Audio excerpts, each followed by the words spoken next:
Hello, my name's Brian. I'm here to tell you about something that happened to me a few weeks ago. But first, a question. Isn't it truly amazing that your life can be turned upside down in just 1/10 of a second? It can. And soon, you'll find out why. Let's not bore you with a lot of details about my life. I'll cut to the chase. I was born in New York 23 years ago, and growing up, I was always somewhat of a child prodigy. I studied at Columbia and finished my physics degree with honors last year. During the summer, I arranged interviews with several universities, hoping I'd get into a decent PhD program. And in the end, I was chosen by the best. Professor Silva at Berkeley offered me the chance to do my doctoral studies at the applied physics department he runs there. It was a dream come true. I packed my bags and got ready to move to California. I was ready to drive from coast to coast without stopping. I had no idea of the events that would take place within just a few days. About the mess I was going to get in. Strange people about to cross my path. The hundreds of dangers lurking behind every corner.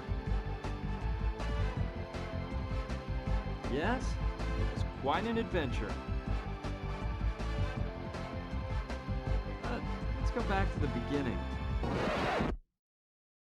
As I told you, my old car and I were ready to go to California. I decided to take off at night and get a few miles behind me before dawn. I said goodbye to my parents, my sister, and my dog, and I got behind the wheel. That's when I remembered I forgot to pick up a book I'd ordered at a bookshop downtown in Manhattan. Luckily, it was one of those bookstores that stays open 24/7, so I decided to grab the book on the way. I could have asked them to mail it to me once I got to California, but no, I decided to go into Manhattan and get it myself. That one detour changed my life forever.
Oh my God!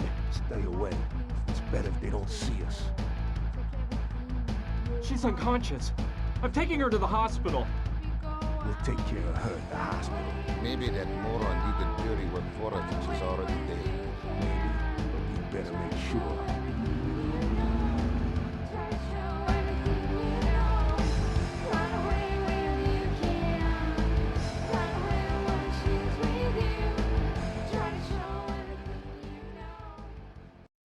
did.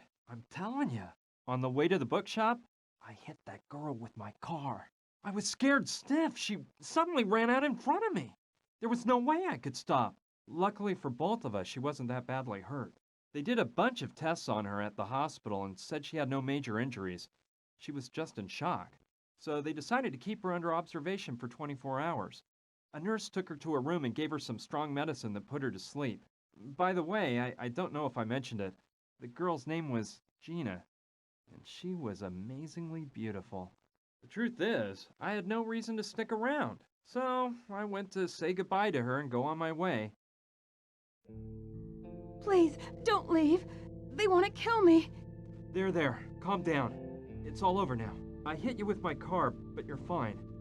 You're in a hospital recovering from... No, I'm telling you, they want me dead. I've got to get out of here. Who were they?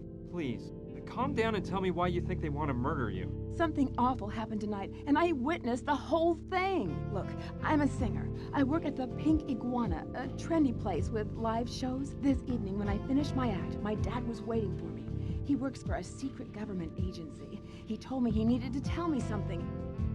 He said it was an emergency. Come a little closer. Gina, kiddo, I'm in danger. I've gotten into a really big mess, and I'm afraid you're not safe either. What's the matter, Daddy? Oh, you're frightening me. There's no time to explain. They're right behind me. I need you to keep this crucifix, and no matter what happens, don't let them find out you have it. You can't trust anybody, not even the police. But Daddy, please, tell me what's going on. They're here. Quick, grab the crucifix, and don't let them see you with me. It was awful. Some guys pulled my dad away and took him into the storeroom. I scrambled away just in time and got the crucifix without them seeing me. I followed them to the storeroom. They tied my dad to a chair and violently started interrogating him. These two henchmen wouldn't stop hitting him, and my heart froze when I saw who was giving the orders. The Sandretti brothers. The famous mafia bosses? How'd your dad get mixed up with those guys? I don't know, but they... Get him to tell you what he knows. Beat the truth out of him, if you must. Speak. Where is it? I won't say a word. Damn you! You're gonna speak now. Speak or die. You choose. Go to hell!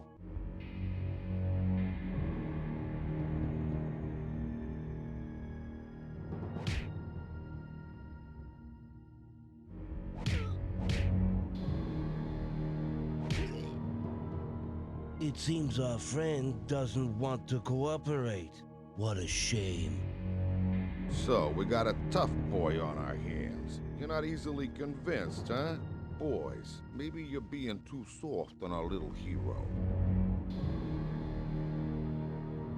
Did you hear that? The boss says we're being softies. Hi-ya!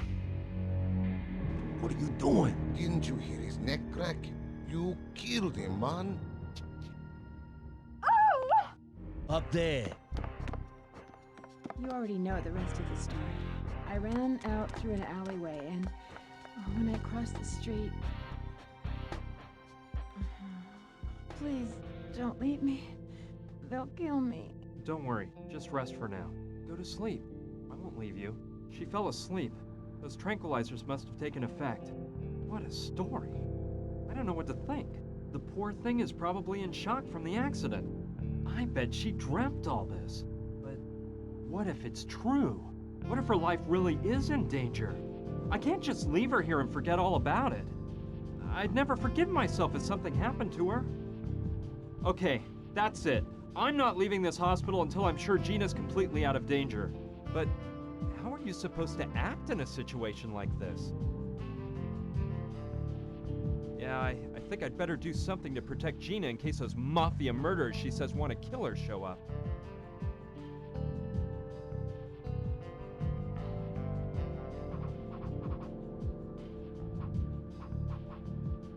It's empty. It's cracked. Gina must have broken it when she took that sleeping pill.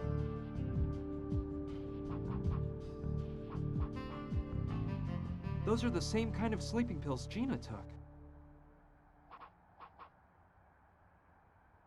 Snoozitol. One of the finest brands on the market. Standard hospital linens.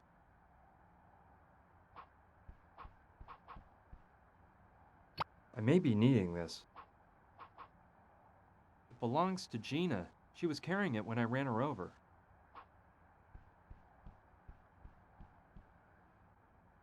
I'll keep it until Gina wakes up. Let's see. A matchbox I might be able to use.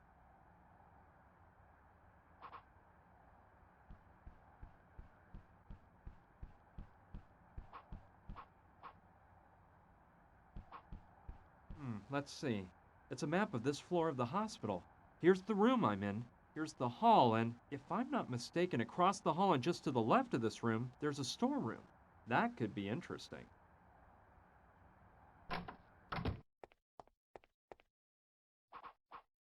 It's one of those wastebaskets that opens up when you step on the lever. Someone threw away a marking pen. It might still work. It's a bottle of alcohol. This could be useful.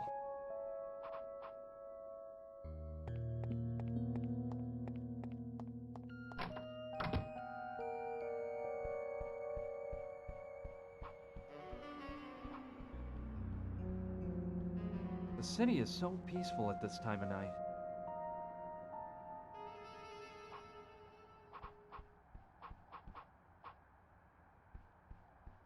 Okay, I'll try to reach the storeroom by walking along the ledge. Hope I live to tell the grandkids.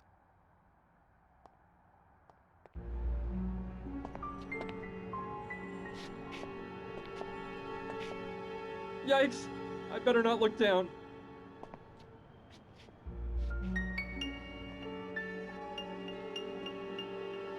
I almost didn't make it. So, the map was right. This is the storeroom. Let's see what I can find in this dump. It's full of files, papers, and other hospital records. Looky here, a vademecum. This might come in handy.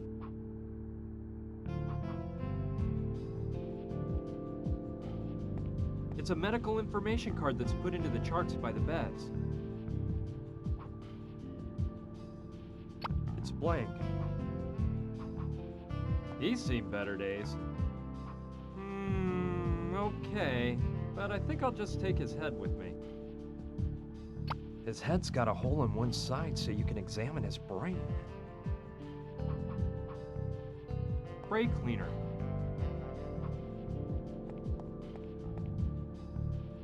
This could be useful.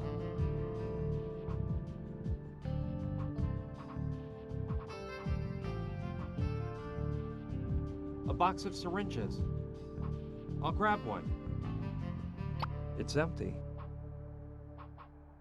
They're the pillows used in the patient's beds. I'll take them both. Well, they're big and very fluffy.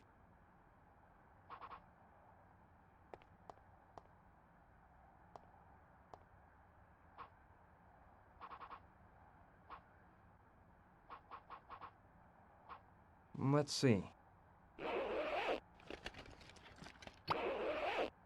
Yes, this wig is just what I was looking for. Perfect. That way no one can see the hole in his head. Okay, if I use the pillows to look like the body, the head with the wig and a sheet to cover it all up a bit, I can make it look like a woman is sleeping here.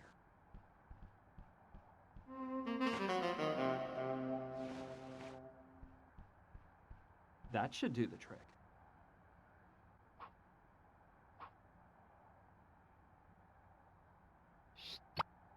Now the syringe is full of alcohol. Heh, betcha that put some new life into the marker.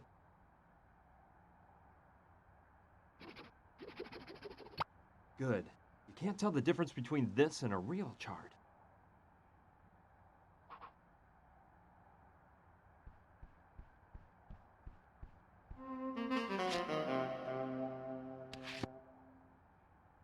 Good. That way nobody will know it's Gina lying in this bed.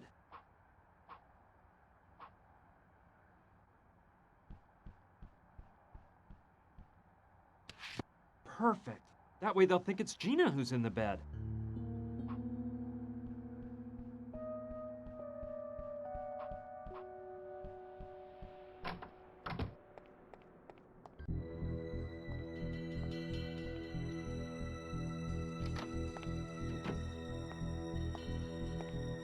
This isn't her. She must be the one in the elevator.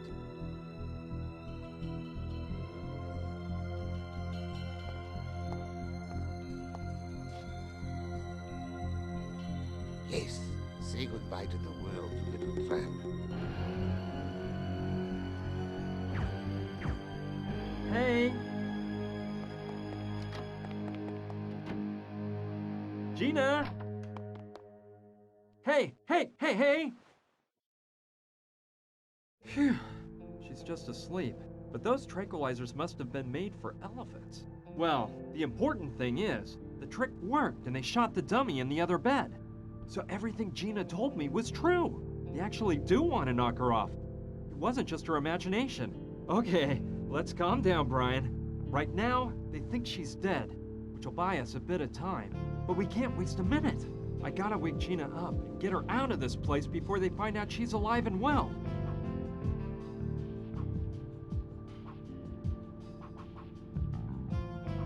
I'm trying to figure out what it says about Snoozitol, the sleep medication that Gina took. It says the effects are powerful and almost immediate. The patient sleeps for hours and can only be awakened by a nice cold shower. I don't think I'm strong enough to lug Gina into the shower, so I'll have to come up with another way of pouring cold water on her.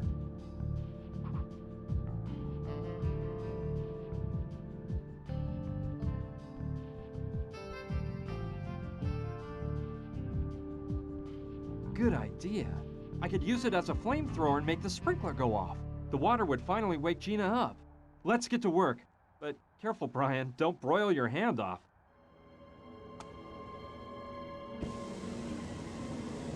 Ouch! Freeze! Ow! Ah! Now you wake up!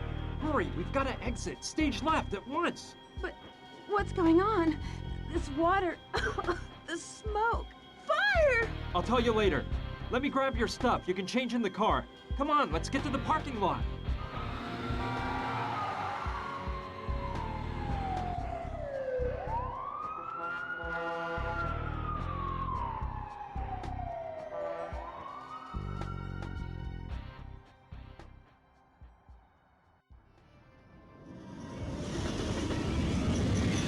You got that awful motive to shoot a dummy instead of shooting me? Hey, I like your style. First, you try to run me down with your car, and then you save my life. Do you do this kind of thing very often? No, I was just... It's a good thing that you grabbed my purse, because otherwise we wouldn't have the crucifix my father gave me. Now, what we have to do is... headed for the nearest police station. This is a very serious matter, and it has to be placed in the hands of the police. No way. Let's keep the cops out of this, okay? If the government gets caught up in this, we don't know if we can trust them. Gina, the people that killed your father are after you now.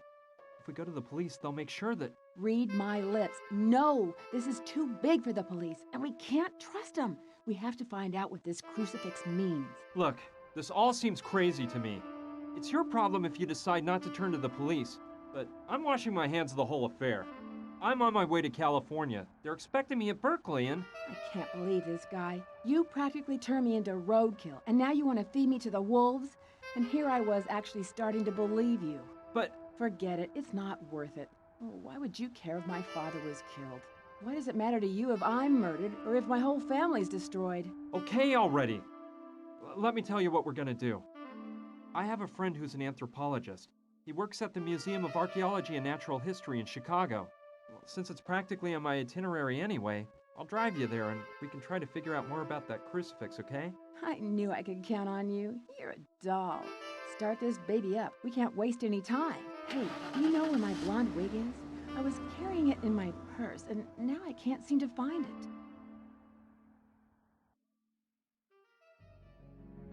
Have you confirmed that? Yes, Don Roberto. Gustav is at the hospital right now. He's checked up on it. I can't see how that girl escaped. Looks like the guy who ran over her is along for the ride.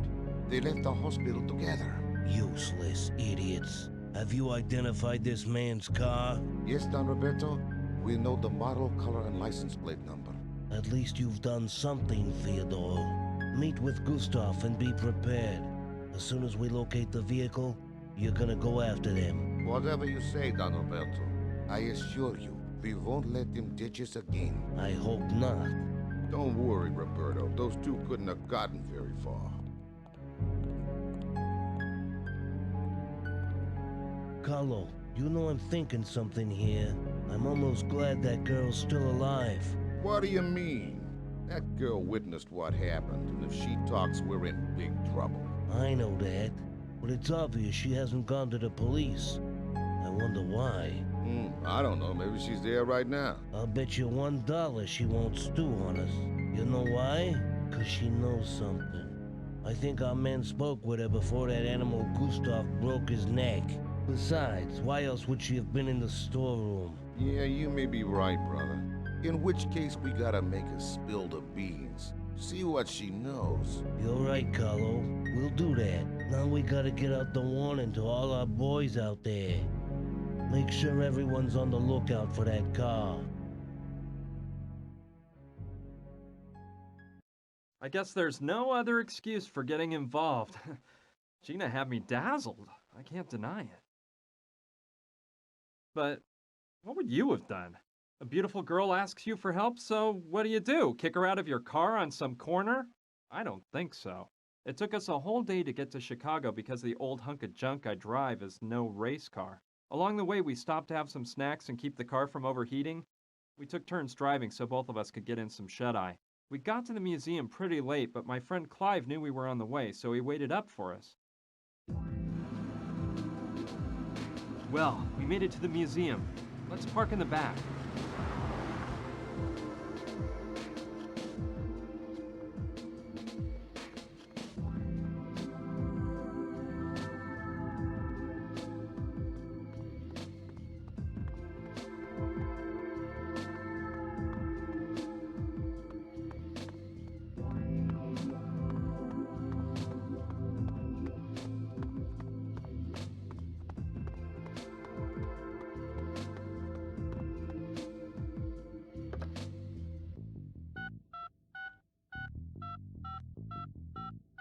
Ricky? Hey, it's Munchkin Bob here. I'm calling from Chicago, and guess what? I just saw that car you're looking for.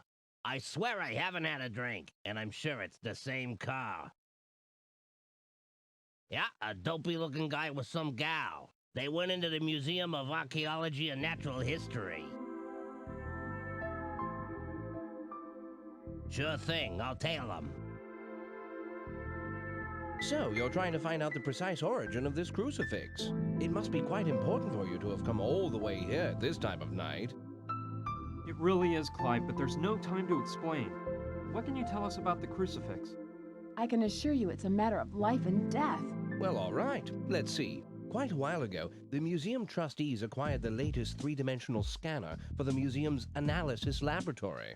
It's capable of analyzing the composition of any object, dating it, and performing a morphological study in order to catalog it. It has the most thorough art and archaeology database that exists in the whole world. We could most certainly use the scanner to delve into the origin of the crucifix. Well, what are we waiting for? Let's go straight to the lab now. Just one moment. Not so fast. Our first predicament is the poor condition the crucifix is in. It's obviously coated with a layer of filth that will make it impossible for the scanner to perform an accurate analysis. We must restore the crucifix first, if the scanner is to work properly. Well, let's restore it then. You can do it, can't you, Clive? I'm afraid not. I'm an anthropologist, not a restoration specialist. That sort of job must be performed by Dr. Oliver, the museum's finest art restorer. She just happens to work down the corridor at the restoration laboratory. She's there at this very moment. Yes, let's go talk to her now. Hold on, there's another problem. In 3 days, the museum will be opening an exhibition on Mayan art. We're already behind schedule, and Dr. Oliver is overwhelmed with work, trying to restore all the pieces for the exhibition. I'm truly sorry, but you'll have to wait for the doctor to finish her work before having the crucifix restored. And I doubt that will happen for at least 3 days. 3 days? No way. I can't wait 3 days. Professor Silva's waiting for me in California and... This is unbelievable, Brian. You're already thinking of leaving me here defenseless? No, I wouldn't do that. But I can't wait for 3 days either. I'm gonna talk with this doctor and try to get her to restore the crucifix tonight. Oh dear. You can try to, Brian, but I'm warning you. Susan Oliva is not an easy woman to sway. If I were you, I certainly wouldn't dare make such a proposition until she's completed all her work for the exhibition. Well, I have to try. You said she was next door, right? Yes, through the first door on the left when you leave my office. Good luck, my friend. You'll be needing it. Listen here, Gina. What do you say if we take a little stroll around the museum and I show you some of its hidden mysteries? A stroll? I see you haven't changed a bit, Clive. Anyway, we'll meet up here in a little while. I don't know. Well, all right. Let's take a stroll.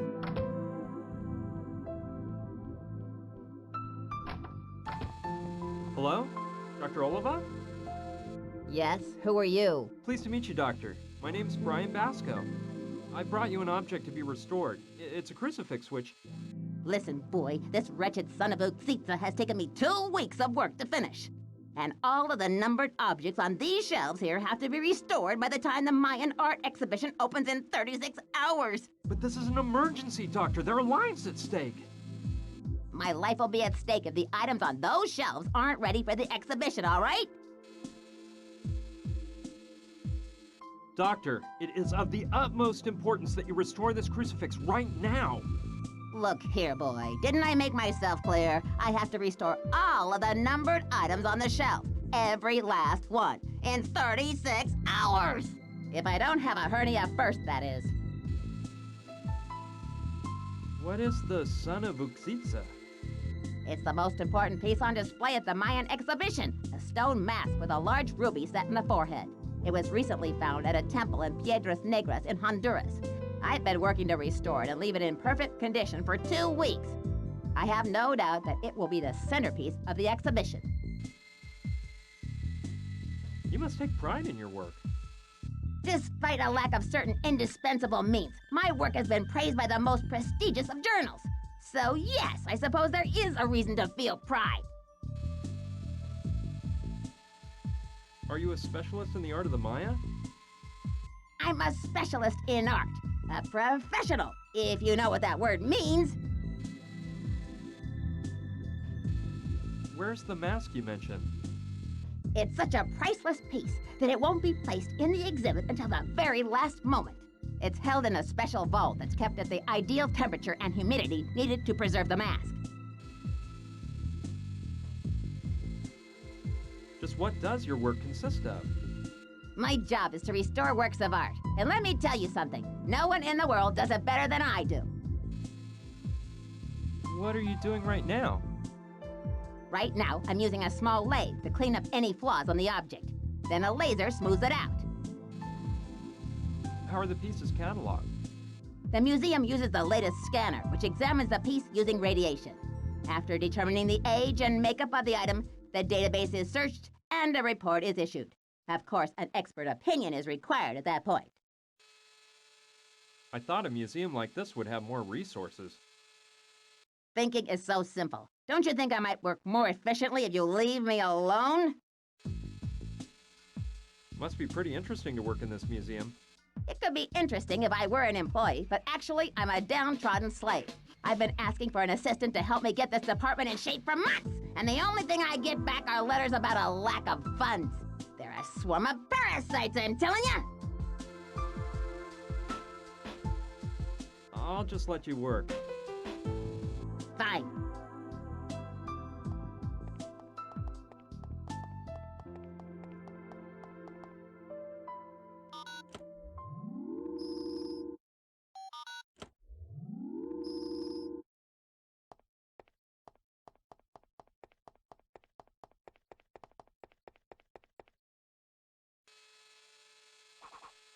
Some of the objects have a numbered sticker under them.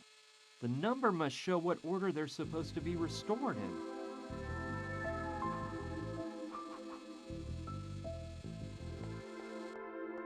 Cool. I'll trade it for the object that's next on the list to be restored. Done. The doctor didn't even notice.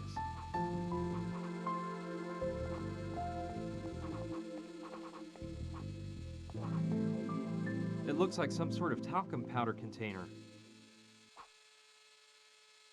This could be useful.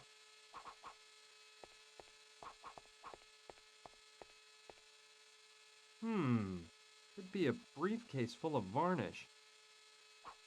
I'll take this one here. It's colorless, but it could come in handy.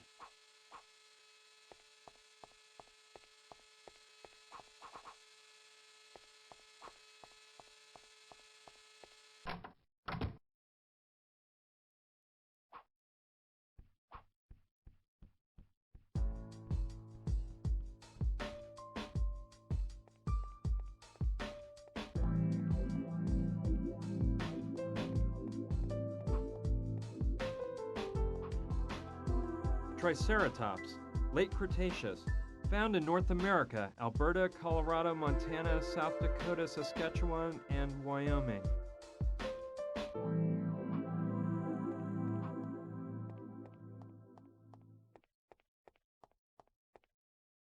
Tyrannosaurus rex, late Cretaceous era, found in North America, Alberta, Montana, Saskatchewan, Texas, and Wyoming.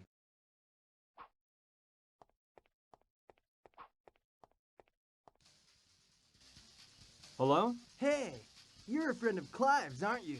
I saw you come in with him and that hot babe. Yes, my name is Brian Basco. Brian? Dude, what a name! Are you a geek or what? I'm Willie. I'm in charge of administration here at this dump. Administration? You mean maintenance and all that, right? No, dude. I mean, I'm gonna smack you silly if you don't quit yapping. I'm not a maid, I'll have you know. This whole museum would go to pot if it wasn't for me. And besides, you should know that I run my own small business. Okay, guy, calm down. What kind of small business are you running? Let's just say I represent a laboratory equipment factory. Here, take one of my cards in case you need any of our fine products. William P. Dustin, laboratory equipment. There's a phone number on it. Thanks, I'll keep it in mind. I don't want to take up any more of your time, Willie. See you later. Hello? Hey, Mr. Potter! Yeah, you know, it's always a pleasure to do business with you. What do you need this time? 100x eyepiece for an optical microscope? I'll have to see if they're in stock, but I probably can. Let me check with the warehouse, okay? Call me back in 10 minutes. Sure. We'll discuss price later. Same to you, Mr. Potter. See ya. Hey, dude, let's drop the small talk. I got other affairs going on. Well, you know how it is. Business is business. Okay, goodbye. He's going up the stairs. Let's see where to. Look at him jive along.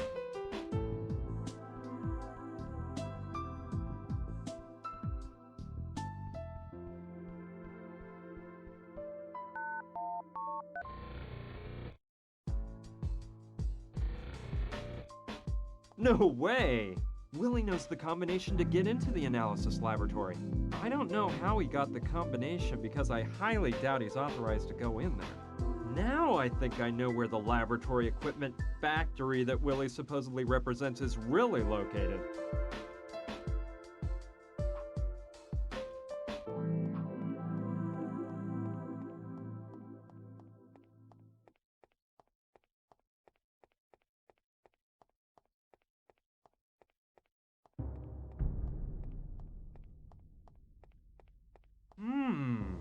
I don't know much about art, but this all looks amazing.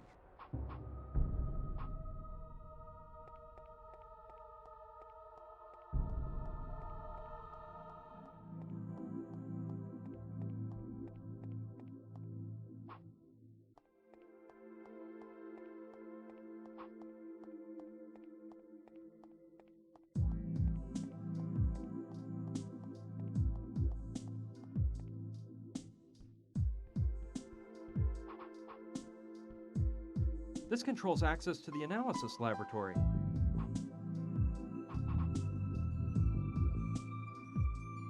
Good idea. Go for it. Now I can't touch any of the keys. If I leave a fingerprint behind, it would ruin the entire plan. The next thing I have to do is get Willie to enter the combination that opens the door, so his fingerprints are left behind on the right keys. It's a public phone.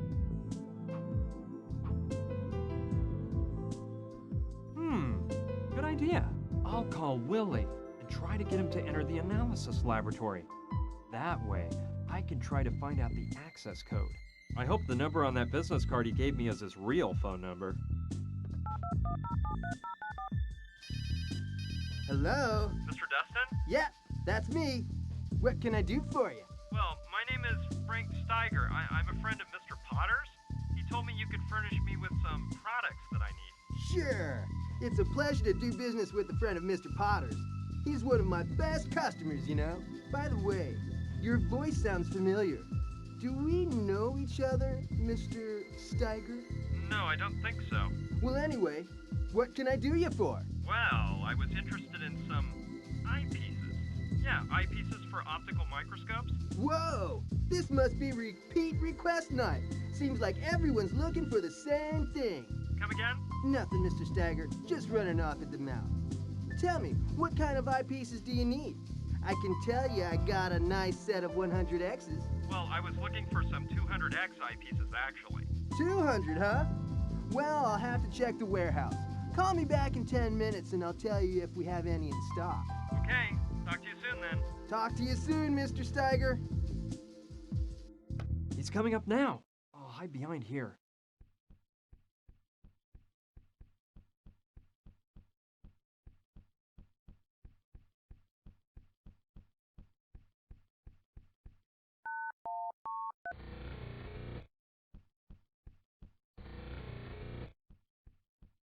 I should wait for Willie to leave the lab before going in there myself. It'd be embarrassing for the two of us to run into each other.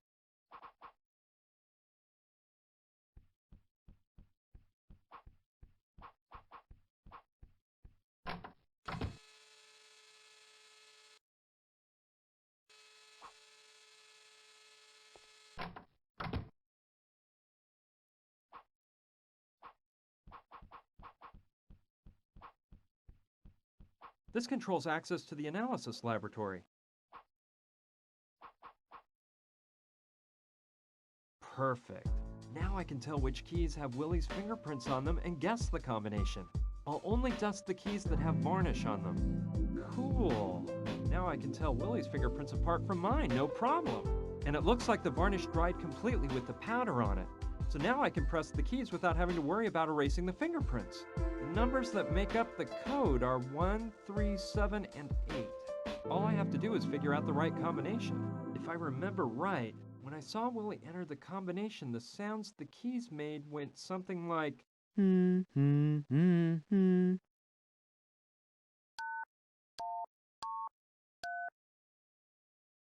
Yeah, that's it. 8137. I won't forget that combination.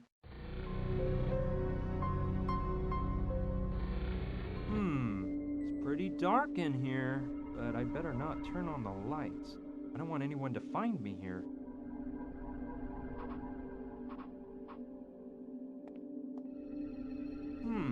It's an old key or something. If it's really a key, I wonder what it opens. Maybe I'll find a place to use it. Well, how about that? There was a note under it. Let's see. Clive, here is the ancient Aztec key all clean and polished like you requested. Next time don't wait so long before having it cleaned. It was disgustingly filthy. See you next Monday. Signed by a guy named Ron. So the key belongs to Clive. Well, I'll just give it to him later. It looks like a thermal chamber used to keep pieces of art under ideal conditions of temperature and humidity. The Son of Uxitsa star display at the Mayan art exhibition has gotta be in there. Let's take a peek. I know it can't be opened manually. I think you have to push that button over there to open it.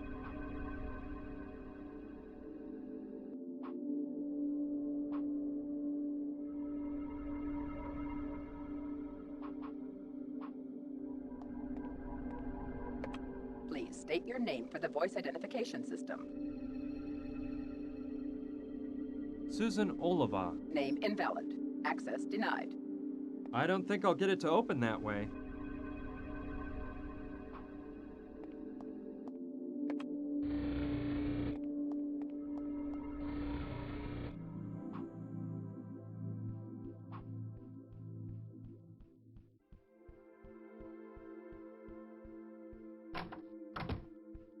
I can see that Gina and Clive have gone on that casual little stroll around the museum.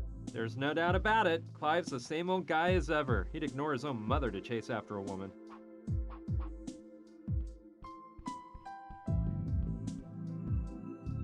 Let's see. This is a 2-volume treatise on anthropology.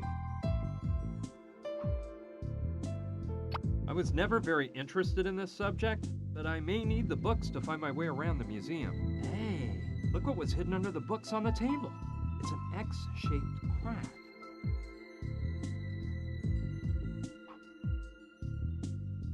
Yes! I bet the key fits perfectly.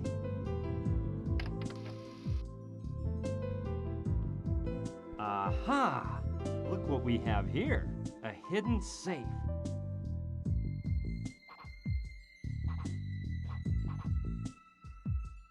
I suppose Clive keeps it there in case of an emergency. It looks like a bunch of documents and stuff. It's a voice recorder. Well, okay. I'll just borrow it from Clive for a while. Then I'll give it back to him.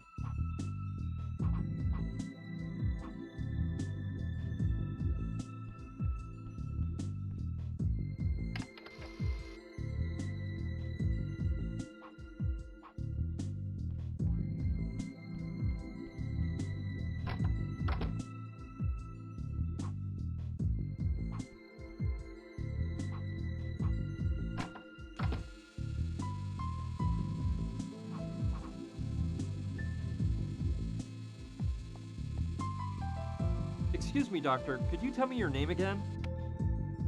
Dr. Susan Oliva. It's marked clearly on the door. No.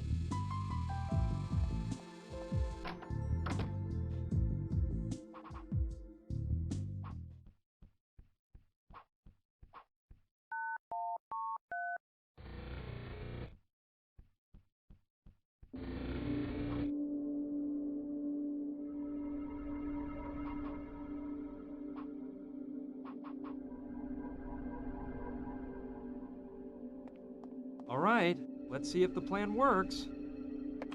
Please state your name for the voice identification system. Dr. Susan. Name invalid. Access denied. What in the world? Oh, the battery went dead right when I needed it. I'll take the battery out of the tape recorder. Gotta find a battery with some power.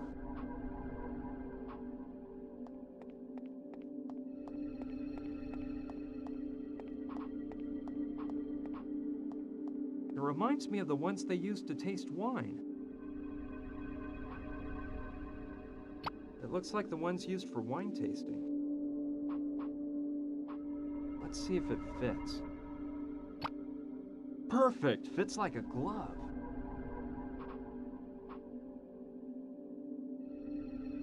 Well, this is a good opportunity to check whether you can restore some of a dead battery's energy by lowering its temperature.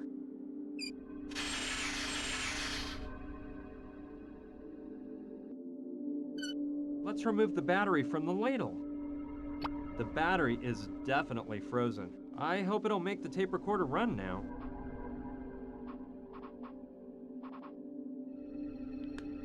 Voila! I hope the recorder will work now.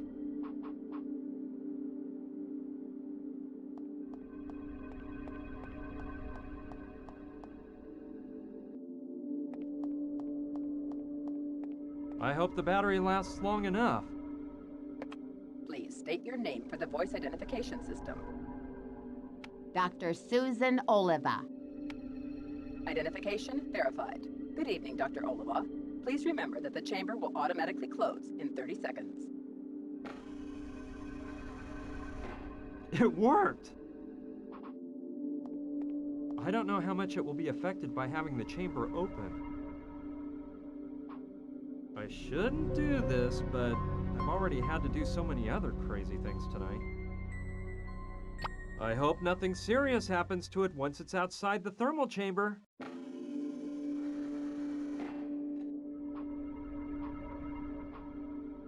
Good idea.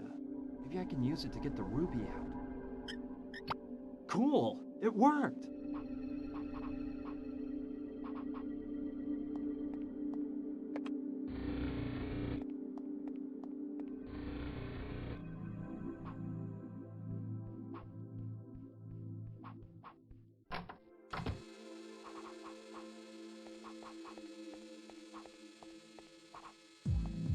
It doesn't look very powerful. I think it could be made stronger by putting in a larger ruby.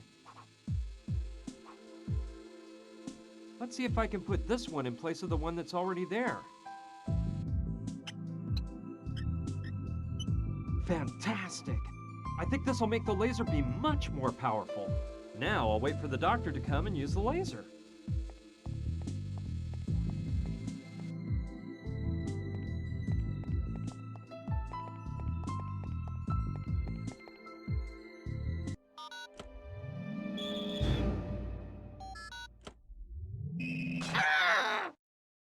It worked! My heart goes out to the good doctor, but there was nothing else I could do. I need an iced mocha now.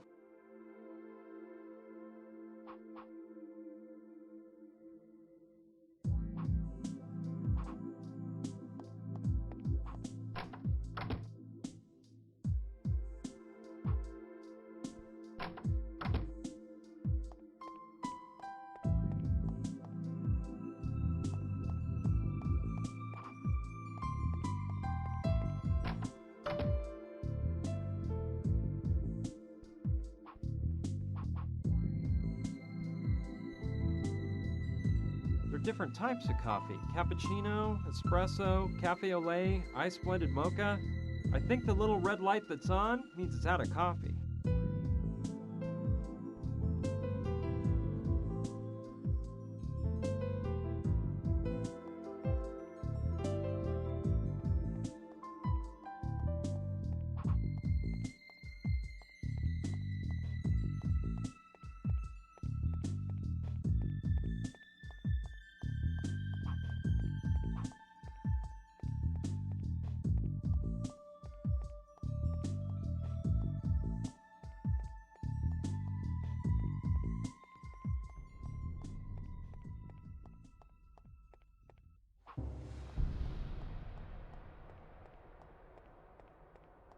Hey, that bowl there has something that looks a lot like coffee in it. I'm grabbing it. Maybe I can use this to make Dr. Olivas some coffee.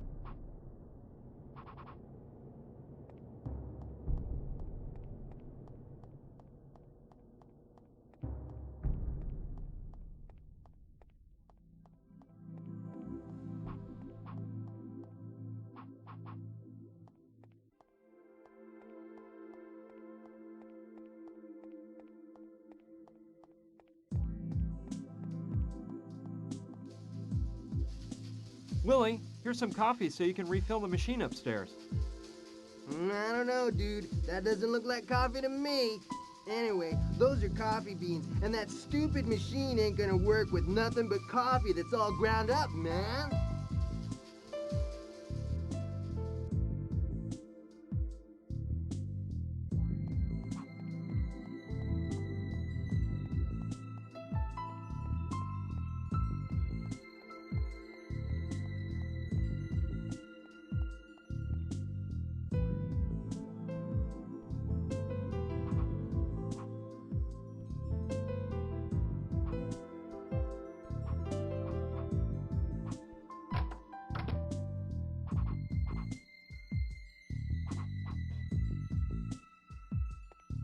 I might be able to use the lathe to grind the coffee beans.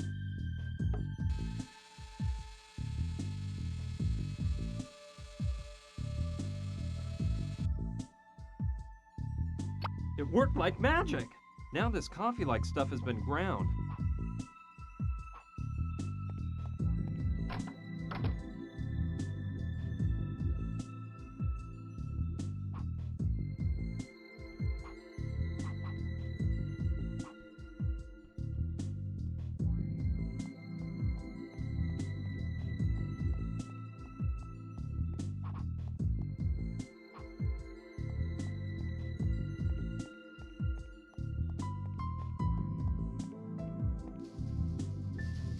Willie, here's some coffee so you can refill the machine upstairs.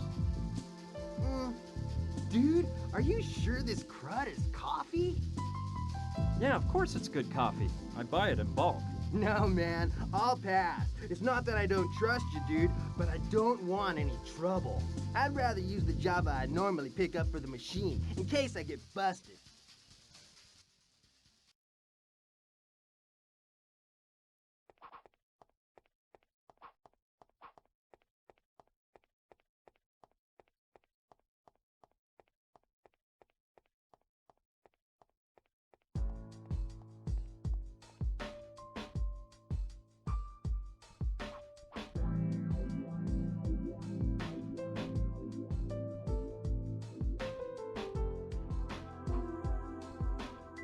There's something inside.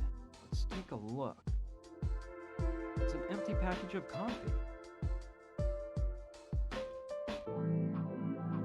All right, it may be just what I need. It's empty, but I can still smell coffee.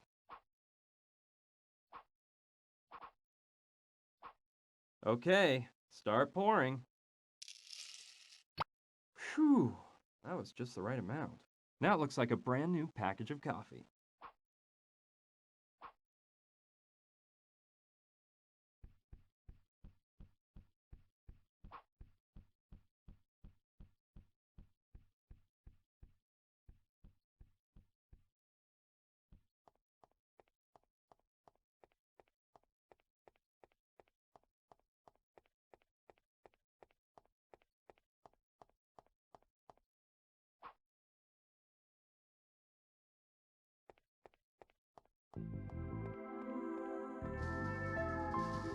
Willie, here's some coffee so you can refill the machine upstairs. Dude, this is the brand I always use. Yeah, baby, this is right on time. See? Now I don't have to go out tomorrow and buy some. I'm gonna go fill up that junky coffee machine right away. This Willie guy's an unusual character. Well, let's see if I can finally take this rich aromatic coffee to the doctor. I'll just wait one little moment so Willie has time to refill the machine. Okay, let's go.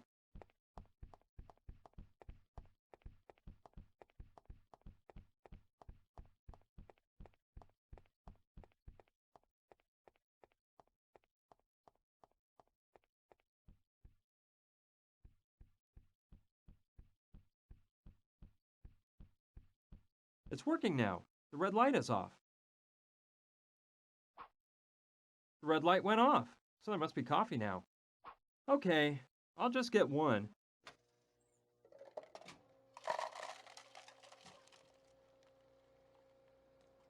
I hope it's nice and strong.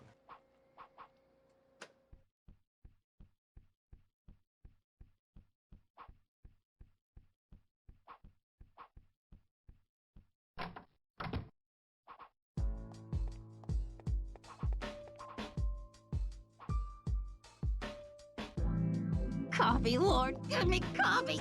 Here, doctor, have some coffee. It'll make you feel better.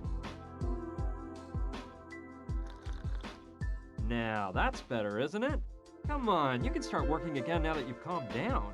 We wouldn't want the Mayan exhibition to be canceled because you didn't finish your work, would we now? Of course not. I'll get to work immediately, and no one's gonna stop me this time, not even the feds.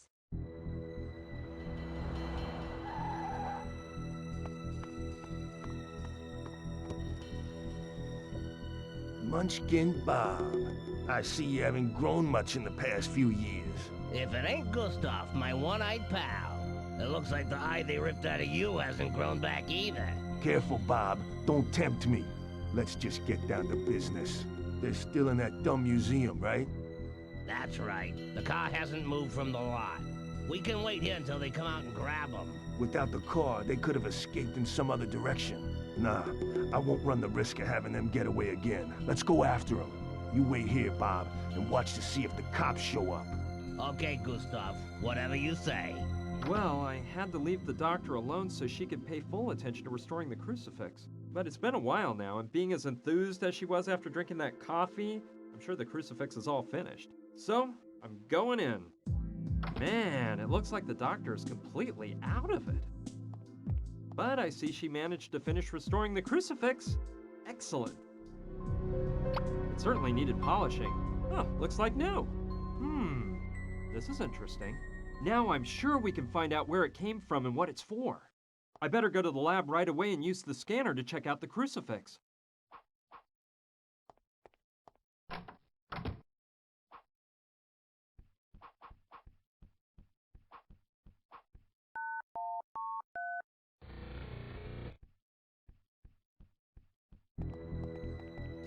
Dude, what a weird night.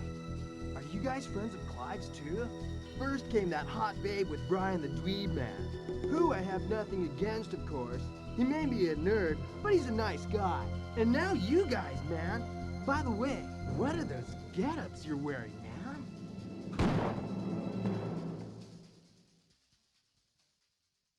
And you know what? It's about time I found out what that is. Let's see if I can figure out how to work the fancy scanner.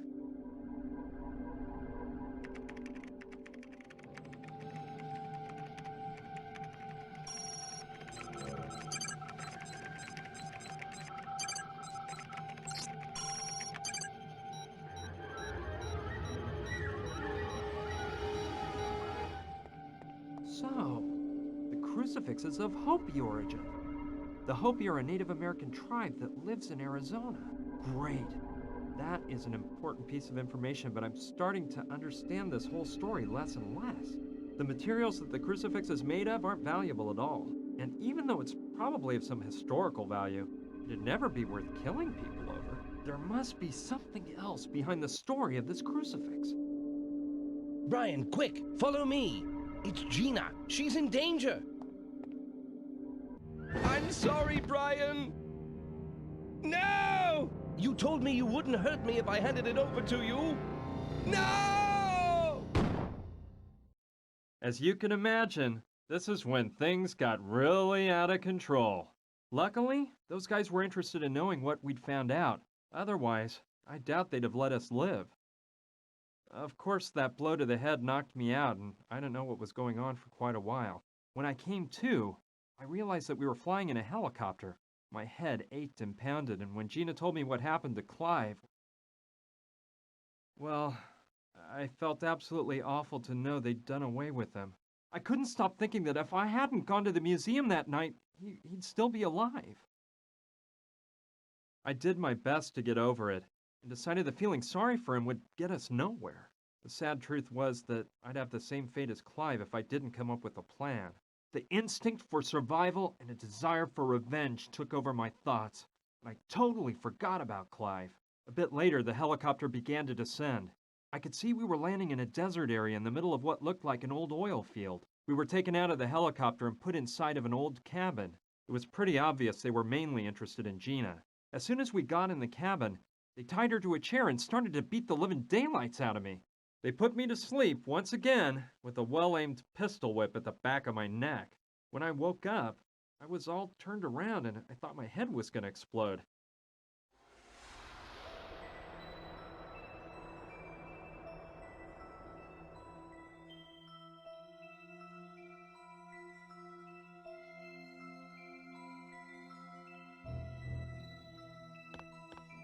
Ouch! Oh, my aching head. Those wretched thugs smacked me up good. I swear these insane murderers are gonna pay for this. On top of it all, they stole everything I had on me. My wallet, my car keys, my piece of amber. Everything. I'll try to get my stuff back. But the first thing I've got to do is find out what they've done with Gina and try to get out of this huge mess in one piece.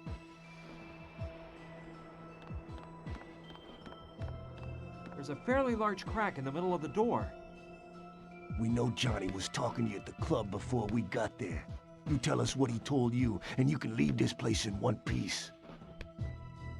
Leave me alone. You're just a bunch of filthy murderers. I have to help Gina. Those animals are capable of doing anything. It's one of those blower thingies that people once used to get the fire to burn hotter. This might come in handy. all-purpose cleanser.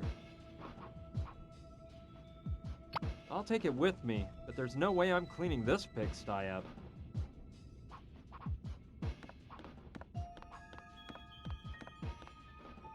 I think it's one of the pegs from the coat rack on the wall. This could be useful. It's a chamois. This could be useful. It's made of iron, so it should be sturdy and resistant. Yeah, this should come in handy. Fresh Bubbles, the soft drink preferred by more Americans.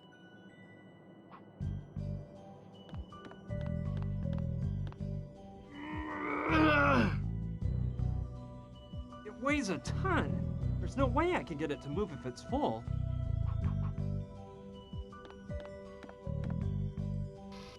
There isn't even a can of soda, but it's full of huge blocks of ice.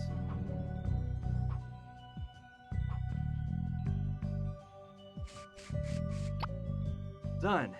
Now the chamois can be used for cleaning. Okay, that way I can get the sun to come in through the window. Let's wipe it clean.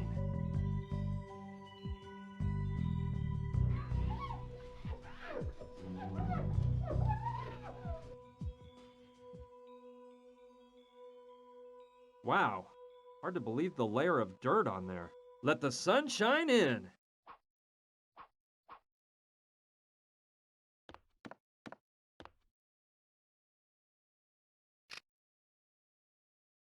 Done that. Now it'll start to defrost. All right, now that the power to the freezer's been cut off, the lid is open and the sun is shining in on the blocks of ice. I think it'll defrost in a jiffy. It's been a while. Let me see. The ice is completely melted, but now the freezer's full of water.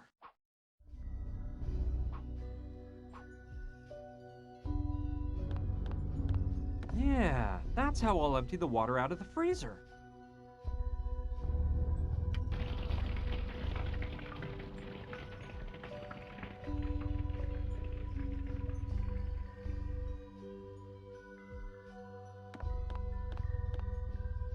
Okay, it looks like it's all empty now. Okay, here we go. I think I can move it now that it's empty.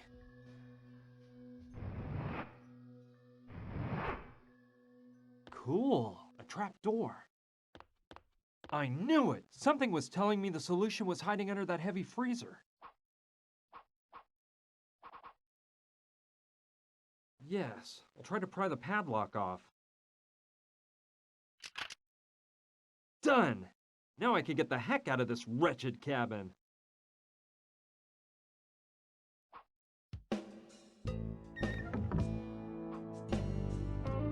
Alright, I think I can slip out under the cabin. I'll be careful not to go out through the front so they don't catch me.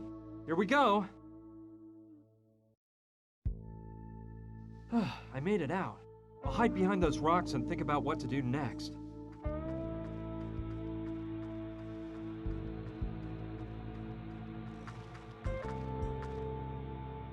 Hello. What rock did you climb out from under, handsome? Hi. He's here to rescue us, girls. We're saved! To rescue you? But I thought I was the one. Did that lizard Jules send you? Jules? Wait, hold on. I don't know what you're talking about. I just escaped from that cabin there. Some mafia thugs were holding me prisoner. Me and my, a friend of mine. You've got to help me set her free. Her life is in danger. I was just in that cabin a while ago. We saw a chopper fly in, and I went there to ask for help. But some guy with an eye patch told me to do an about-face and never come back there if I didn't want to become buzzard food. Listen, cutie, we're in a jam here too.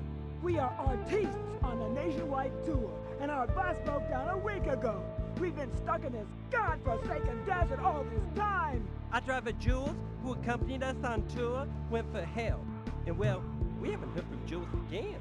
I bet that jerk took off with all the money we gave him and left us out here to become cactus fertilizer. Jules said he knew of a shortcut through this hot desert, and that we'd get to Las Vegas much faster his way. I bet the swindler had it all planned out. I bet he broke the bus himself to steal our money and leave us here with the rattlesnakes. Well, I see you're not doing much better than me, but I'm sure we can work together to find a way out of here. The most important thing to me is freeing Gina. Those guys are dangerous and might do away with her at any moment.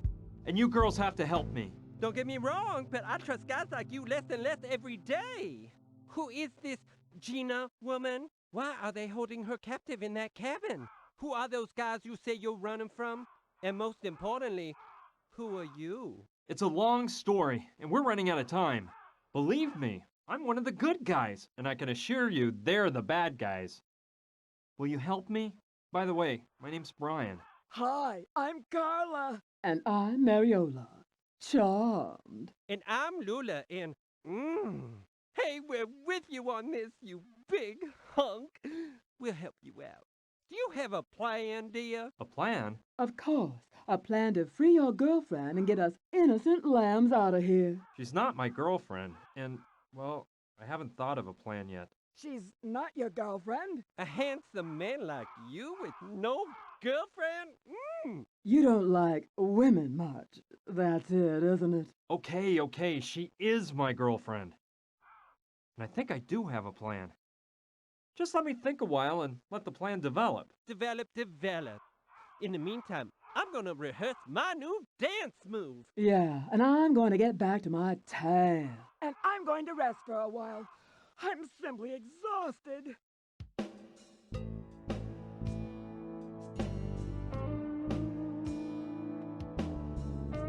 Got it. Hey, don't you want to hear my plan? Why don't you just wait until you got everything ready? Okay, Luscious? Okay. Don't wear yourselves out, girls. Okay, first of all, let's go over the plan again. We've got to get the thugs' attention so they leave the house. Then I can go in and untie Gina, and we'll escape through the trap door. When those thugs go back inside the house and realize Gina and I are gone, we'll implement part 2 of the plan. Somehow locking the bad guys inside the cabin so they can't come after us. Last of all, part 3 is finding a getaway vehicle. We seem to be in the middle of a desert, so going on foot is out. I can't waste a single moment. Gina's life is in jeopardy. Let's get down to work.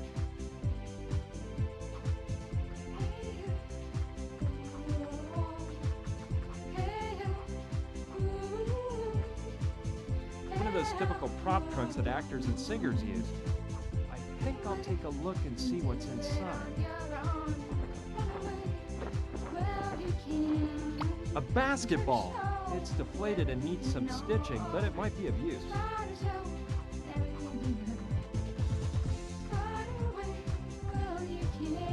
Wow! What a sweet setup they've got here. Very chic. I like it. I see Carla's lying down and back.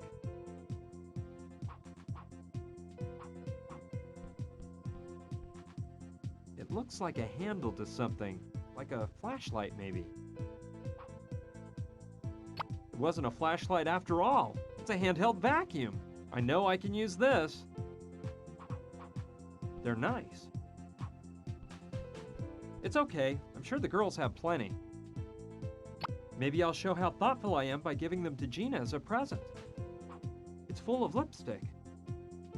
Well, I'll just grab whichever. I don't plan on using any myself, but I might use it for something else.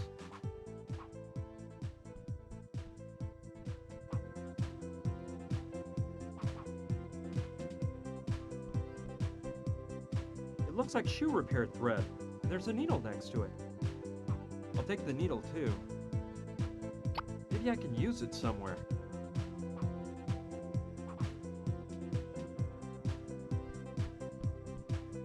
Excuse me, Carla? Yes, honey. You look exhausted. Utterly, darling. Listen, I was a bit indisposed when I woke up yesterday because of some stomach trouble, so I took a pill I keep just for these occasions. The trouble is, I forgot you can't mix the pills with alcohol because they knock you out. So I had a Turkish passion in the evening. I invented that nectar-like delight, by the way. Ooh, sister, you can't imagine what happened. It's like I was frozen in space.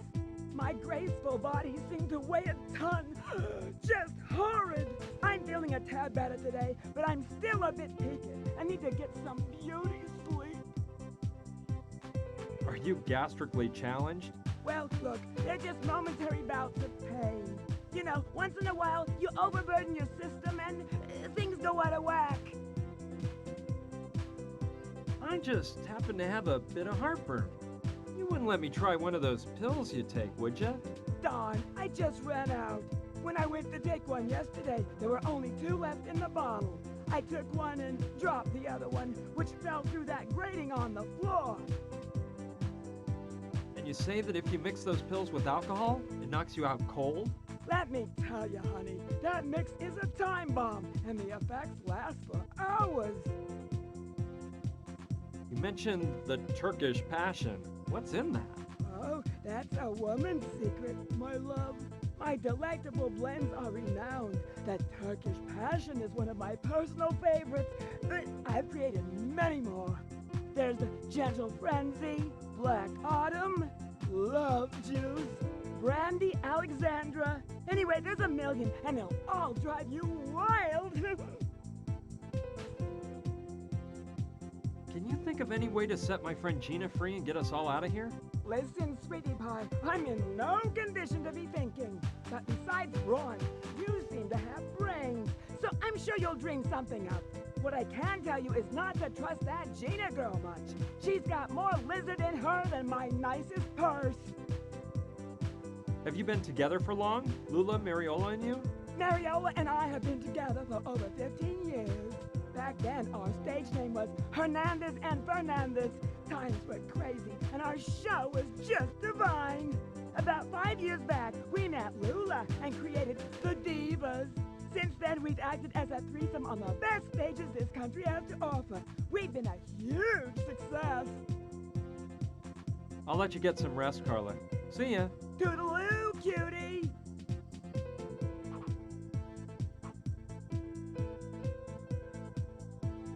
Good idea. Maybe I can find the pill that Carla dropped.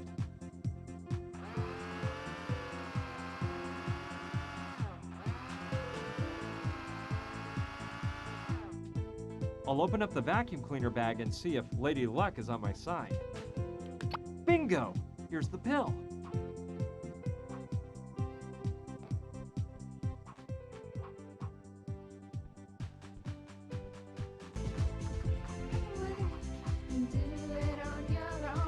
Tanning oil. Mariola, do you mind if I borrow your tanning oil?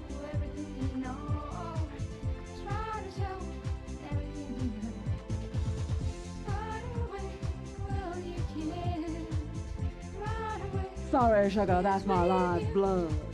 I still haven't acquired that bronze tone that turns macho men into love machines.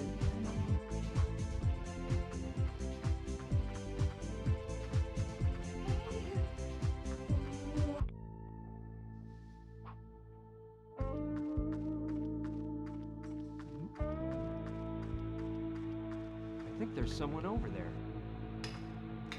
I'm afraid he's not one of the good guys. He looks like a buff type of guy that might shoot you in the back. He must be guarding that barn or something. I can't let him see me. Good beer, I tell you. I'll take a peek through that crack there. Inside is the chopper they used to bring us to this desert. Of course. Now I understand why that lummox is there. They're using the barn as a hangar and he's guarding. I'll enter through the rear window.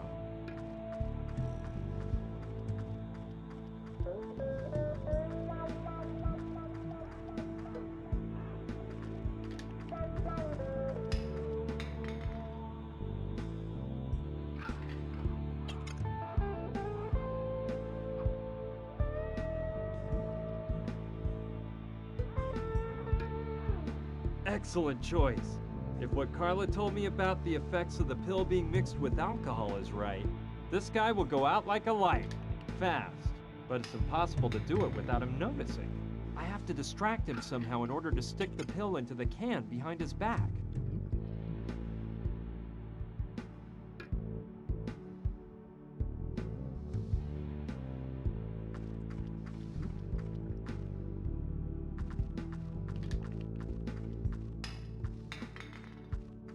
Opening can, drinking can, dunking can. Made it.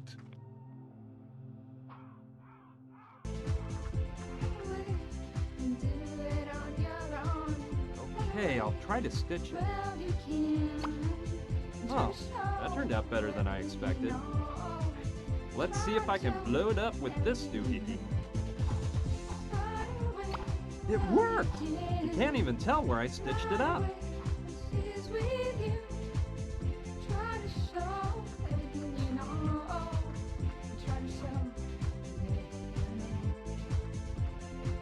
Yeah, there's something to that idea. Maybe I can get Lula to admit who she really is and get her to distract the muscle man in the barn. Lula, come look!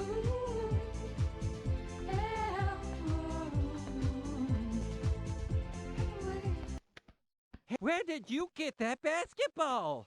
Throw it to Lula.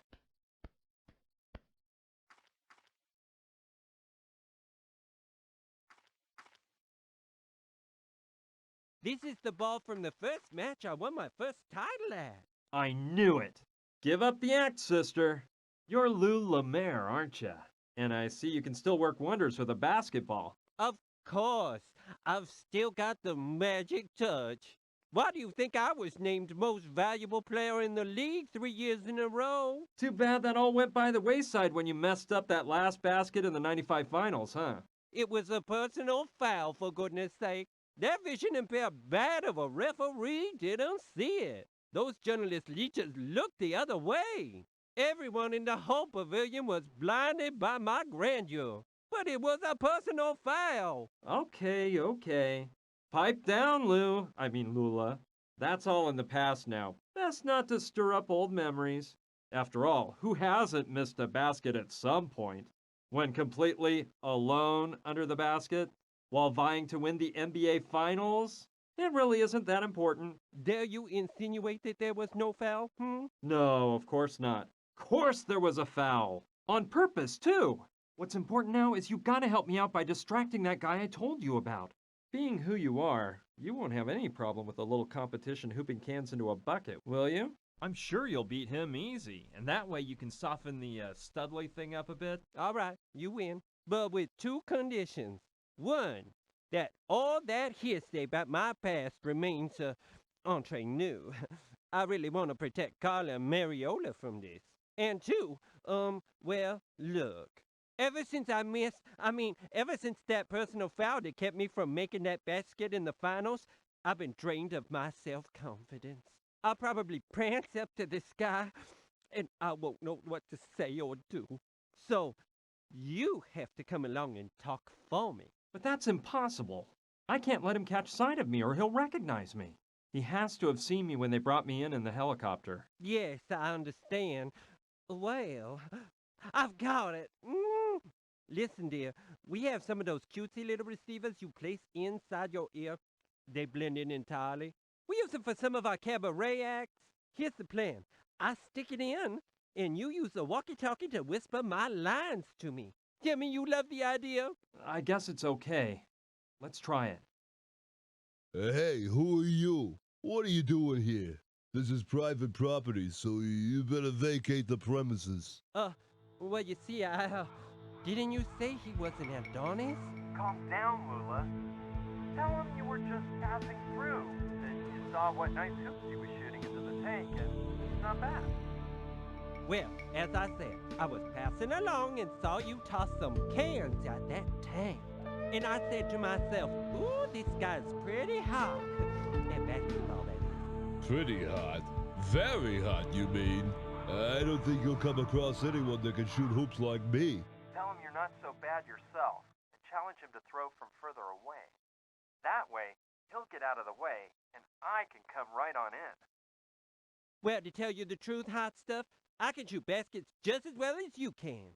And from even further away. Yeah, right. You must be joking, aren't you? You don't really think you can beat me? Follow me if you dare, and I'll show you. I shouldn't leave my post, but Rocco Wallace is always willing to take on a challenge. I'll laugh my head off teaching this ditz a lesson. Anyway, I see there are quite a few empty cans around here. Ooh, look at this. How about that? I have to admit you ain't bad, but I can do better. I have to take advantage of this nice moment of privacy to do whatever I need to do. You can. Get even farther away.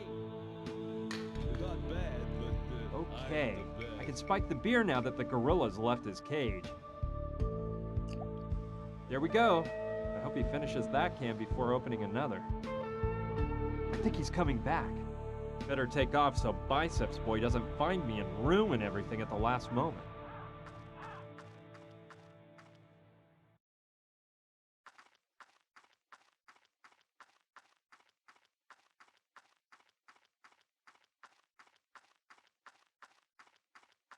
Cross your fingers.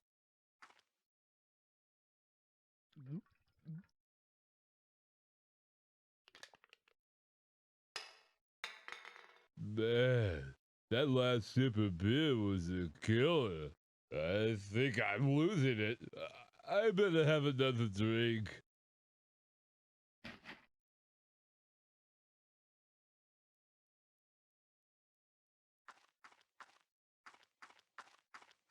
Congratulations, it worked! He is so tired he can barely move. Hey pal, what? Feeling drowsy, are we? What are you doing here, Pipsqueak?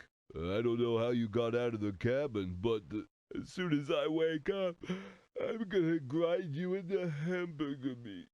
Just wait for this dizzy spell to pass, and you're gonna get it. You're in no state to be threatening anyone, Mac. When you snap out of it, if you do, we'll be long gone. Okay, we can't waste a second. I'll go open the barn door. That chopper will get us all out of this dust bowl.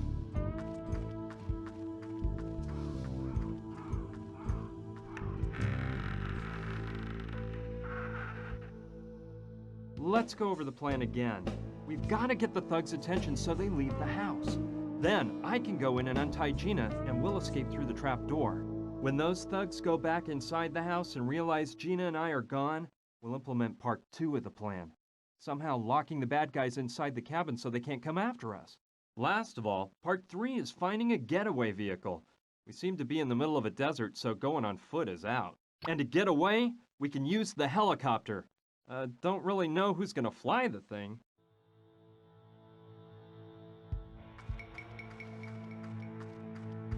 You better head straight for the cabin before Gustav and Fyodor realize you ran away, weakling. Yum, peanut butter. Alright, maybe it will be useful at some point. I'd better carry it with the lid on. Yeah, keep that jar away from me. It's dangerous. Dangerous? This mere little glass jar? And here I thought you were a tough guy. It's not the jar that's dangerous. It's the wild ants in this area. Ants? Yeah, they go berserk over peanut butter. Listen, you're worse off than I thought. Think whatever you like, moron. See that wood left over behind there? It was a nice old rocking chair. A few days ago, I left a jar of peanut butter open on it. And when I came back a few hours later, the rocking chair was just as you see it now, with 1,000,000 ants all over it. Yeah, whatever you say.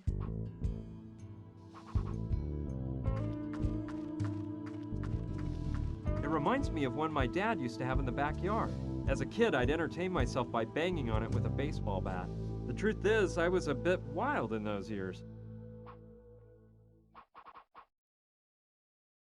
Yeah, it'd be nice for me to relive old times and unleash some of that pent-up rage I hold within.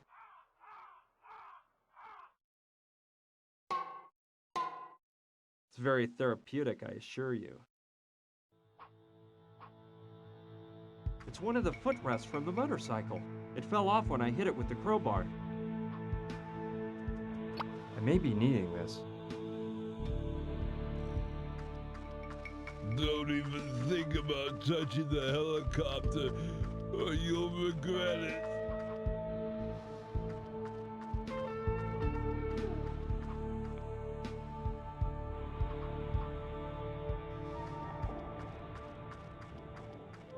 Wow, an oil well. It seems pretty old.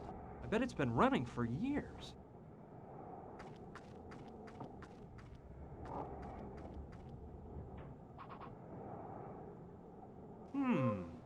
Yeah, I like the idea of tinting the lenses so it looks darker through them. Let's try.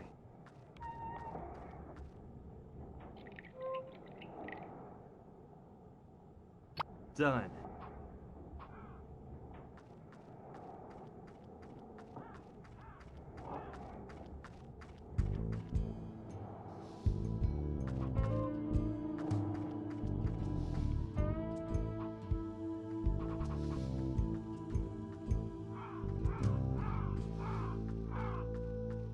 It's made of metal, and someone's beat the heck out of it.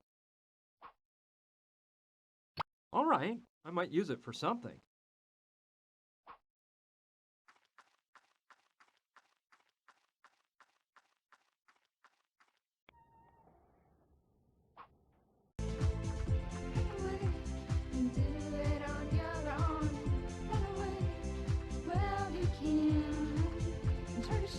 Good idea. That way Mariola will think she has a darker tan. Careful, she better not notice. Didn't see a thing. Mariola, do you mind if I borrow your tanning oil?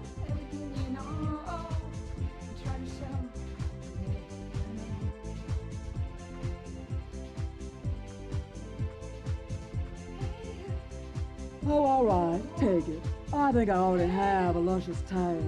Tell me, honey, don't you find me irresistible? Oh yeah, you're one hot babe with that tan. Thanks for the suntan oil. I don't plan on lying out in the sun, but I might need it for something else.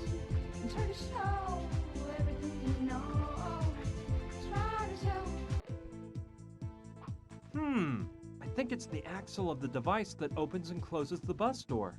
But it's strange. The crank that the driver uses to turn the axle is missing.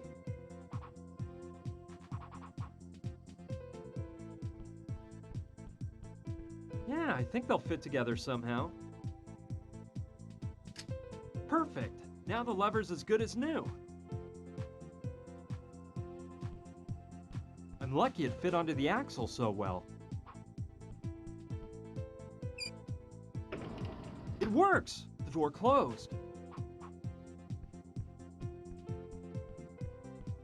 It's a pocket of leather stuck to the door. I guess it's meant to hold the bus keys or something like that. Let's see what's inside. This could be useful.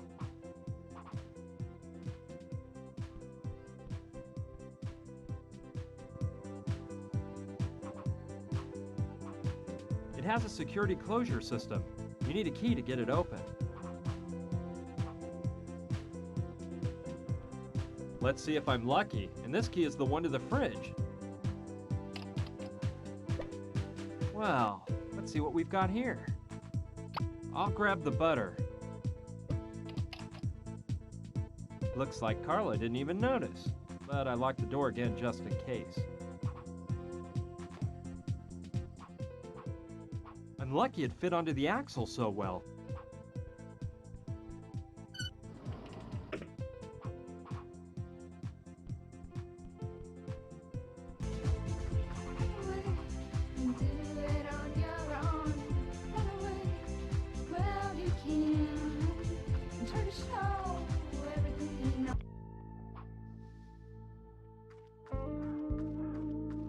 An airplane graveyard. And as far as I can tell, most of them are military aircraft, from around the time of World War II, I'd say. It's an old helmet from World War II. Infantry, not a pilot. It's a bit old, but it might save me from any other punches. It's a little rusty, but I bet it might still work if I grease it up. Wow, it's It's a string of bullets for the machine gun. It's in good shape, and I could actually use it if I find some bullets to fill it up.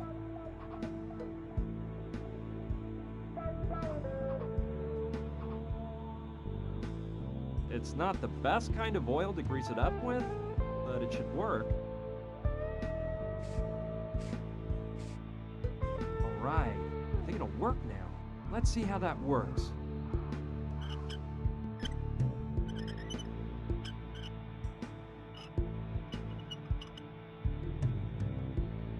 Perfect. The cabin is within shooting range.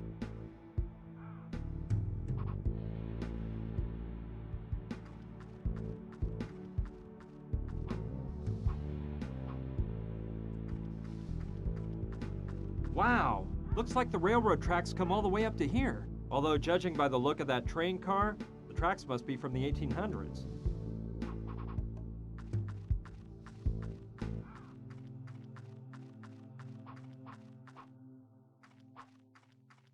Let's see what's inside. Yuck! Ugh! It doesn't smell very good in here. It's chock full of screws. I think it's one of the ones they used to build the train tracks. No, I'm not going to take the whole bucket full, but I will take one screw. It's long, so it might be good for something.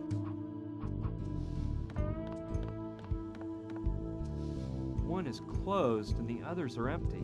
I don't know. It must have tar or something like that inside. This barrel here is the only one that's closed. Let's see if I can get it open. I wonder what's inside.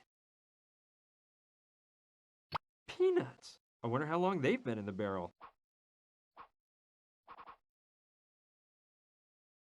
Yeah, I think the top of the screw might fit right into the opening on the peg. Presto! They fit together so well that I'll never be able to pull them apart again. XXX. No doubt about it, it's a barrel of gunpowder. It's too heavy. I'd be happy just to get a handful of that gunpowder out, but the barrel's closed up tight. What? Just start whacking at the barrel? I don't believe that'll get you very far. That doesn't make sense. Sure, I can use this to drill a hole in the barrel, no problem, but I need something to pour the gunpowder into when it starts spurting out. Aha! I'll place the bucket at the bottom of the barrel so the gunpowder falls in when I screw the hole into the barrel.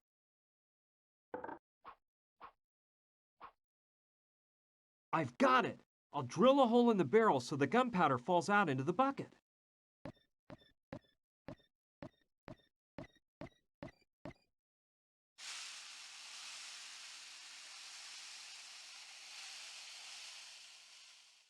Sweet! Now the bucket's full of gunpowder. It's almost full to the top with gunpowder. Cool.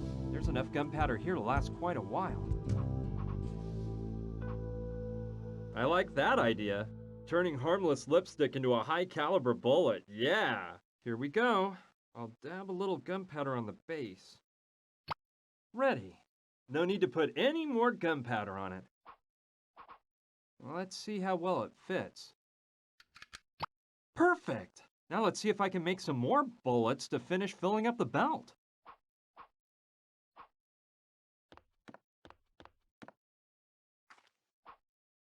It's an old freight car.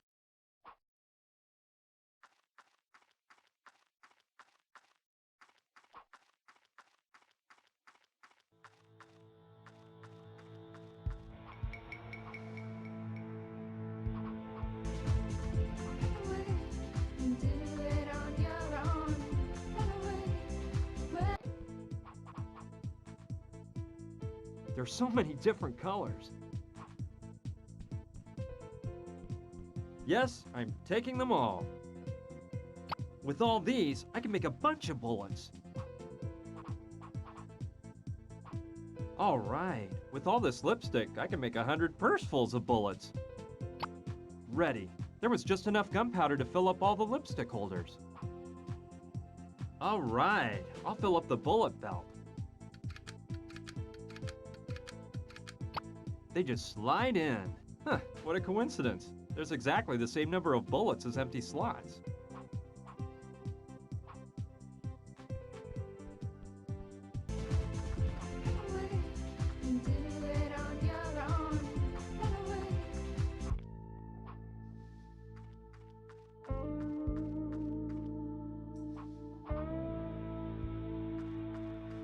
Well, here we go.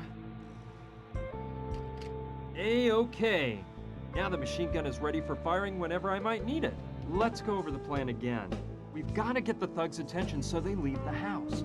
Then I can go in and untie Gina and we'll escape through the trap door. When those thugs go back inside the house and realize Gina and I are gone, we'll implement part 2 of the plan. Somehow locking the bad guys inside the cabin so they can't come after us. Last of all, part 3 is finding a getaway vehicle. We seem to be in the middle of a desert, so going on foot is out. We'll use the machine gun to keep them pinned inside the house.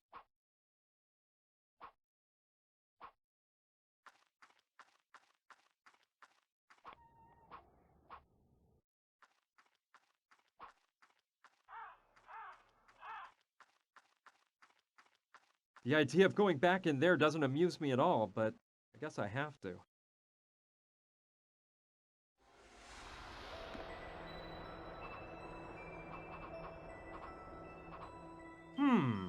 Well, using the helmet as a pot to make peanut butter may be a bright idea, but I think I should put the peanuts in last.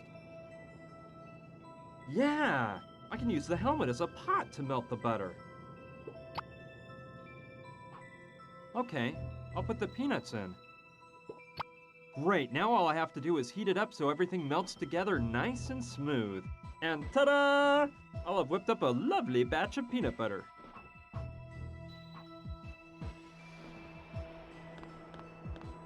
Good thinking.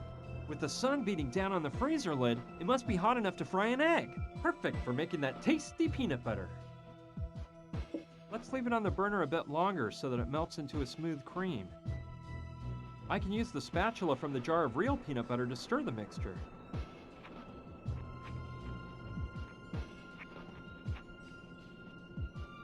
Well, it's not real peanut butter, but I think it'll pass. And the color is certainly just like the real thing.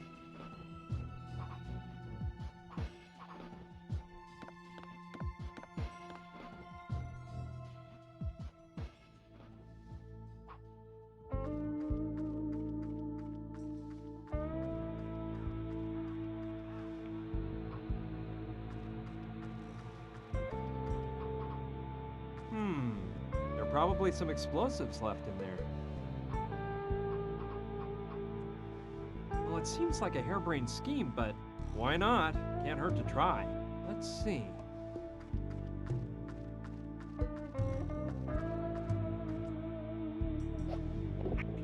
Let's see if those ants show any sign of life.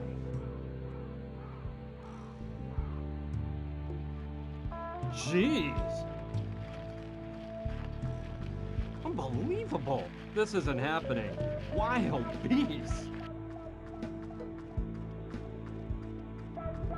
Absolutely amazing! They've munched up the shack into a pile of sawdust. Luckily, the things inside have remained intact. There's enough dynamite to blow this whole place up. If I hadn't seen what those ants did, I wouldn't believe it. I don't like that idea. I think this is all I need to have a real blast. I better walk carefully with this stuff on me.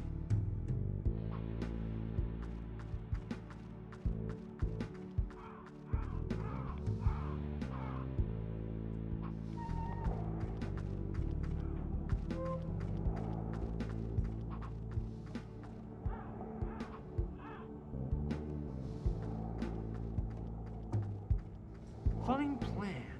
If I choose the right moment to blow up the well, I can draw the goons' attention. Let's put the dynamite in place.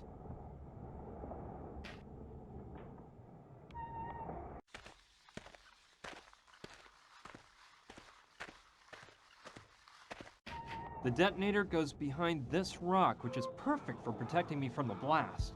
Let's go over the plan again. We've got to get the thugs' attention so they leave the house. Then I can go in and untie Gina, and we'll escape through the trap door. When those thugs go back inside the house and realize Gina and I are gone, we'll implement part 2 of the plan. Somehow locking the bad guys inside the cabin so they can't come after us. Last of all, part 3 is finding a getaway vehicle. We seem to be in the middle of a desert, so going on foot is out. We'll grab their attention by blowing up the oil well at just the right time. Everything is ready then. I'll go talk with the girls and put the plan in motion. Girls, listen to me. I've got something important to tell you. I have some good news and some bad news. Which do you want to hear first? Oh, dear boy, start with the good news, please. I've cooked up the perfect plan to set Gina free and get us all out of here. I'll need a bit of cooperation on your behalf, but it'll be easy, so don't worry. So what about that bad news, darling? Well, let's see. Do any of you know how to fly a helicopter? A helicopter? A helicopter? Calm down, girls. It's no problem. Sergeant Hewitt reporting, sir. Reconnaissance pilot from the Bravo Division, sir. Windward Regiment, 2nd Battalion, Charlie, United States Marines, sir. You're a Marine? Oh, that's awesome, Carla. I would have never guessed. Very well then, there's no time to waste. Go get your things and take them to the chopper. Then I'll explain the details of the plan and tell each of you what your mission is. Oh, and one more thing. Remember that we're flying out on a helicopter that doesn't hold all the stuff you've got in the bus. Please, just take what you need. Oh, good thing you brought just the essentials. And hey, you don't expect us to be taking the bodybuilder along too, do you? He's really a nice boy, Brian. He just needs someone to set him on the right path. Us girls will take care of that. The poor guy just needs a chance in life. We'll give him just what he deserves. Okay, whatever you gals want. The important thing is this. Listen. First, we're going to cause an explosion in that oil well to distract the one-eyed guy and his sidekick. You're in charge of that, Mariola. Don't worry, it'll be simple. I've got it all planned out. You just have to activate the detonator and run to the helicopter, okay? And how will I know when to push the button? We'll use radio transmitters. You'll each be wearing one, and I'll give you instructions over the walkie-talkie. Lula, are there enough transmitters? Yes, sweetie pie. No problem. There are more than enough. Perfect, then. Lula, we'll be taking advantage of your excellent marksmanship, so use the machine gun I set up for you in the airplane graveyard. It's got a great clear shot to the cabin. If the plan goes off without a hitch, the oil well will blow up and those thugs will run out of the cabin to find out what happened, which is when I slip in and free Gina. All right, when the thugs go back inside, you'll start to shoot at the cabin to keep them from running after us, since they'll have realized that Gina's gone. Understood? Understood! It's gonna be so much fun to slaughter those pigs, but when do I make a run for the helicopter? Let's see, you'll still be too far from here, and you've got to give us cover while we retreat. Mariola, Gina, and I will be on board the helicopter. We'll take off and go pick you up at the plane cemetery. Okay, but don't forget about me. Calm down, nobody's staying on land.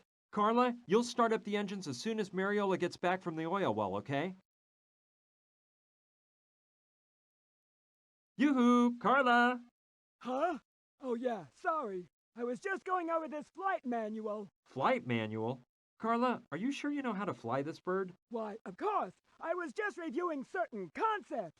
I've got more in-flight hours than a bald eagle. And just about the same hairdo, you old hag? Your insides are just eaten up with jealousy. Come on, girls, don't claw each other's eyes out. Carla, we have 100% faith in you. In our prayers, too. This is so exciting, girls. I feel like I'm on Charlie's Angels. Okay, enough talk. Everyone get in position. Good luck to everyone. And to myself.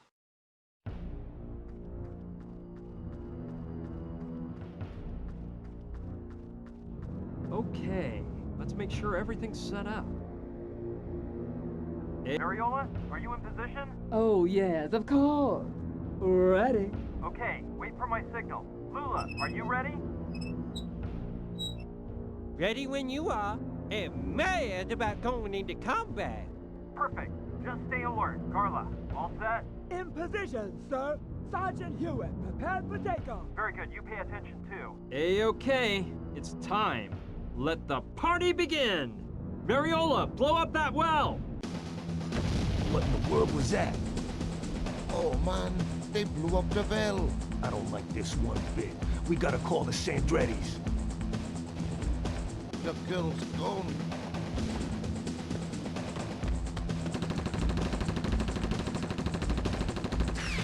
Take cover! We're being ambushed! That's impossible, crazy broad.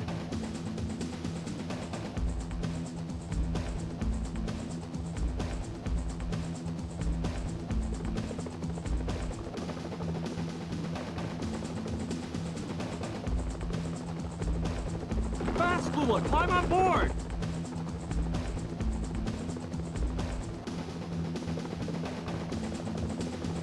Oh, careful with that plane, Carla. Come on, Carla, get us out of here. Oh! Wait, what's the matter now? I broke a fingernail activating that damn detonator. What a getaway, huh? You can't deny it. It was amazing. The helicopter ride? Well, let's just say it was pretty intense. Carla hadn't piloted a plane for years, and I admit my palms were a bit sweaty. But the important thing is that she got us to the part of Arizona where the Hopi people live. We thought we'd find more information on the weird crucifix there.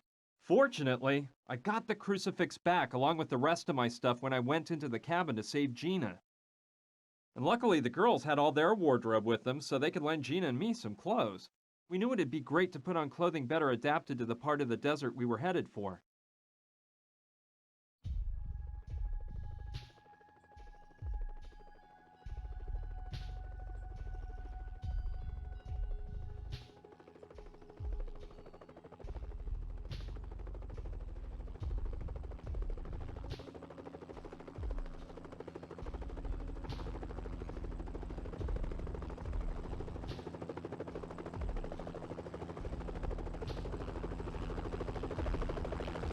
Be careful, you guys. You gals, too. And thanks for everything. I can't stand goodbye. I always cry like a baby. I promise, we'll go see your show as soon as we have time. You better stick to that promise if you don't want to piss off a Marine, cutie. Goodbye. Goodbye. See you soon. Goodbye, girls. I'll never forget you. We won't forget you either. Bye.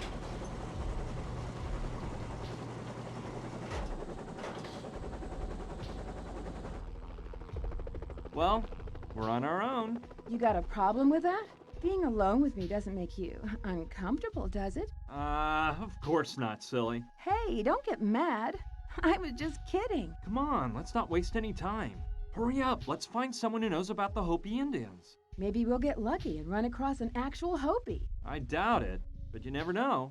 I saw a path behind here. Let's go.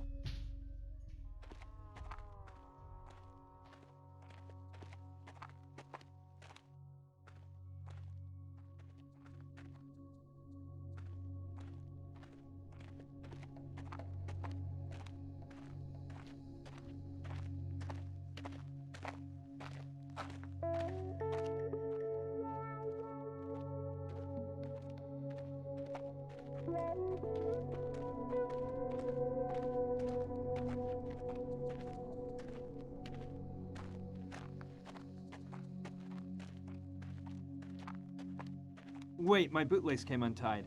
I'll catch up with you. I'm gonna take a look from up there. Hey! Gina! Gina! Gina! Answer me! Gina! No! No!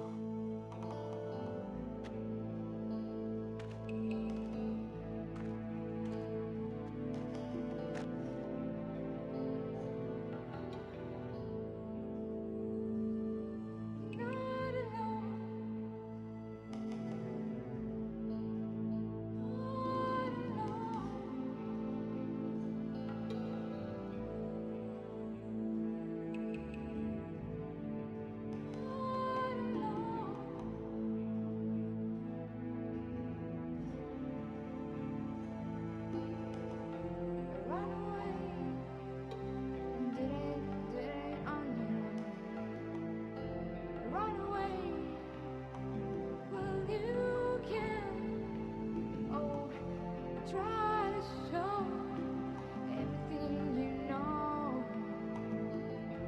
Try to show everything you know.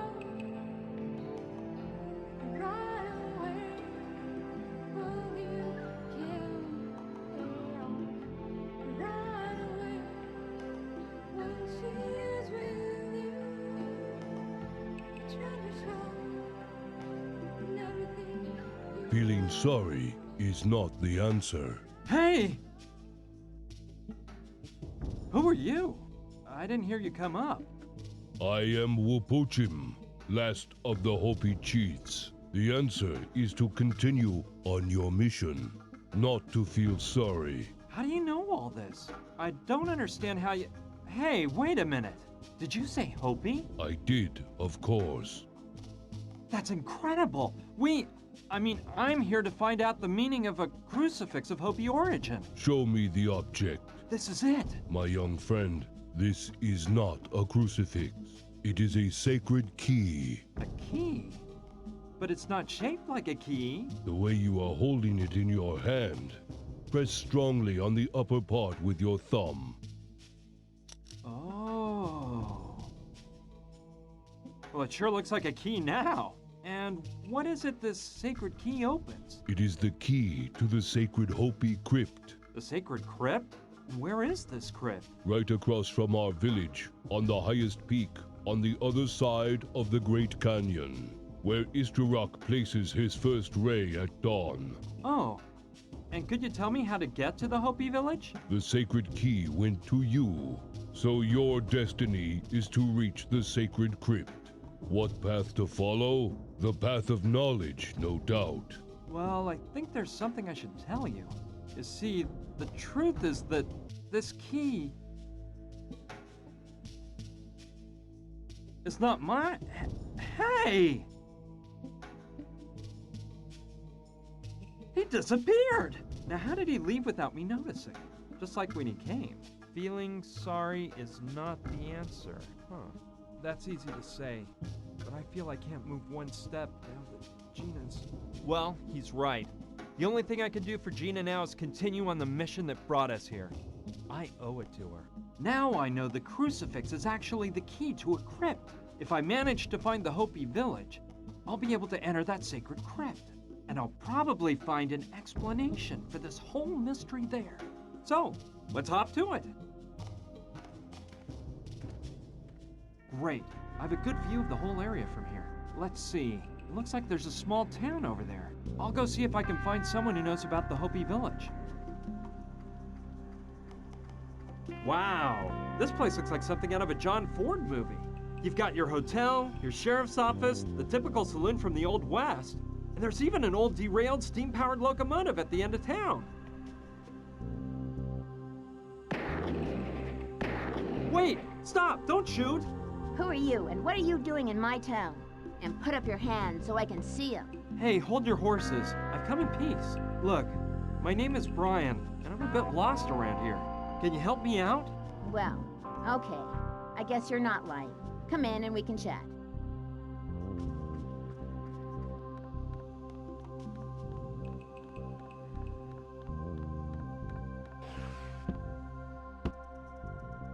So, you say you're lost, huh? Well, maybe you can tell me how you got here then. Well, the truth is, I'm not totally lost. I'm trying to find a Hopi village that used to be inhabited somewhere in this region. I came into this town hoping to find information on its exact location. The Hopi village. Are you an archaeologist or something like that? No, I know nothing about archaeology.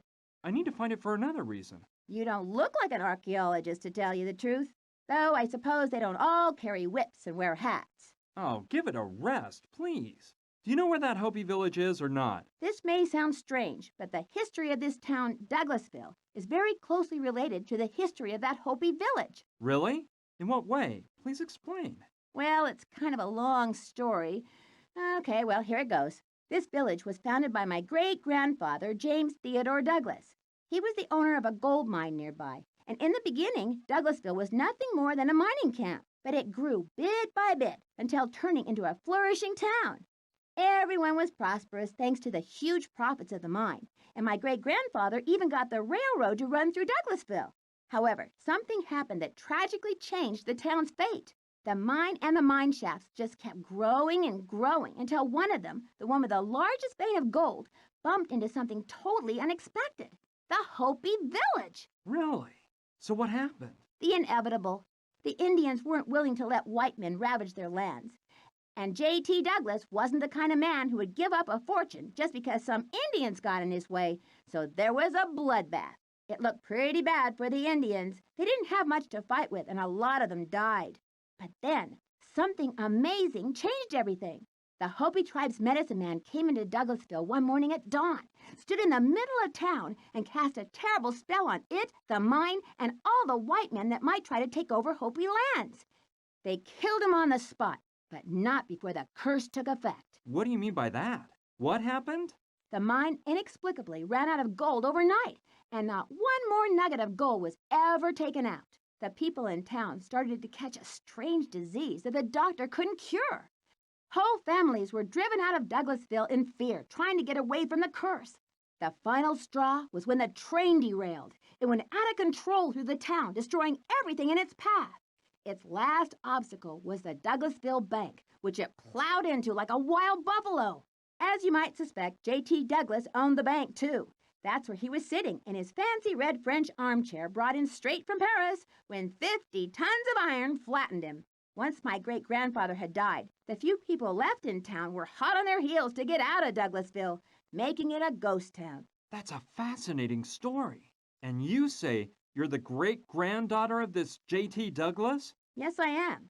By the way, my name is Sushi Douglas, and this town is really mine. The deed to it has been passed down from generation to generation until reaching me. And I was the first person to use it a year and a half ago. I came here to live with 2 friends, Kevin and Rutger, but up to then, it was completely abandoned. The 3 of you live here alone? No way! Wow, Sushi. I can see you're really informed about the history of the region. So, I bet you can indicate the way to the remains of the Hopi village, right? Well, actually, I can't. The mine was sealed when all that stuff I told you about happened, and from the outside, I have absolutely no idea how to reach the Hopi village. So, do you think I could get to the Hopi village by going through the mine? If you knew the directions to follow through the mine shafts, you surely could.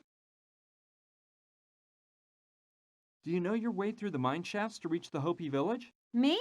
Not a chance. I've never gone into that old mine. I thought you might have an old map of the mine. No, I don't have any maps of it. Let me think. I guess that if a map exists, it would be in the town bank. Probably inside the safe. Do you really think the mine ran dry because of the Hopi medicine man's curse? Well, I neither believe it nor deny it. What I do know is that the mine ran out of gold, even though such a thing seemed totally impossible days before. Not something very normal, don't you think? Why did Kevin, Rutger, and you come live out here? It was my idea. I felt the need for total isolation so I could devote myself to my greatest passion. They had similar concerns. So here we are. So, what's your passion? Computers and the whole world of technology surrounding them. I'm pretty good at it, you know? I'm going to continue on my search. Thanks for all your help, Sushi. See you later. See ya, and good luck.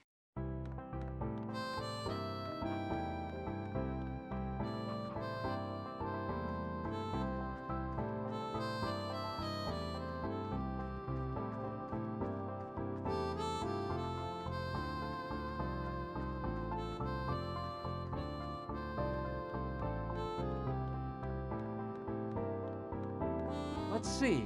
Way at the end, I see a cell, and I can't believe my eyes. There's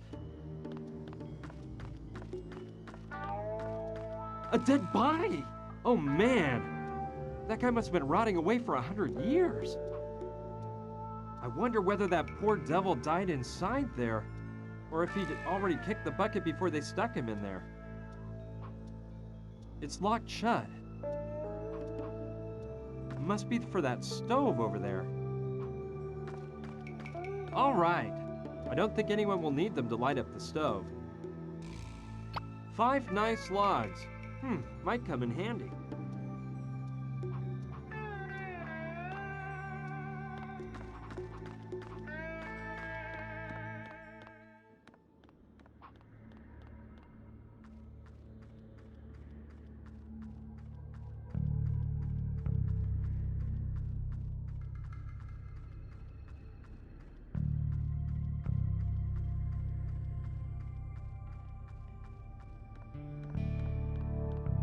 Whoa! The bank sure is a mess.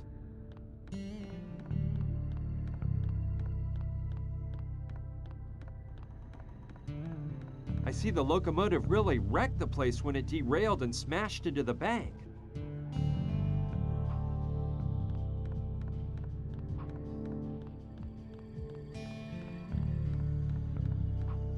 I bet this was J.T. Douglas's desk. BD, Bank of Douglasville, I suppose.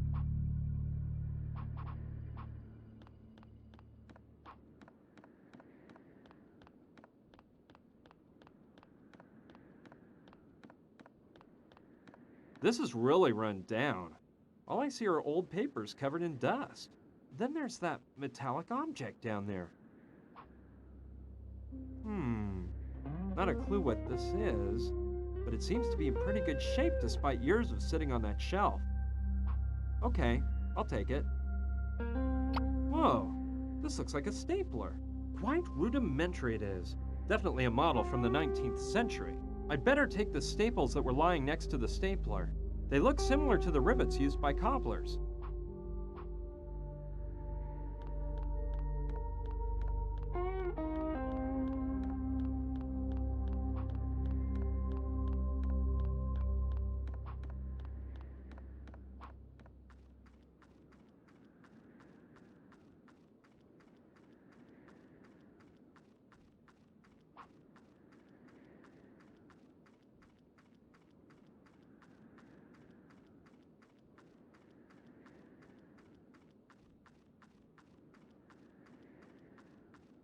Okay, let's make a real Clint Eastwood entrance. Hey, how cool. An automatic door opening system. And they say the Old West was wild and dangerous. Well, well, wow. This looks like a botanical garden. It's got dirt inside, but nothing has been planted in it. Okay. Maybe I'll find something to plant in it. Let's see what I find here. It's a sort of shed stocked with a wide range of gardening tools. Seeds, tools, chemicals, that kind of stuff.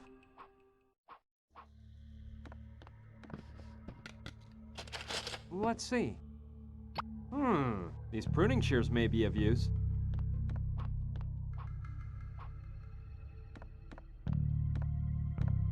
Hey! Hey, pal. Hi, who are you? My name's Brian. Brian Basco. I'm Kevin, but everyone calls me Saturn. Nice to meet you, BB. BB? Those are your initials, right? I could just tell you go by BB right away. It was logical, what with your name. Well, to tell you the truth, no one's ever caught. So tell me, BB, you planning on moving to these parts? Have you spoken with Sushi about this? What kind of artist are you? No, I don't plan on staying. I'm just passing through. Oh, well, that's something unusual, isn't it?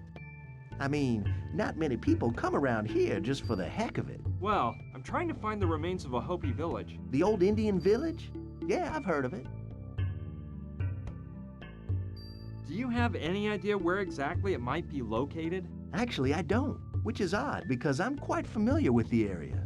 I often go out exploring to find raw materials for my inventions, and I've never come across the slightest sign of that Hopi village. Do you know of anyone who could tell me the story of that village? Let me think. I don't know. I think Sushi may have some documents from her great-grandfather. They might mention the Hopi village. Of course, Rutger hasn't got a clue, although you never know. And, Mama Dorita could know something. That story about Sushi owning Douglasville is true then, huh? Oh, yes, the whole town belonged to her great-grandfather. Then it was passed down from generation to generation until Sushi inherited it from her father. I met Sushi on the internet through a chat room. We got along really well and became friends quite fast. When she proposed the idea of moving away to this town to live at peace with our creative spirits, well, I didn't think twice. I haven't met Rutger yet. Well, he's out of town. He told me he was going on an expedition in search of plants and roots. When you meet him, you'll see what a swell guy he is. He joined up with us to move out here so he could devote himself fully to his great passion, botanical gardening. What do you know about Mama Dorita? Well, I've only seen her on one occasion. I got her to give me an appointment to see if she could do something about my lack of inspiration. It didn't work. According to her, I lacked faith. But really, I didn't think swallowing a live spider bathed in coyote brains was going to solve my problems. That thing you're working on is totally interesting. This ensemble? I assure you it's not one of my best works. My inspiration hasn't been up to par lately, you know? I just don't seem to be getting any ideas. Listen, about the Hopi village I'm looking for? Yes, what is it?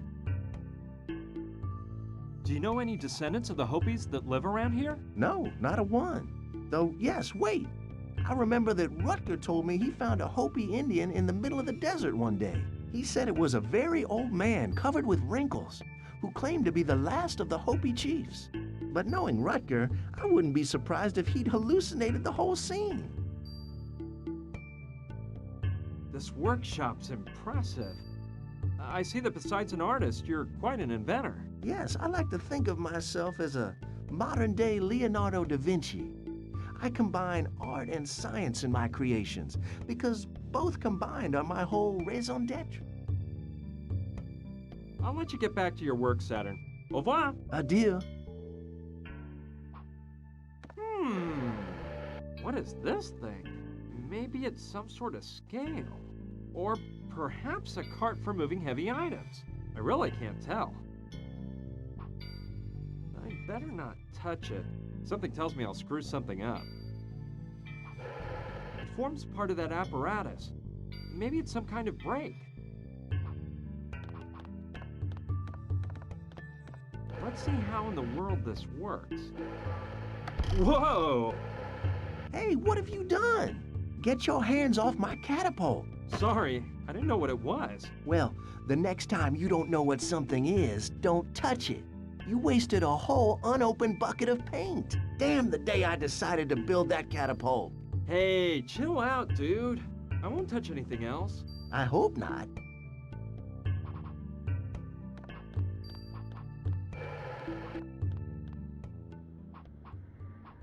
It's a sanding block. Kevin must have dropped it. All right, better not leave it lying there. I'm sure Kevin will be grateful if I return it to him.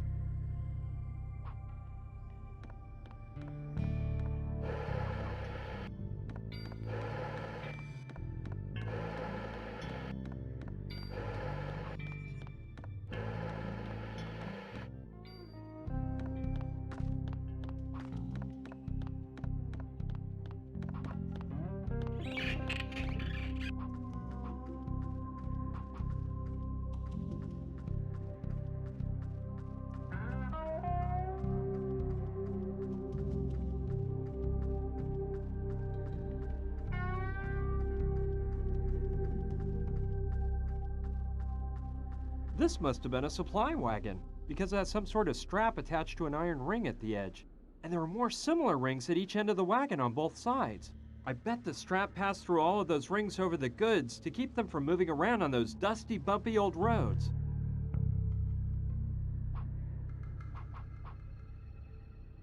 Okay, I'll cut right next to the iron ring. That way I'll get most of the whole strap. It must be 6 to 8 yards long. I'm sure it'll come in handy.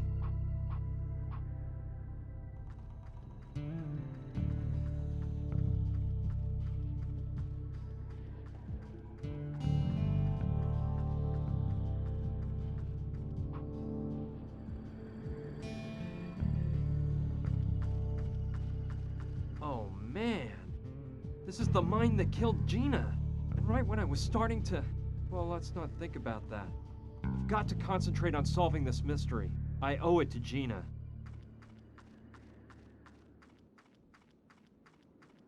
If I could move that stone away from the entrance, I might find the Hopi village through the mine.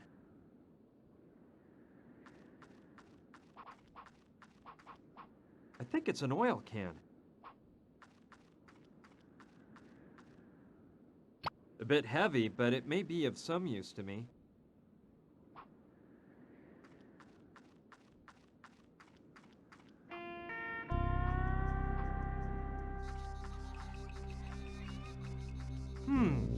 This house looks Mexican, and there's a huge guy in the doorway. I don't know. He seems to be keeping guard, but he looks like a nice guy. I'll go talk to him to see what happens. Howdy, partner. What brings you to these parts? What do you want from Mama Dorita? Mama Dorita? No, look, I'm searching for the remains of a Hopi village. I know it was around this area somewhere. By the way, my name is Brian. An Indian village? Yeah, Hopi to be exact. Well, I reckon there's an old ghost town called Douglasville, and now there's a bunch of hippies living there. No, I've been through there already. Douglasville is not the town I'm looking for. Thanks anyway, though. Well, pal, I never heard of any other abandoned villages around here. You think Mama Dorita could help me? Sorry, but I doubt it. Mama Dorita helps people with other types of problems. Other types of problems? Yeah, she's in contact with the other side. The other side? You mean she talks to dead people? Yup, she's mastered the arts of voodoo, soothsaying, and Santeria. And she's a healer, too. I'd love to meet her. Maybe she might know something about the Hopi village. No way. Mama Dorita doesn't do that kind of thing. Look for a good archaeologist, pal. I wonder what that's for. Maybe Mama Dorita has a cat and she puts its food there. I may be needing this. It's made of clay, and it looks handmade by a local craftsman.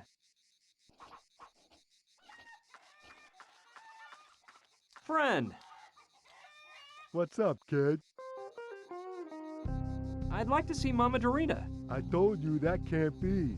She can't help you with your problem, pal. I'm sorry. When you have other troubles, the ones Mama Dorita can fix up, don't you hesitate to come around. I see you like gum. You're always chewing some. Oh, that's not gum. It's menthol chewing tobacco. I can't resist it, you know. Helps me pass the time. What did you do before working for Mama Dorita? Well, I don't like to think about my past. All I can tell you is that I'm not real proud of some of the things I did. Luckily, Mama Dorita came into my life like a shining light and gave it all new meaning. Now my only mission is to serve Mama Dorita. Well, I'll just go on my way here. All right, me too.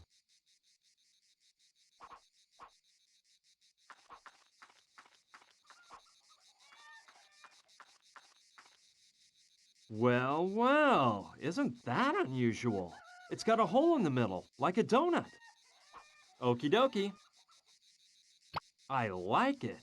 You'd think it was the work of an artist and not just a rock I happened to find on the ground.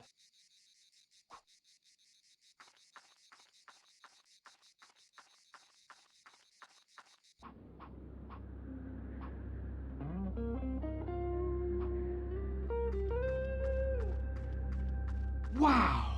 That crater is really big. Jeez! Someone's camping down there, right at the edge of the crater. I'll go down and see who it is. Hello? Hey, friend. Hi. Yo! Nah! It's impossible! I can't get them to open the door! Them? Who are they? Them! You know! Extraterrestrials! Oh, yeah. Speaking of which, who are you and what are you doing here? Are you looking for them, like me? No. My name's Brian, and I'm searching for an old Indian village. Brian? You know the meaning of that name? No, I don't. What is it? I haven't a clue. But my name is Joshua, and it means liberation. That's something to think about, isn't it? Oh, yeah. That's real interesting. I know. Well, now that I think about it, they must have sent you here to help make my communication machine work. Really, my friend, no one sent me. Just because you're not conscious of it doesn't mean they didn't bring you here. Either I'm way off here, or just a few days ago, you never would have imagined you'd be here at the foot of this crater, right? Well, that is true, but it's all because of... So, I was right. See? That's how they do things. That's something to think about, isn't it? You wouldn't know where I can find the remains of that Hopi village I'm looking for, would you? The Indian village? No, I don't have the slightest clue. But as soon as I communicate telepathically with Trantor, I can ask. These aliens know everything. So, what brought you here? To this crater, I mean. This is not just any crater. People just blindly believe whatever those so-called modern scientists tell them.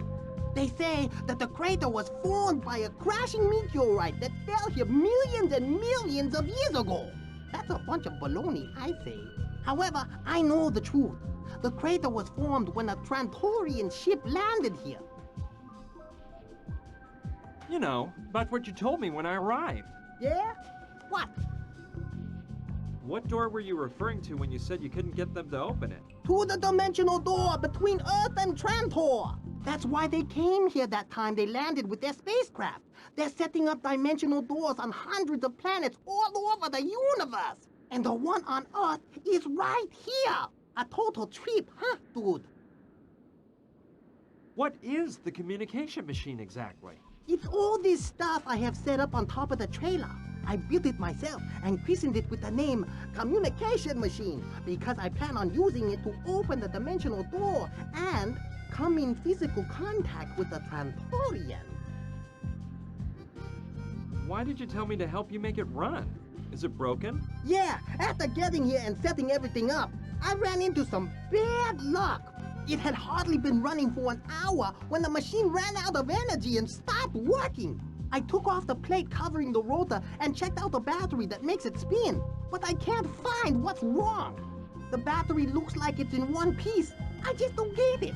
All I can tell is that if the rotor doesn't spin, it doesn't produce energy. And without any energy, the machine is useless hunk of junk. How can I help you make the communication machine work? I'm not sure. The thing is, we need energy for the machine, and the energy is produced when the rotor spins. How does the machine work exactly? Basically, the machine is a sort of amplifier that can emit sounds at a specific frequency. It has a keyboard attached with 7 buttons to play the 7 musical notes. Using my telepathic contacts, I have been told that a way to activate the dimensional door is to play a combination of 5 notes at a frequency revealed only to me. Pretty fascinating, isn't it? What's that panel of spotlights behind there for? Each spotlight goes with one of the musical notes. When you play the note, the matching spotlight turns on. But the truth is, they don't really do anything. What I mean is, you don't need them to activate the dimensional door. But I saw something like them in a movie, and I thought the communication machine looked much more hip with them. What's that strange device you're wearing on your head? You mean my telepathic helmet? It's a telepathic empowerment device that multiplies a human being's telepathic abilities 2,000 or 3,000-fold. I use it to communicate with Trantor. You got to be careful. When you wear this, you run the risk of going crazy because a lot of ideas flash through your brain. There are millions of telepathic messages people give off all the time without realizing it. Fortunately, I can clearly distinguish telepathic messages from Trantor and run no risk of losing my marbles. Well, I'll let you get back to work. We can talk later. Whenever you want, kid.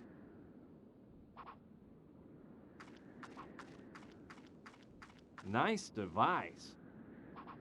It's one of those dirt bikes that'll go just about anywhere.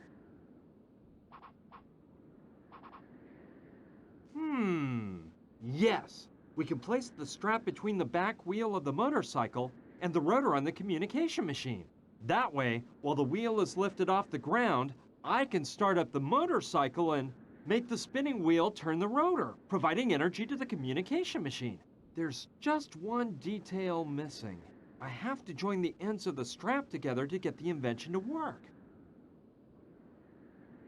Of course! I can use the stapler to join the ends of the belt together.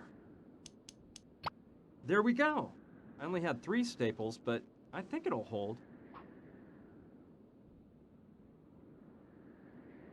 All right, let's see if I can put this in place. This looks like a job for Joshua. If he could build that crazy machine, he must be pretty clever with his hands. I've got it. I'll give Joshua the strap, explain my idea to him, and have him get his hands all dirty. Joshua? Yes? I came up with an idea to make your communication machine work. Seriously? That is excellent! Explain it to me, boy. Look, I thought you could place a strap between the back wheel of the motorcycle and the rotor of your machine. Afterward, we rev up the motorcycle's engine and put it into gear. The wheel will pull on the strap as it spins and... Oh, yes. I understand now. Great idea, young man. You're not as dumb as you looked after all. Just one thing. Do you have that strap? I've got it. You'll put it in place, won't you? Oh, yes. That is right up my alley. Just leave the strap next to the motorcycle, and I'll do it in 5 minutes. The thing is, right when you talked to me, I had just tuned in a telepathic message from Trantor that I simply must decipher before I forget it. As you wish, but don't take too long.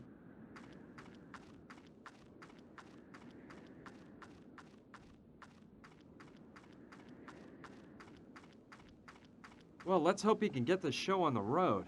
I'm dying to check whether my idea works. No, I'd better not interrupt his, telepathic conversation. I should just leave him alone so he'll finish as soon as possible and put the strap in.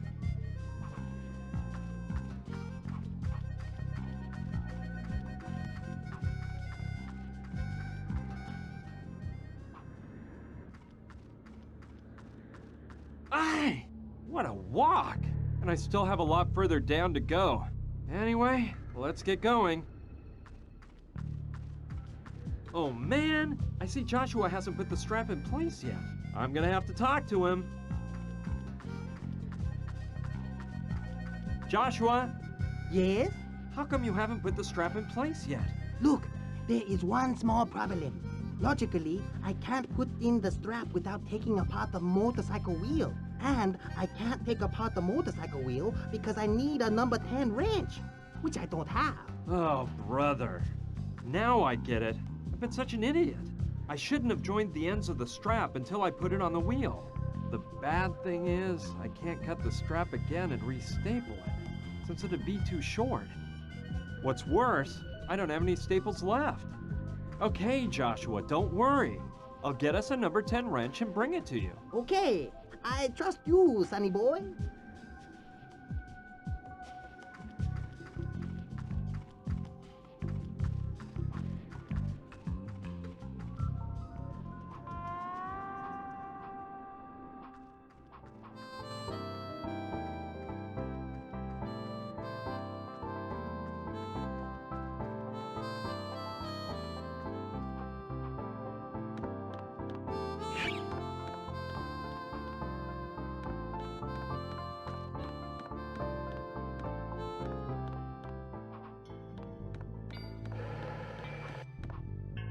Hey, Saturn. What?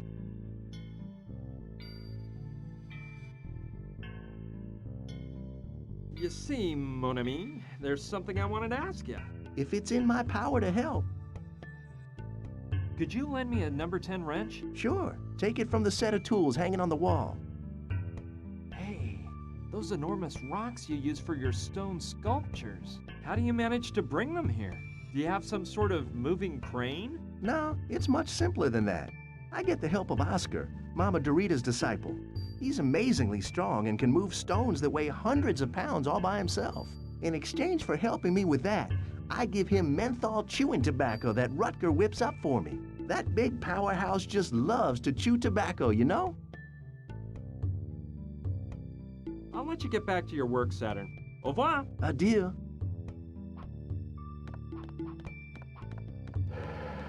Nice set. Yes, sirree. Let's see. Here on the left are the wrenches. Shoot! Just the one I need is missing. The number 10. Hey, Saturn. What's up now, BB? The number 10 wrench is missing. Impossible. It's gotta be... Hey, wait, you're right. I used it before and left it here in my pocket. Here.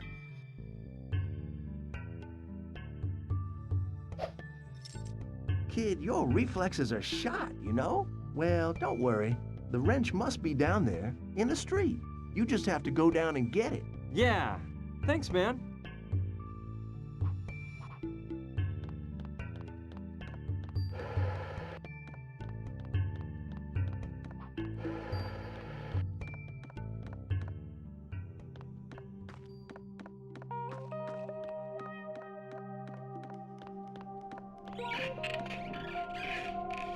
I don't see the wrench anywhere. Ugh. I'm afraid I figured out where it is. It's fallen into that disgusting trough. Okay, who's the sucker that's gonna stick his hand in there? Rotten luck. The wrench fell right into that spot. Sorry, but I'll have to find some other way to get that out of there. 'Cause I am not sticking my hand in.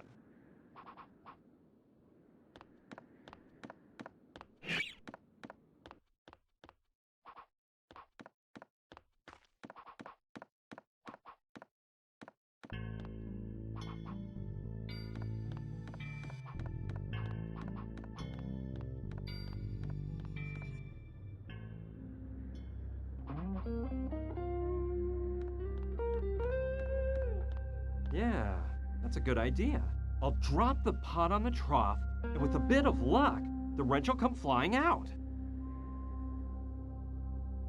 I can't tell if it worked from up here. I need to go down and check.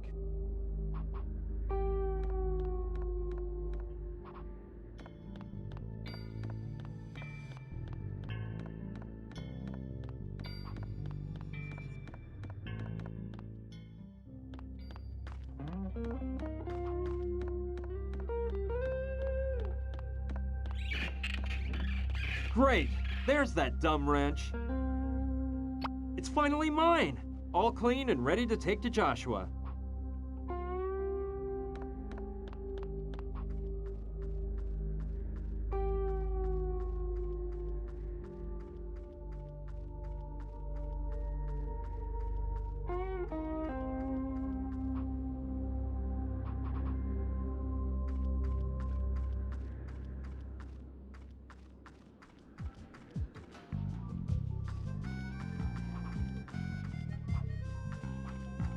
Joshua?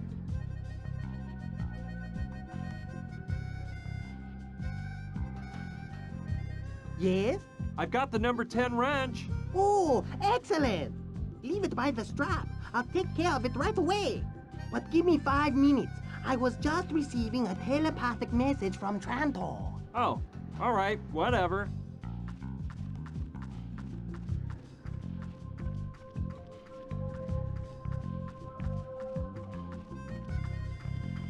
Okay, let's hope Joshua puts my plan into action.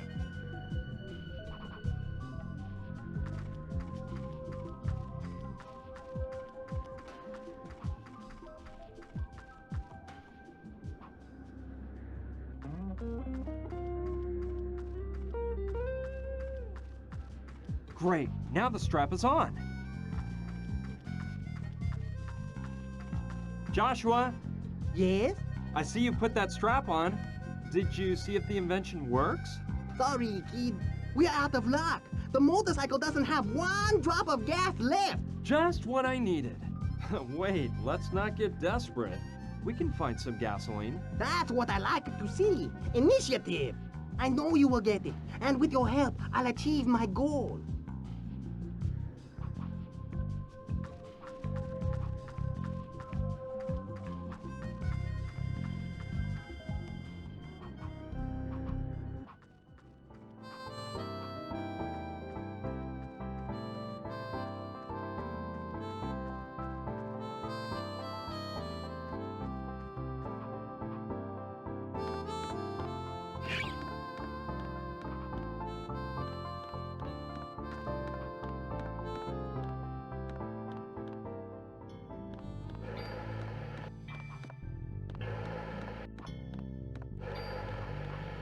If it's gas, I could really use some. Yeah, it might hold gasoline, but I have to beg Saturn for it. Hey, Saturn! What? You see, mon ami, there's something I wanted to ask you. If it's in my power to help. Can I take that tank you've got over there? It's filled with gasoline, isn't it? Yes, it's gasoline, but I'm afraid I can't give it to you. You see, when we came to this town, we agreed on a set of rules. One was that we didn't even want to hear about money. Nobody buys or sells anything here. What we do is use the noble old system of bartering. If you want something of mine, you have to give me something of yours in exchange. If what you want is a loan of something that's not perishable, no problem. We're just as generous as the next guy. But if it's something you can't return because using it means it will disappear, well, in that case, you have to give something in exchange. And I don't think I have to tell you that's the way it'll work with that tank of gasoline. Okay, I get it. And what might I offer you in exchange for your tank of gas? Look, one thing has occurred to me. You could give me a piece of art you've made. I love collecting works by other artists, you know. It's quite enriching. You see, mon ami, there's something I wanted to ask you. If it's in my power to help. Getting back to what we were talking about. Yes? I'll let you get back to your work, Saturn. Au revoir. Adieu.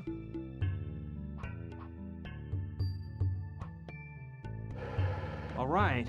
I don't want to give it up, but maybe I can get Saturn to exchange it for the tank of gas. Saturn! Hey, Saturn! I brought you a first-rate work of art. It's a small sculpture I've carved in stone. What does it portray? What does it portray? Well, it portrays the fragility of mankind and the savage environment that surrounds us. Oh yeah, that's what I thought. It's a lovely piece, and I hate to lose it, but I'd give it to you in exchange for the tank of gas. Well, I really understand the concept and all, and I like it, but it seems like an unfinished work, like a diamond in the rough. Work on it a bit more, and we'll talk. Whatever you say. You're the big artist. Shoot, it didn't work. Yeah, if I can polish the stone, then maybe Saturn would consider trading it for the tank of gas. It's worth trying. Well, it certainly looks a lot nicer. Let's hope Saturn thinks the same.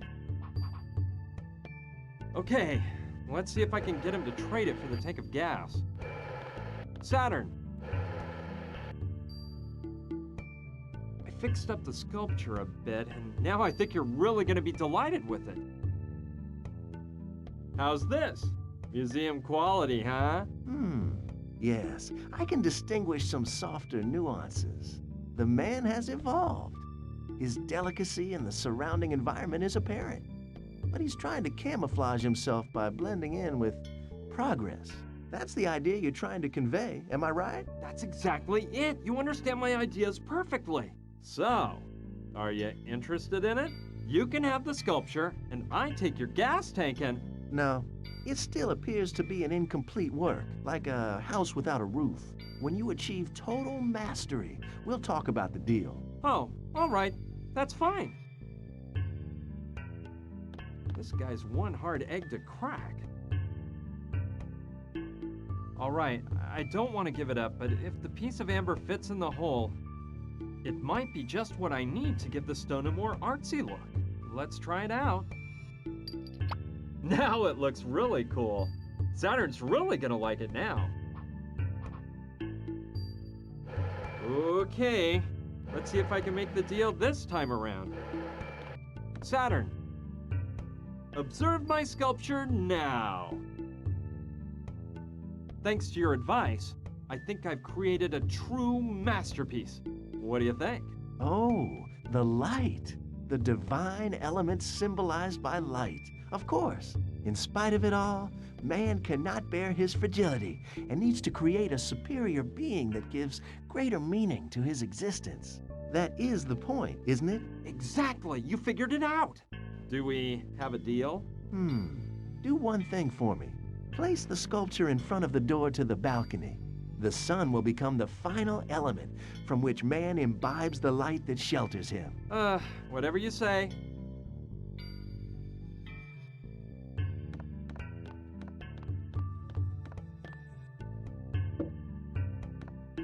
Yes, truly majestic. Don't move it. That's the perfect spot. Okay, then I get the tank of gas, right? Yes, it's yours. Oh, but there's one thing I forgot to tell you. That isn't any normal, everyday gasoline.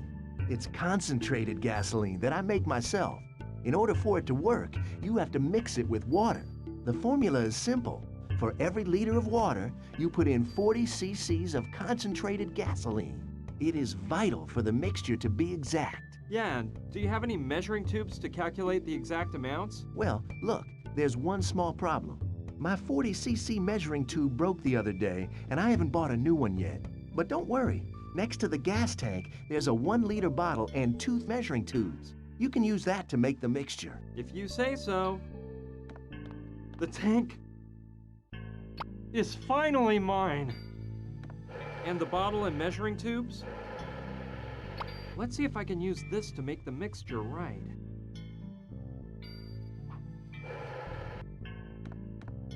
I'd rather ask Saturn whether I can have his water. Hey, Saturn! What? You see, mon ami, there's something I wanted to ask you. If it's in my power to help. Can I take a bit of water from the machine? Go ahead. You can't say no to giving someone water. Take all you need. Getting back to what we were talking about. Yes? I'll let you get back to your work, Saturn. Au revoir! Adieu.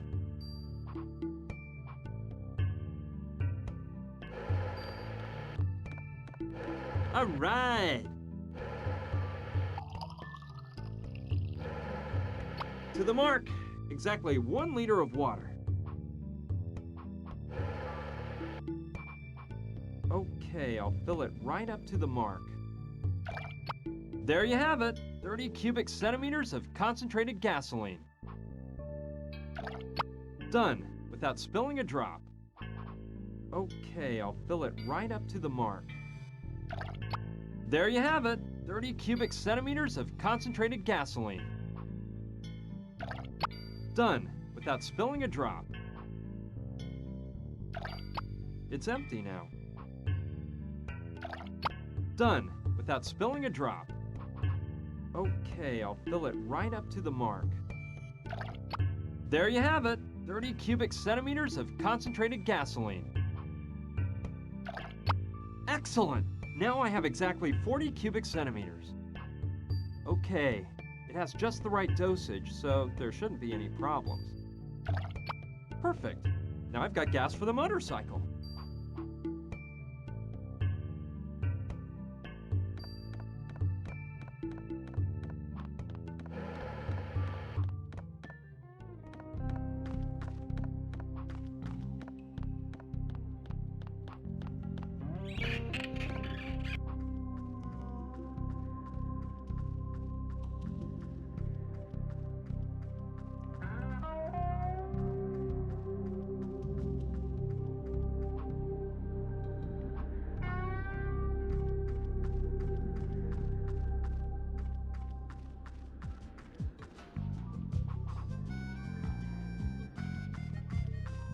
Alrighty then. Let's fill that tank and see if we can finally implement my plan.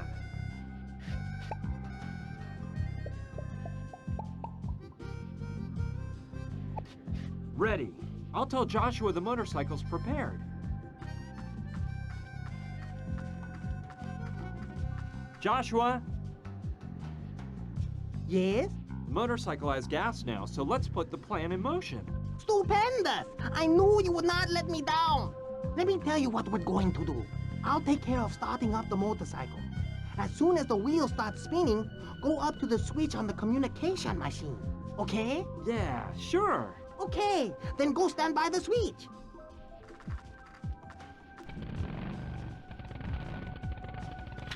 It works! Amazing! We did it, young man. I knew my idea with the strap would work. Hey, it was my idea. Hey, let's forget about that. Now I need you to help me figure out the combination to open the dimensional door. I need you, kid. Don't fail me now. Well, alright. What do I have to do?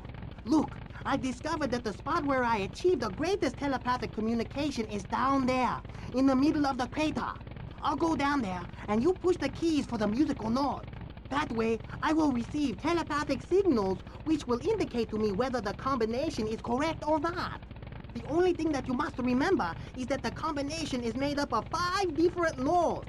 You understand this, don't you? You cannot repeat the same note twice in any combination either. Got it. Different sets of notes, but without repeating any note twice in a combination of 5 notes. You are one smart little whippersnapper. Come on, Trantor's people are expecting me. Ready? Hit it, Sonny.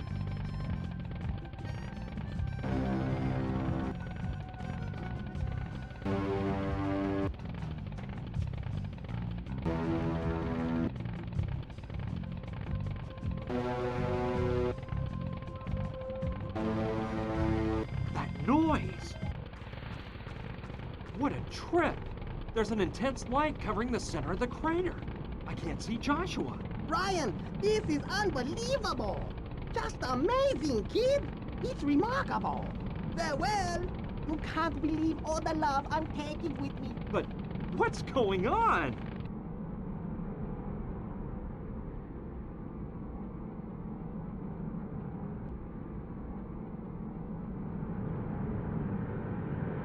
That strange noise stopped and the light disappeared. But I can't find Joshua anywhere. I'm going down into that crater to see what happened. Unbelievable. The only thing Joshua left behind is that black mark on the ground and his telepathic helmet. Oh well, I don't think we'll be seeing Joshua again. I hope wherever he may be, he's resting in, well, that he found what he was looking for. It's still lit up, so it must be working. If it really even does anything, that is. Alright, Joshua won't be needing it any longer. The truth is, I doubt this contraption really improves anyone's telepathic powers, and I don't plan on wearing it to test the theory.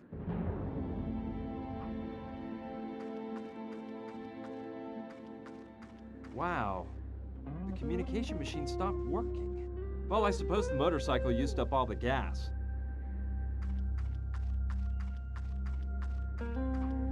This model's a bit outdated. People use those igloo-style tents nowadays.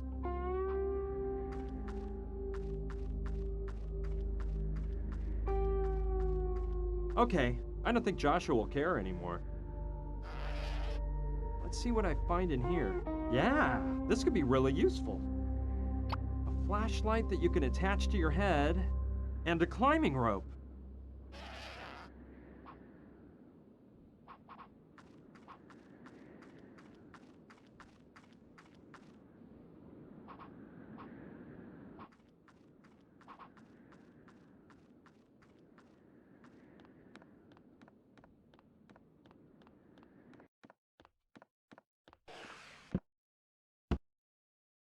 Hi, Sushi. Hi, Brian. How's it going? Did you find out anything else? I'm working on it. You see, there's something I want to talk to you about. Shoot.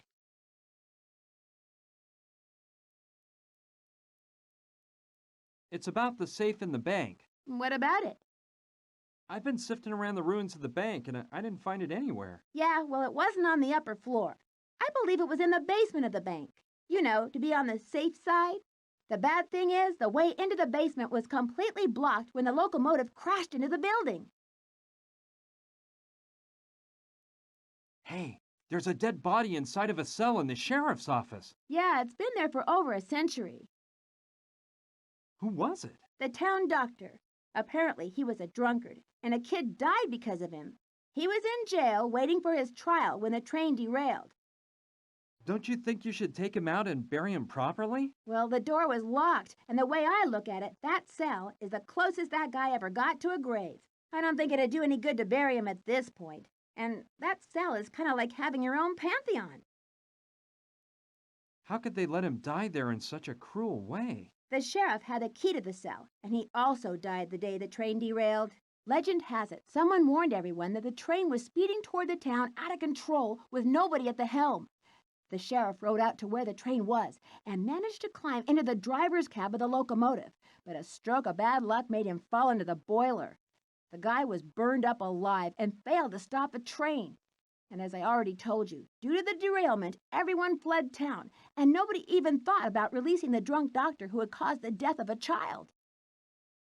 Back up a bit. Yes? It's about your great-grandfather's mine. Sure, what is it?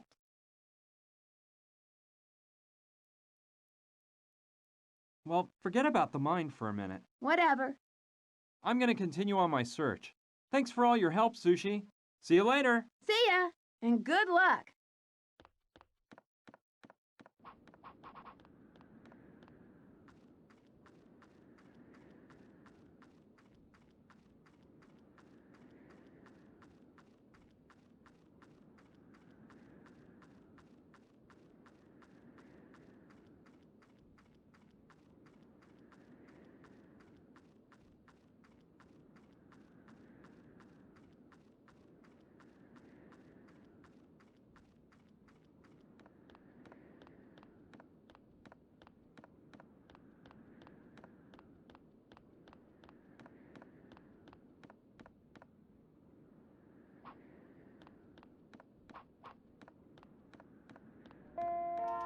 It's undoubtedly the bucket of paint I launched with the catapult.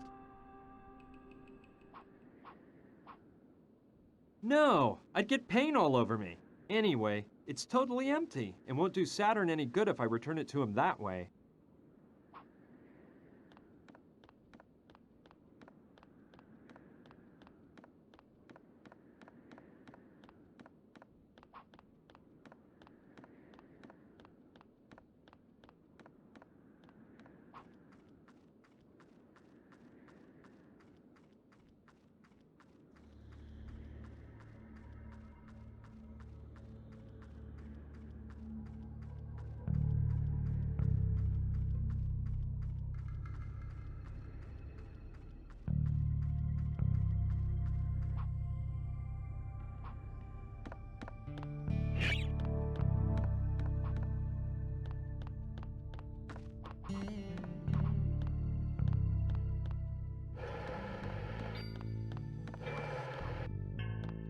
Hey, Saturn! What?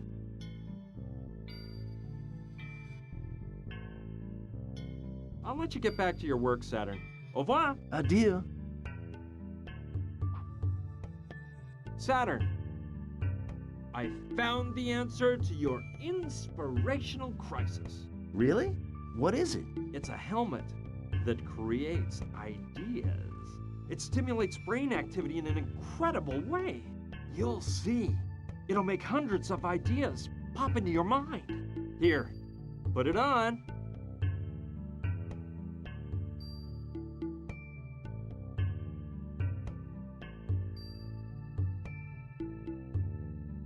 Let's see. Yeah, I can feel something. Oh.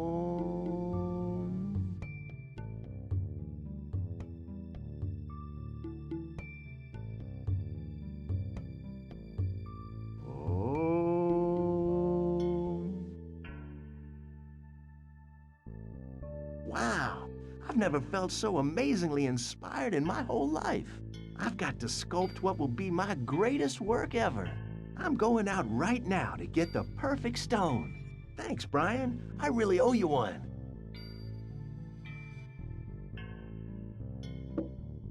No problem, man. And good luck. Now, how about that? In the end, it'll turn out that the helmet actually works. Anyway, I hope Saturn doesn't become like Joshua. Saturn left it behind when he went out. Okay, Saturn owes me one anyway. It's very light. I thought it would weigh more. It's used to control the crane located on the central beam in the ceiling. Okay, let's take advantage of the fact that Saturn's out. After all, what you don't see can't hurt you. Here's the deal. I'll move the statue onto the catapult.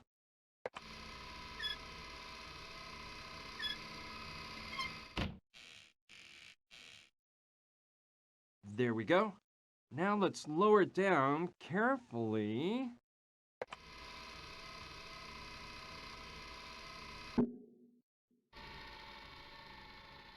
Perfect! Now it's placed right where I want it on the catapult. No, I think I'd better leave it facing the same direction.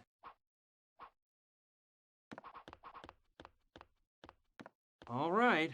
I hope the statue lands in the same spot as the paint bucket. Let it fly!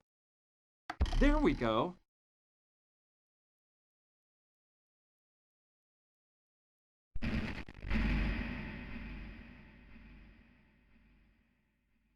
I hope Saturn doesn't miss the statue.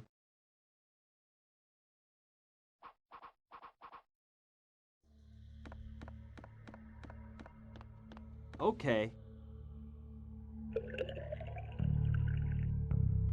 Ready! It's filled to the brim with water.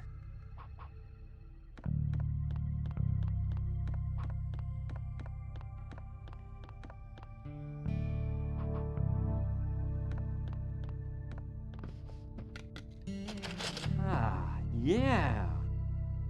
These dried tobacco leaves could really come in handy.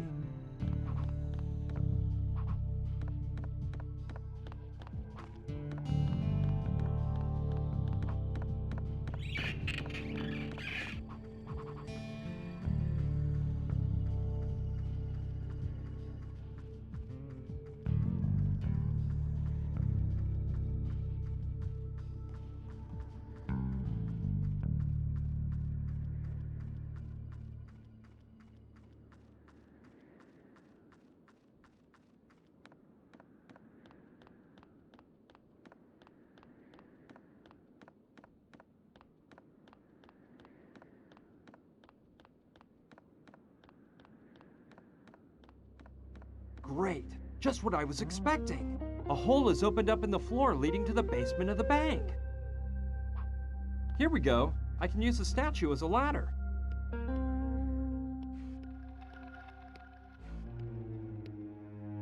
Good. I've made it into the basement of the bank, which is where the safe is located, like Sushi said. Even though it's an antique, it looks very sturdy and durable.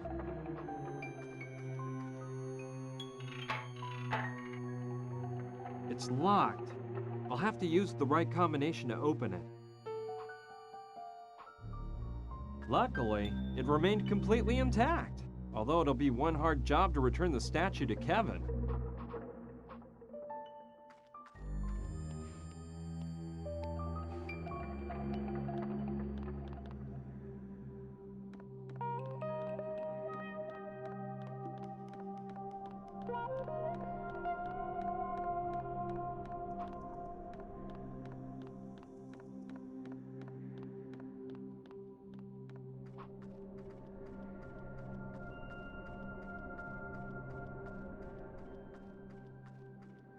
I can't imagine the havoc that locomotive wreaked the day it derailed and annihilated everything in its path. Huh. Reminds me of a model I got for Christmas one year. Yep, it's almost exactly alike. There's the smokestack, and to the left is a spout where you fill the water tank, and further to the left is the whistle next to the engineer's cap. That's where you put water into the tank.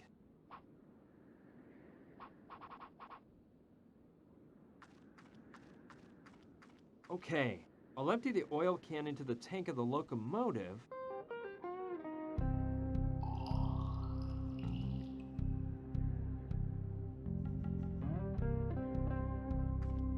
It whistles by letting steam out.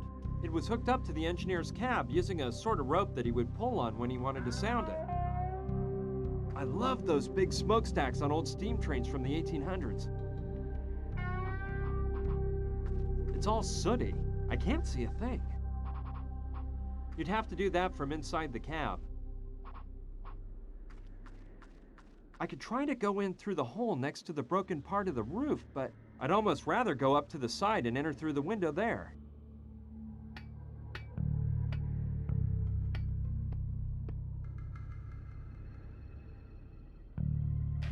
Okay, let's see what's in here.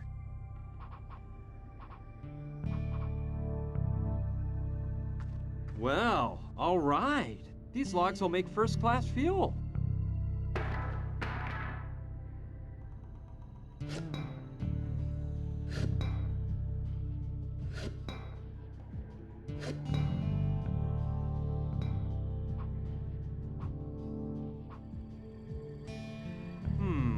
The level of the water tank is really low. I don't want to waste fuel unnecessarily. I think with one big leap, I can reach the window.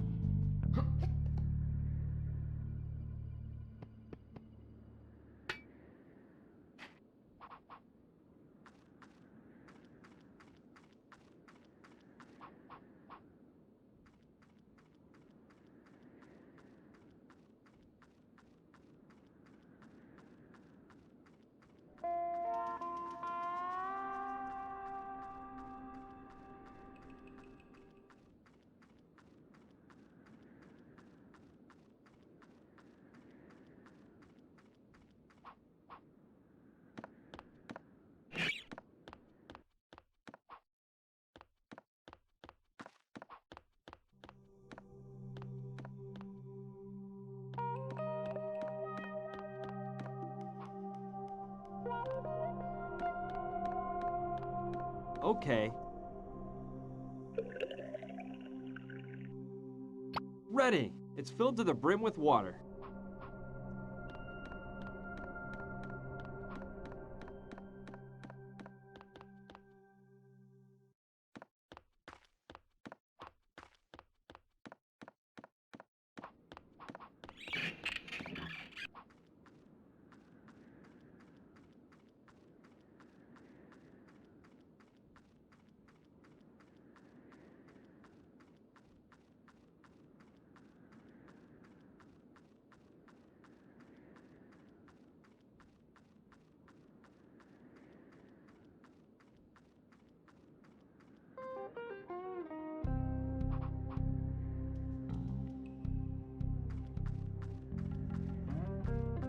There we go.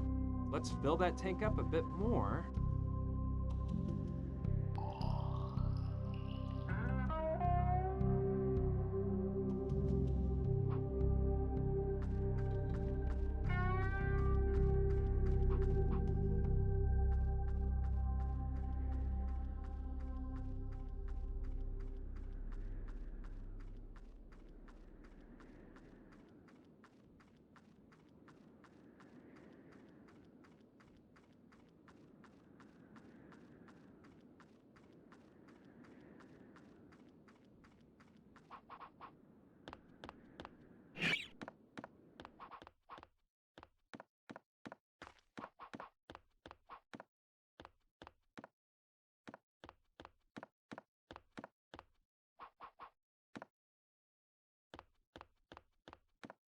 Okay.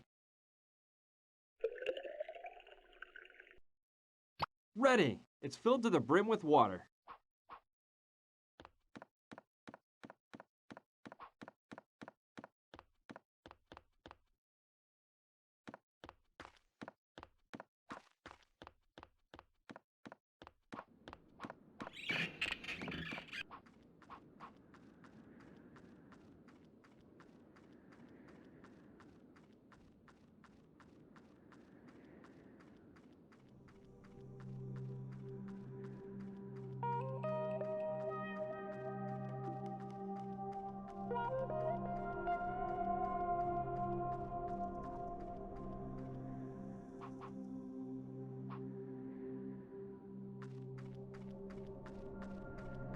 There we go. Let's fill that tank up a bit more.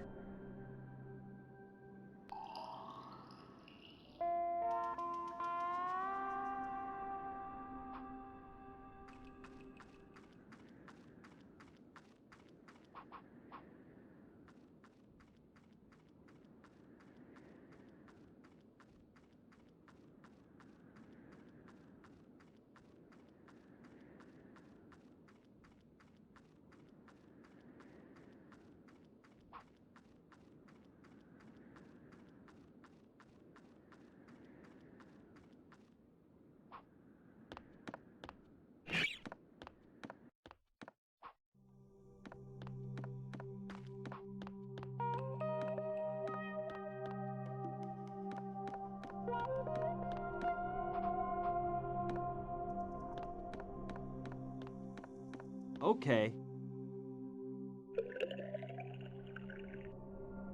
Ready! It's filled to the brim with water.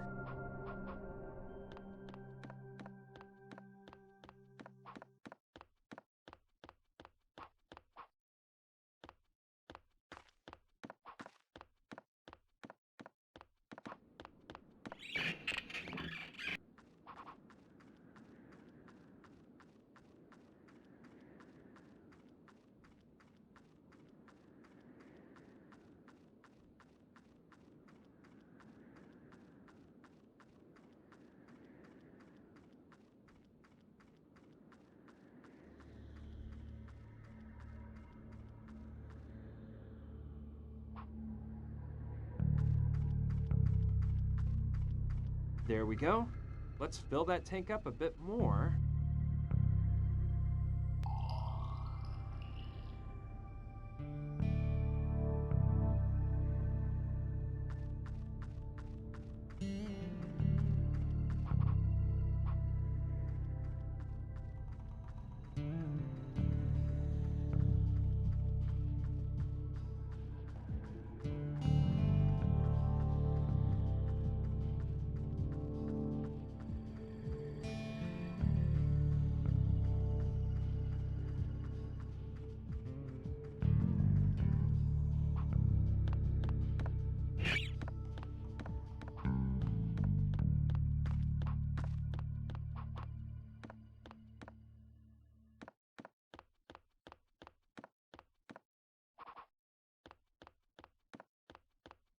Okay. Ready! It's filled to the brim with water.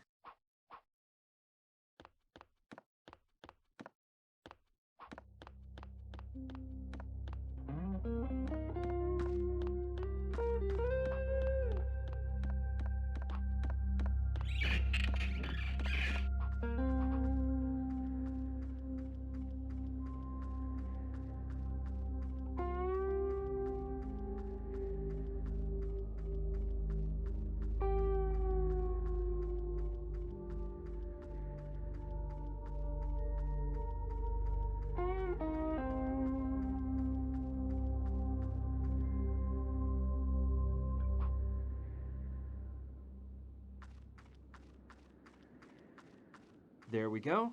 Let's fill that tank up a bit more.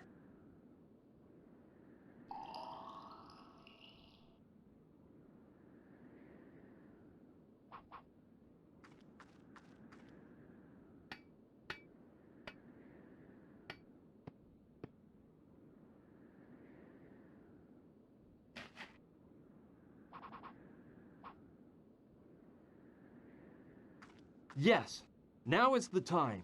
Careful there. I don't want to burn my hand off.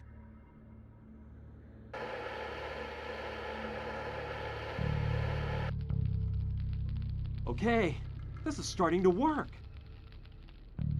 I don't know what the two smaller ones on the top and the bottom indicate, but the larger two in the middle, well, the upper one is a pressure gauge for the boiler, and the lower one indicates the level of water in the tank. That's the wheel used to increase pressure in the boiler. Okay, I'll turn the wheel once. I don't want to overdo it with the pressure and make the boiler blow apart while I'm in here. Great! Now I think there's enough pressure. I think that's the lever that activates the steam outlet.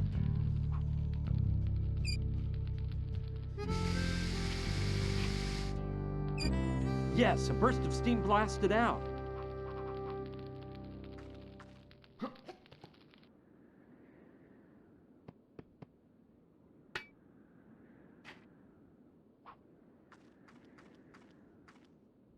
It must have flown out with the steam through the locomotive smokestack.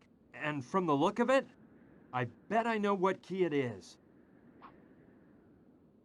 I hope the heat from the boiler didn't deform it.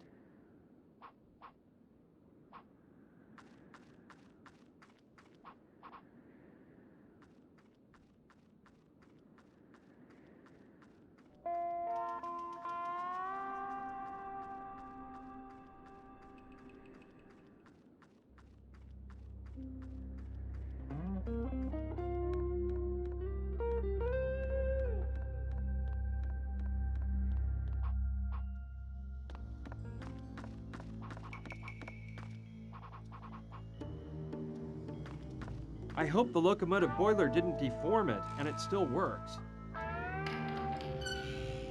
Wonderful! It opened right away.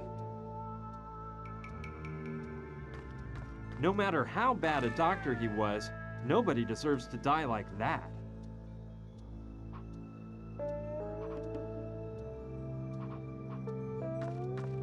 It stinks like this place, but it's in pretty good shape. I don't think I'll take it. If I carry it around, people will think it's me that reeks. I should look around anyway, though, in case there's something I might need. Yeah, this stethoscope might be good to have. I'll take this bottle of liniment. It contains mint. All that's left is a skeleton, which is why it's odd that the thing stinks so bad. Ew! Maybe there's a colony of worms living inside its clothing. No way! You may say I'm a bit of a wuss, but I don't care. I'm not putting my hands in that guy's pockets.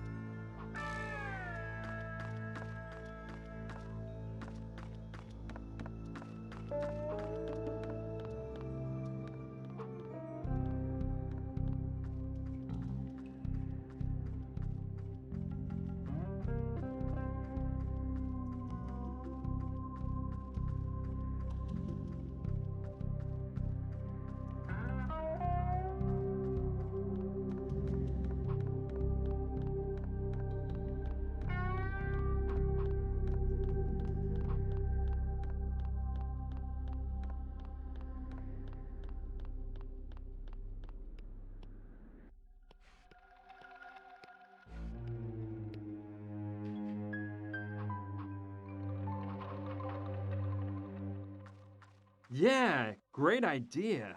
That always works in the movies. Here we go. Okay, I guess I'll turn the dial slowly, number by number, so I don't miss the right one. I need to pay close attention to the sounds I hear every time the dial moves.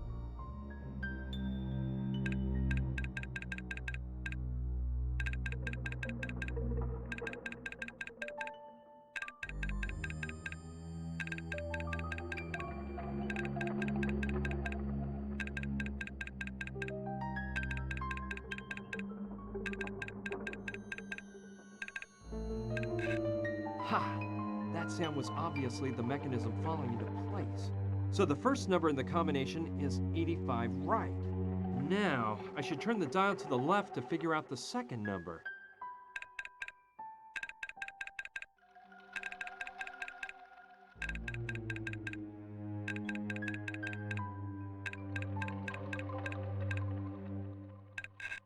Yes, I've got it! 29 left.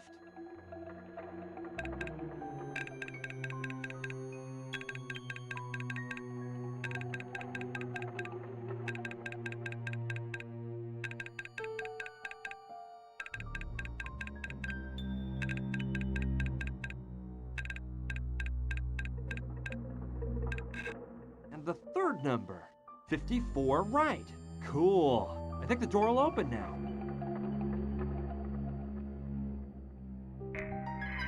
Let's see what I can find inside of this thing. Well, There are piles of old documents and a map of the mine.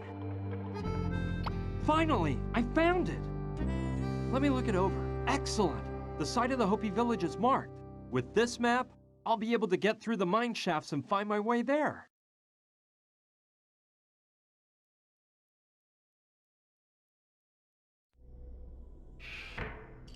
Even if I end up having to re-enter the combination, I think it'd be better to close the safe.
Yeah, that way I could prepare menthol chewing tobacco. But I'll need some sort of crushing tool to grind the tobacco leaves so I can mix them with the liniment.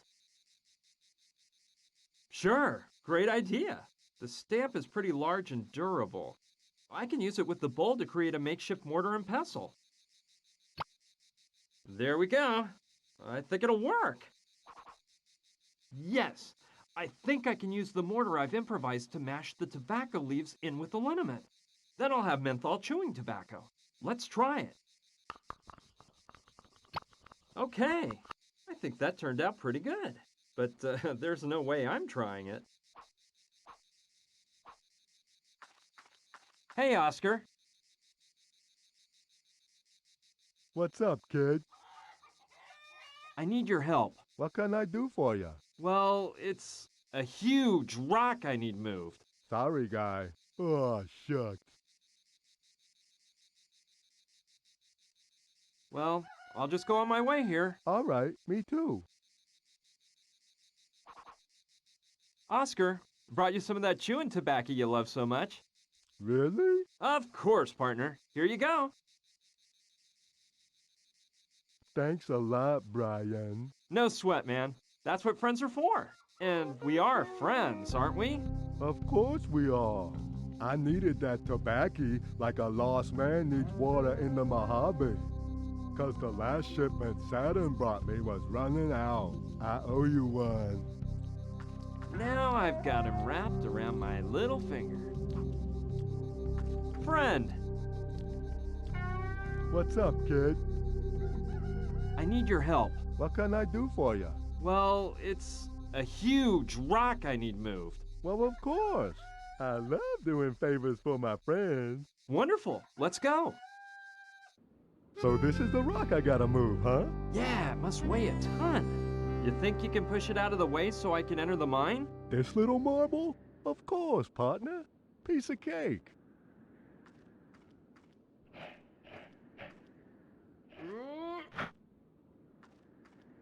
There you go. Is that okay? That's perfect, Oscar. Thanks, pal. You're strong as an ox. No problem. I like doing favors for my buddies. I'm out of here. I gotta mosey back to Mama Dorita's in case she needs me. All right, guy. Thanks a lot and see you around. Happy trails. And be careful if you're planning on going down that old mine.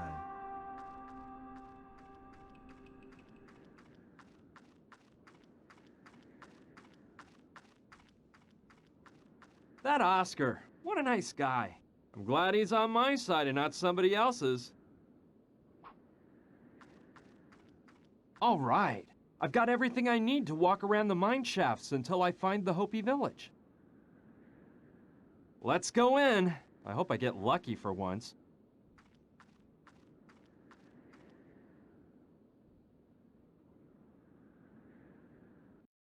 What can I tell you? Getting over the loss of Gina was really hard. Only one thing kept me going. My strong determination to unravel the whole mystery surrounding the crucifix, which ended up being the key to a sacred crypt.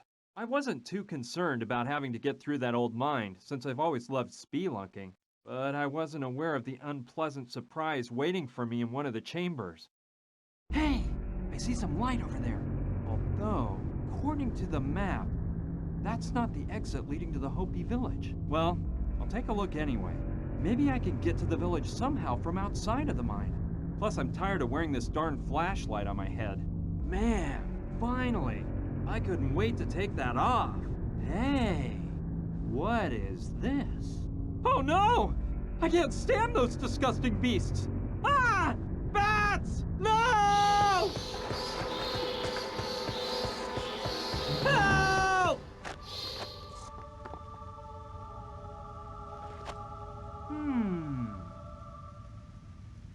I think that's the Hopi village down there.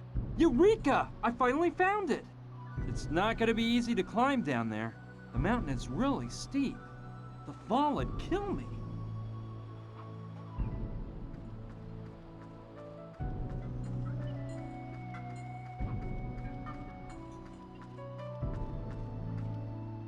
It must have been a beam used to hold up the mine shafts. Okay. The wood is in pretty good shape. I might be able to use it. Look what was hidden under the wood. It must be some kind of mining tool, but the handle's missing. All right. It might be useful to me if I find a handle to put on it. I didn't even notice it when I came running out of the mine. No doubt it's one of James Douglas's miners, killed at the hands of the Hopis. I don't like the idea. It's like grave robbing, but I don't have a choice. A bone might be just what I need. This femur has a little part broken off. I think it's just what I'm looking for. Yeah, I think the femur could make a stupendous handle. Cool. It stays on nice and tight.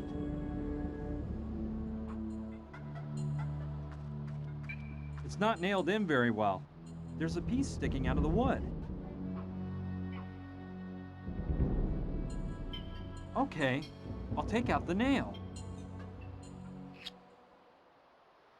It's pretty long, but it might come in handy.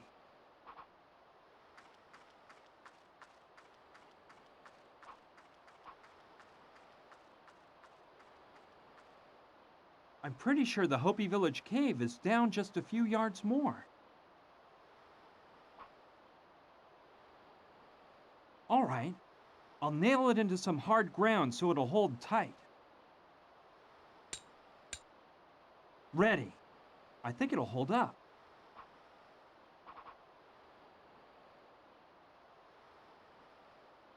Come on, the rope has to be well attached to the nail.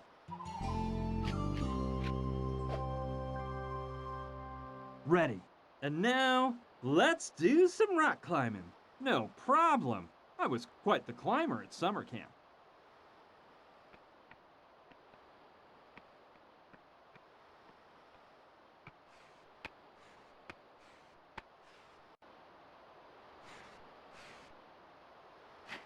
Gina! Brian! I can't believe it. You're alive! How did you get here? Long story. When I fell down that hole, I hit my head and passed out. I don't know how much time passed before I woke up. When I came to, it was totally dark. My leg was throbbing. I dragged myself on hands and knees through the mine shafts, trying to find a way out. Finally, when I thought I was about to faint, I reached a shaft with light. I could see the sunlight at the end of the tunnel, so I got a second wind and forced myself toward it.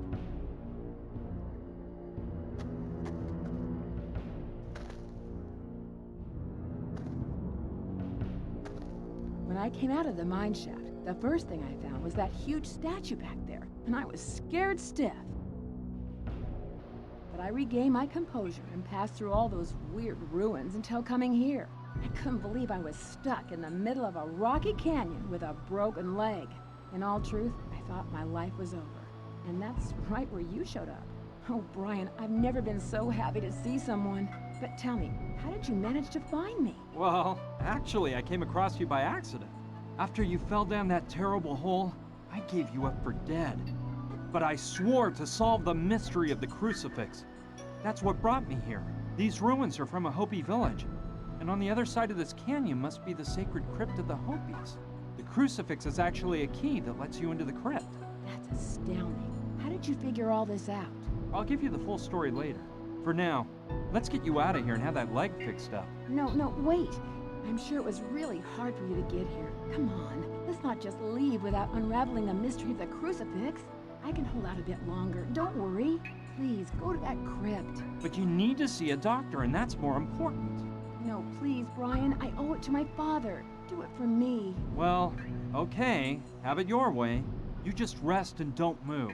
Save your energy for when we leave. Okay, Brian. Don't worry about me.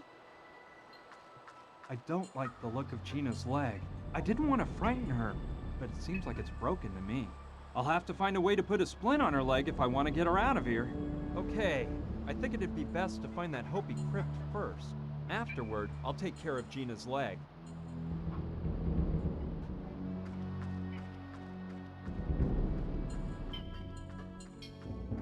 From up close, that statue looks even more amazing. That face is really intimidating. Now I know how the earliest miners of Douglasville must have felt when they saw this.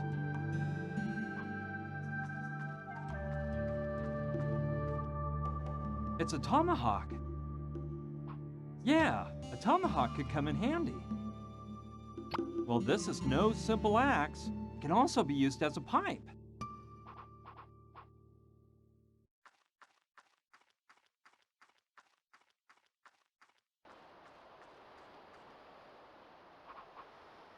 Yep, good idea. By dividing the wood into 2 pieces, I'll have 2 boards to use as a splint on Gina's leg. Ready. I think they're just the right size.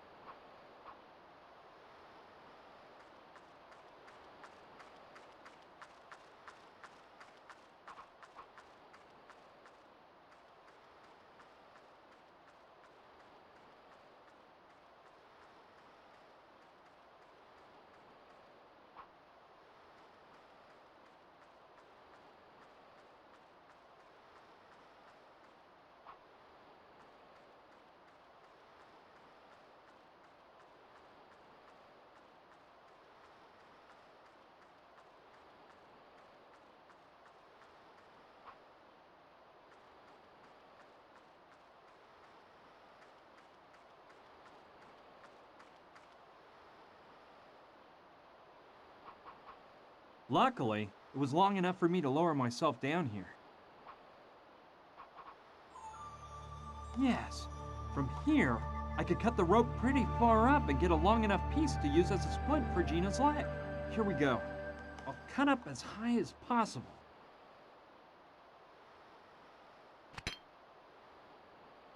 Done.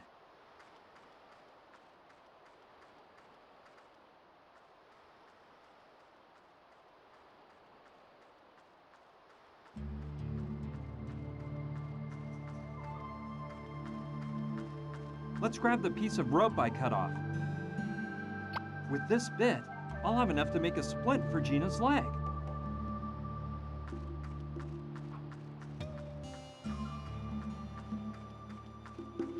Great.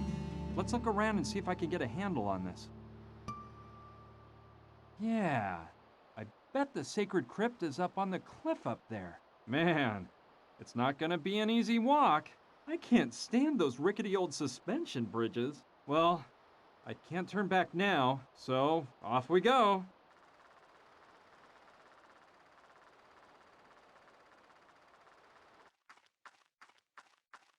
Aha! This must be the entrance to the crypt. And that weird monolith over there must be some kind of door. I suppose it's some sort of Hopi deity.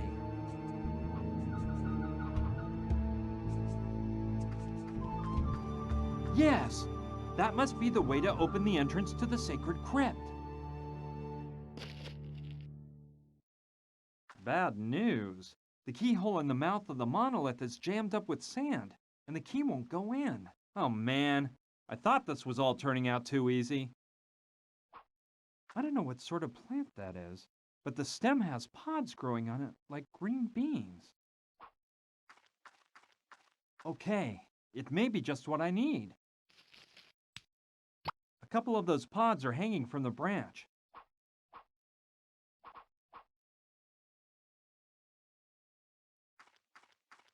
Yeah, I think it could be used to clean out that sand. Ready. Now I think I can insert the key.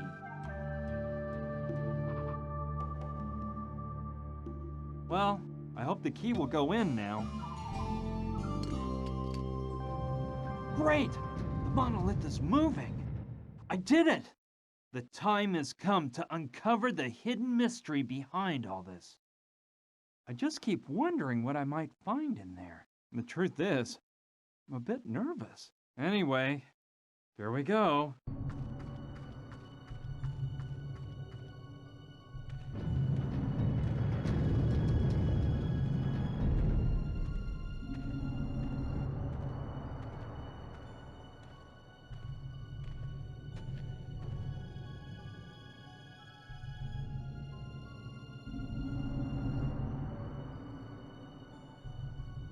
Hello, my young friend. I see that you have taken the wise path and managed to reach this place. Hey! I knew you would be able to. Wupuchin? Is that you? Yes, I am Wupuchum, the last of the Hopi chiefs. Do not fear. Come closer.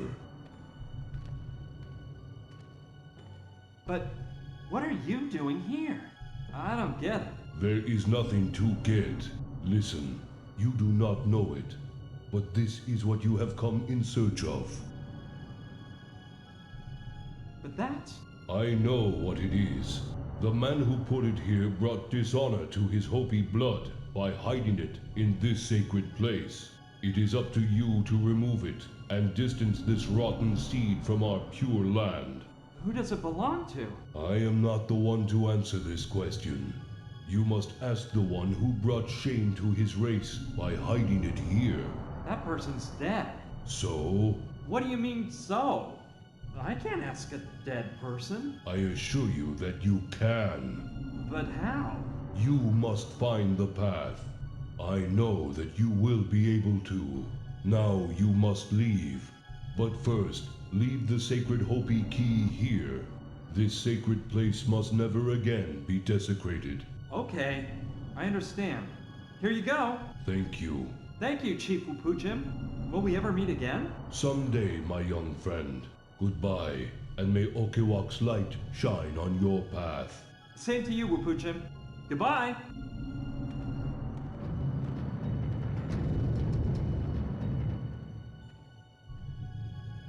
Whoa! I thought I was gonna decipher the mystery, but far from it.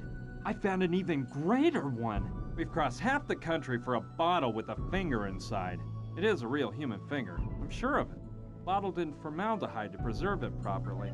But who in the world does this finger belong to that it would be so important? And there would be so many people willing to kill to get it. And as for finding Wupuchim inside there, I'd rather not even talk about it. This is all nuts! Anyway, I'll eventually think of a plan after we get Gina back and get her leg fixed up.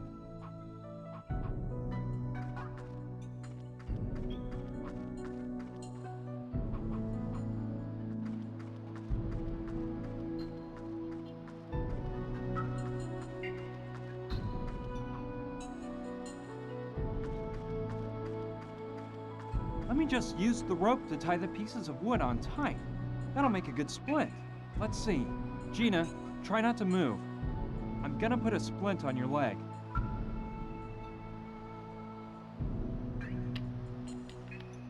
Ow!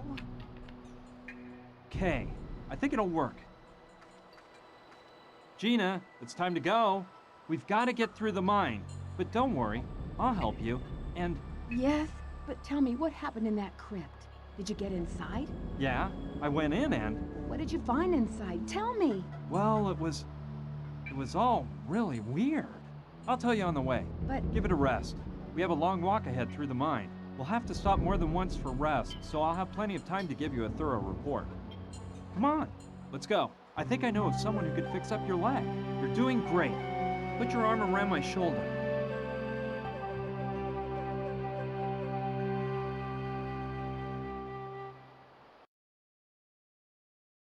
Oscar, my friend Gina has an injured leg. Mama Dorita can cure her, right? Of course. Come on, get in here. Would you believe? Gina was alive! I was flabbergasted to find her after thinking I'd lost her forever. As for the mystery we were trying to solve, we were almost worse off than in the beginning. All we had was a human finger in a bottle of formaldehyde, and that was an even greater mystery than the crucifix itself. Thank goodness I could count on Mama Dorita's help, which was more than just fixing up Gina's leg. Now then, a bit of rest while the master plaster I've placed on her takes effect, and she'll be just like new in a short while. In the meantime, your little girlfriend had better stay here and not move a step. Thank you so much, Mama Dorita. You are so kind, ma'am. De nada. You said your name was Brian, right? Yes, ma'am. Brian. Brian Basco. Muy bien, Brian. Something tells me you are also in need of my help. What can I do for you? And please, stop calling me ma'am. Well, ma'am, I mean, miss. I need to speak with a dead person. Do you mean speak with the spirit of a dead person? Very well, I can help you with that. However, you must know that in addition to myself, I will need a medium while I perform the call to the other side. Furthermore, experience tells me that it is of the utmost importance for the success of the seance that the person with close emotional ties to the spirit remain present. To spice things up a bit, if you catch my drift, of course, you must keep in mind that you may wish to communicate with the unliving, but the unliving may not wish to communicate with you. As for the person with close emotional ties to the spirit, there's no problem. That person is Gina. Very well then, that problem is solved. All we have to take care of is the topic of the medium. Why do we need a medium? Look, spirits are intangible entities, and as such, they cannot produce any sounds whatsoever, unless they enter into the body of a living person and use it in order to speak. That is what mediums are for. They are referred to as horses in certain cultures. Where can I find a medium around here? I used to work with a woman from Nakozari, a town south of the Mexican border. She was an excellent medium, but one day we experienced a bit of a rough seance, and she swore never to work as a medium again. Besides the woman from Nakozari, I don't know of anyone else around here. What about using Oscar as a medium? Impossible! Oscar is a marvelous person, but he is in no way prepared to act as a medium. I think I could be a medium. You? I think not. Come closer and look into my eyes. No, you cannot. Your eyes reveal that you are unprepared to lower your level of consciousness enough to fall into a trance. Okay, I see what you mean. I am delighted. How did Oscar start working for you? Well, I can't tell you anything about Oscar's past life. That is his own business, and it is up to him to speak about it if he wishes. What I can tell you is that his life had gone astray when I met him. He was like a boy lost in the woods, with no idea where to turn. I did what I could to help him because I immediately sensed a pure soul trapped inside that strong, huge body. He is very grateful to me, and that is why he insists on remaining by my side. I have told him time and again to get on with his life and forget about me. But he says his only mission in life is to stick by me and serve me in every possible way. I'd like to see Gina. Go ahead. You know where to find her.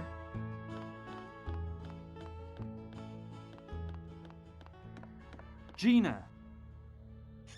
Brian, hi. Hey, you shouldn't move that leg too much. Mama Dorita says you'll heal in no time, as long as you rest. I'm just a bit nervous. The concoction that woman put in my leg is really making me itch.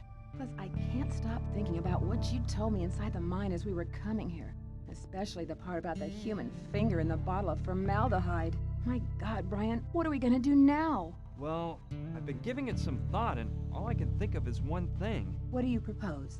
Look, I can't stop thinking about something that Indian chief told me. That Wapu something guy? Wupuchim, yeah. I asked him what that bottle with the finger meant, and he said that the man who took it there should answer that question. I told him that guy is dead. But Wupuchim said that wasn't necessarily an obstacle. You mean we should talk with... Yes, with your father. I know it'll be hard for you, but I don't see any other way out. I understand. Don't worry about it, but do you really think we can speak with a dead person? Just a few days ago, I would have answered you with a resounding no. But now, after all the things that have happened to me, and what I've seen since we met, I don't know. I think almost anything is possible. Besides, what harm can it do to try? I guess none. What have we got to lose? But how in the world will we do it? With the help of Mama Dorita. She's knowledgeable about these things. However, there's one thing that concerns me.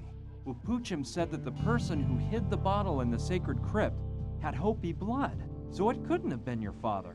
Oh, yeah. No, of course not. It couldn't be him. Well, I suppose there are more people mixed up in this strange story. Yeah, I guess that's it.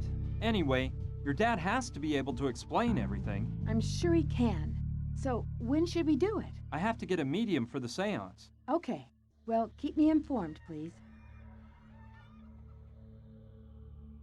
How are you feeling? Better and better. I must admit, Mama Dorita knows what she's doing. I'm out of here. I have to work on finding a medium. That's okay. I hate having to stay here without moving, and without helping you. You just have to think about healing as fast as you can. See you later. Be careful. Bye-bye.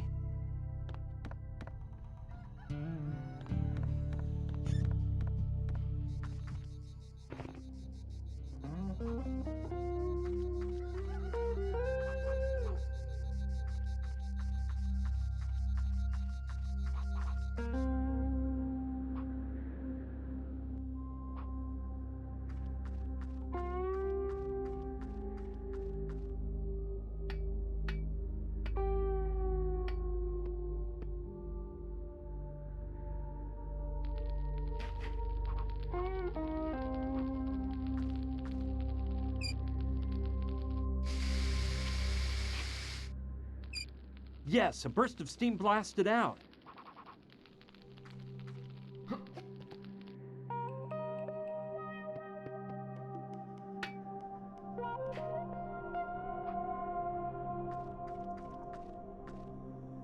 It's a sheriff's badge. It must have flown out the smokestack like the cell key did. Yeah, I can use that. It's not too worn out considering the circumstances.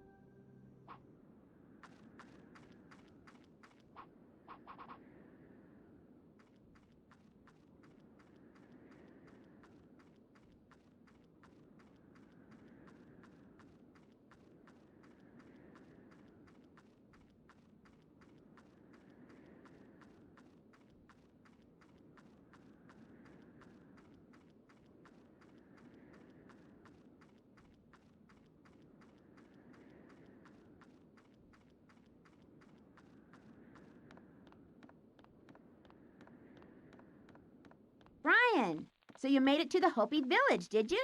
Come on, get up here right away and tell me how you did it. Okay, I'm coming.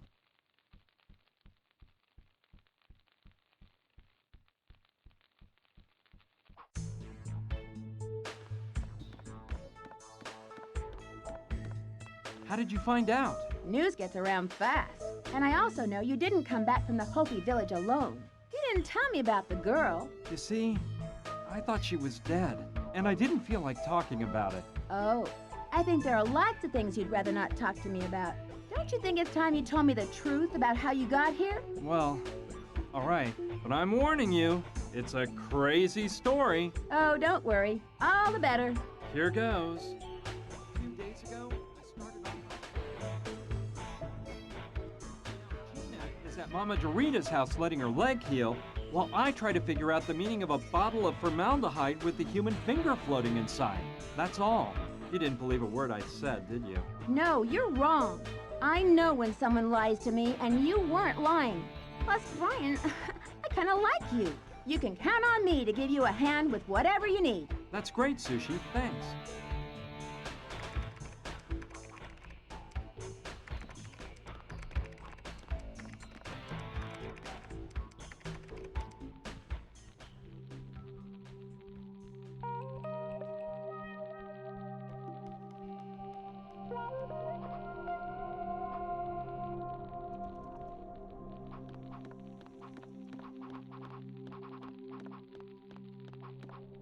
The poker's made of iron and looks pretty strong. Yeah, I may use it. It's been covered with ash and soot by the fire, but it's not in bad shape.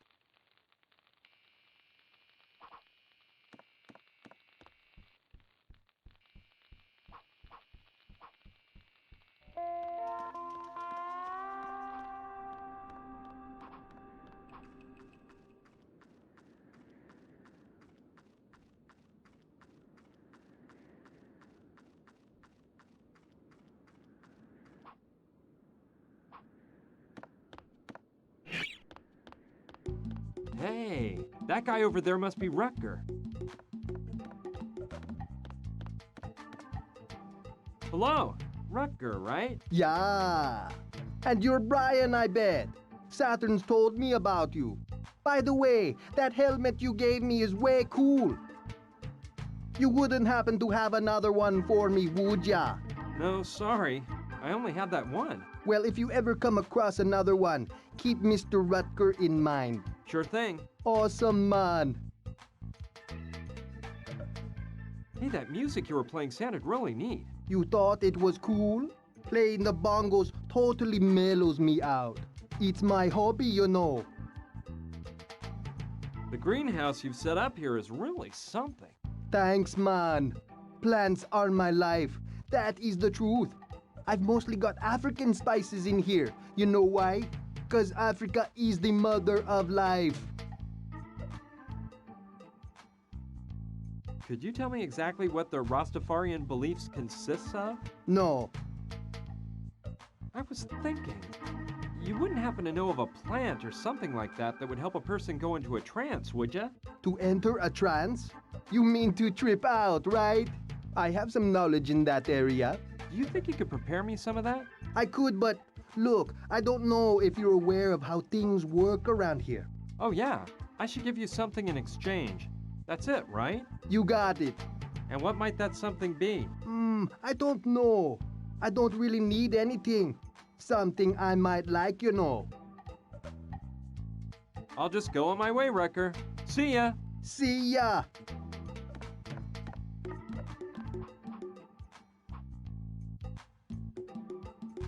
Yeah, I think that might be the thing to do. Hey, Wrecker. Hey, what's up? I believe I have something you might be interested in. Let me see, man. Ah, yes. It's a fine Hopi axe pipe. Very nice, man. I'm glad you like it. Do we have a deal then? The pipe, in exchange for preparing what we talked about. Oh, yes. It's a deal.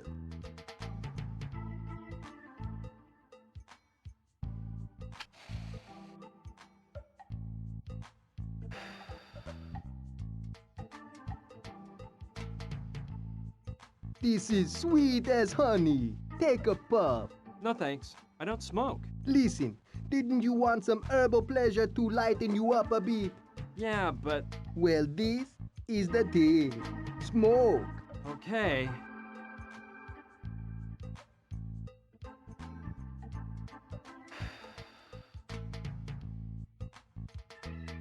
I'm not used to this, so one drag will do. Whoa. I feel dizzy already. I better get out of here fast. I believe I'm ready to act as a medium. Let's see. Show me your eyes. No, that'd be better, but no. I must say your disposition for lowering consciousness enough to go into a trance has improved, but you still don't seem adequately prepared. Well, I won't bug you anymore. Goodbye. Vaya con Dios, Brian.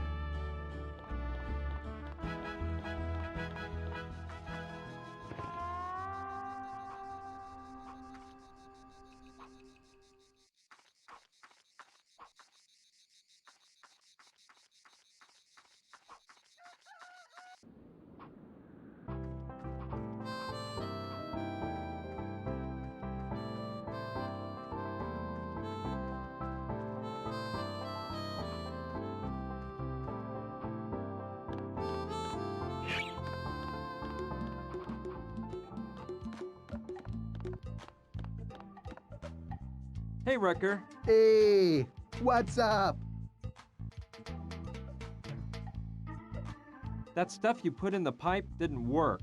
I need something a bit stronger. More powerful, huh? I think I know what you need. I was just recently studying some old Indian shaman recipes. There is one that the Hopi tribe's medicine men used to use. Have you heard of them Hopi Indians? Yeah, I've heard something about it. Apparently, these Hopi medicine men used to make a brew that was mighty strong. They said they used it to help their spirit leave their body and be able to get closer to Kichi Manitou, the Great Spirit. That is just what I need. Can you make it for me? I'm afraid not. I have all the ingredients except one, the most essential of all, the Yawaskel. Yawaskel? Yeah, you get it from inside these pods that grow on a plant which grows in this area. The problem is, I haven't been able to find that plant anywhere, even though I've searched throughout the region for weeks. Seems this crazy plant only grows on sacred Hopi lands. Huh. And do you know what the Yawaskel looks like? From the drawings I've seen, they're bumpy balls of a dark red color. I've studied the topic quite a bit, and though I've never seen any of those balls myself, I'm sure I could identify one if I saw it. Very interesting, Rucker. I've got to go now. Let's keep talking about this later. Sure thing, man.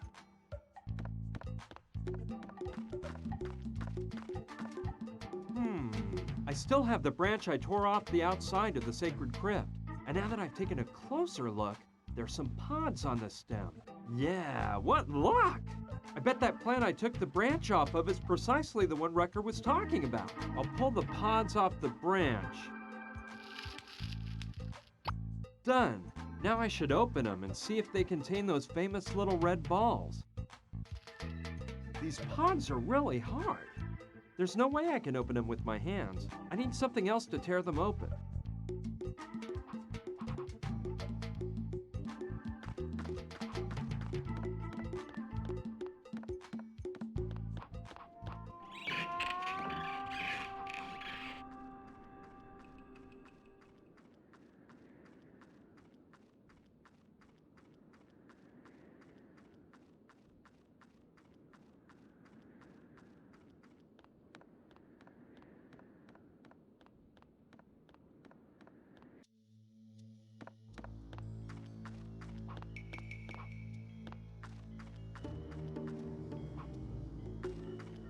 It stinks like this place, but it's in pretty good shape.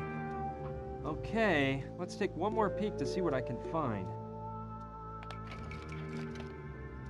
This scalpel may be just what I was looking for.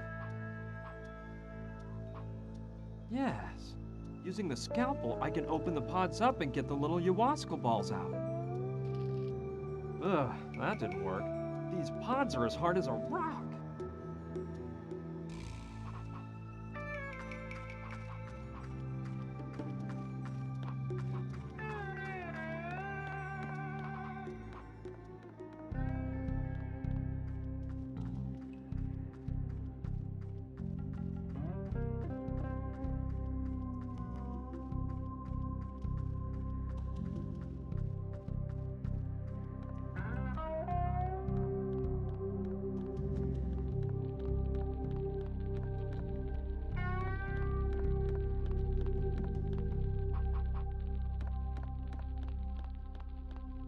Yes, good idea.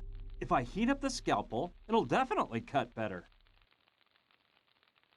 I'll leave it in there for a few seconds to make it nice and hot.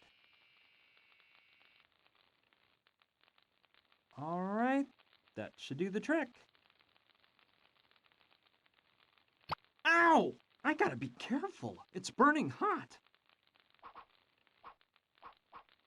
All right, this time the pods will yield to my strength. Finally. Now I've got those silly Yawaskel balls. And just in time. The scalpel's cooled down and is now at room temperature. Good thing I cut through the pods when I did.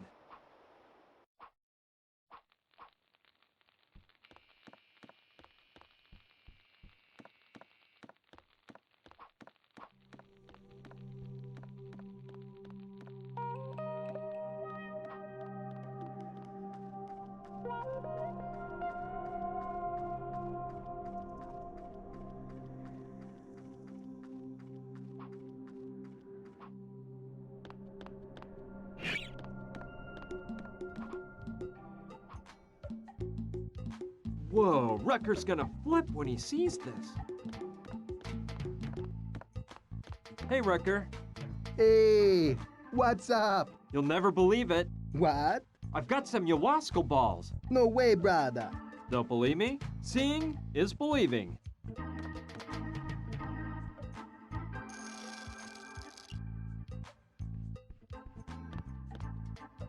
Man, you're right. It's prime ayahuasca. Told you so. Can you make that Hopi brew you told me about now?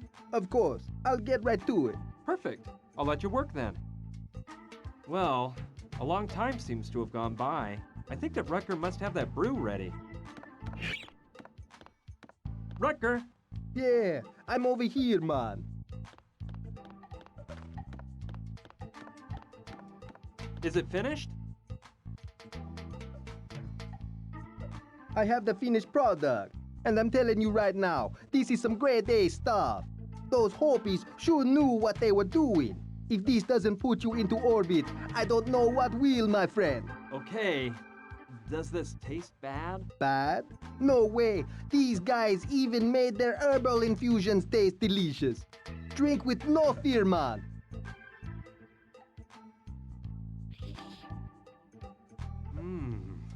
Yeah, I can feel it already.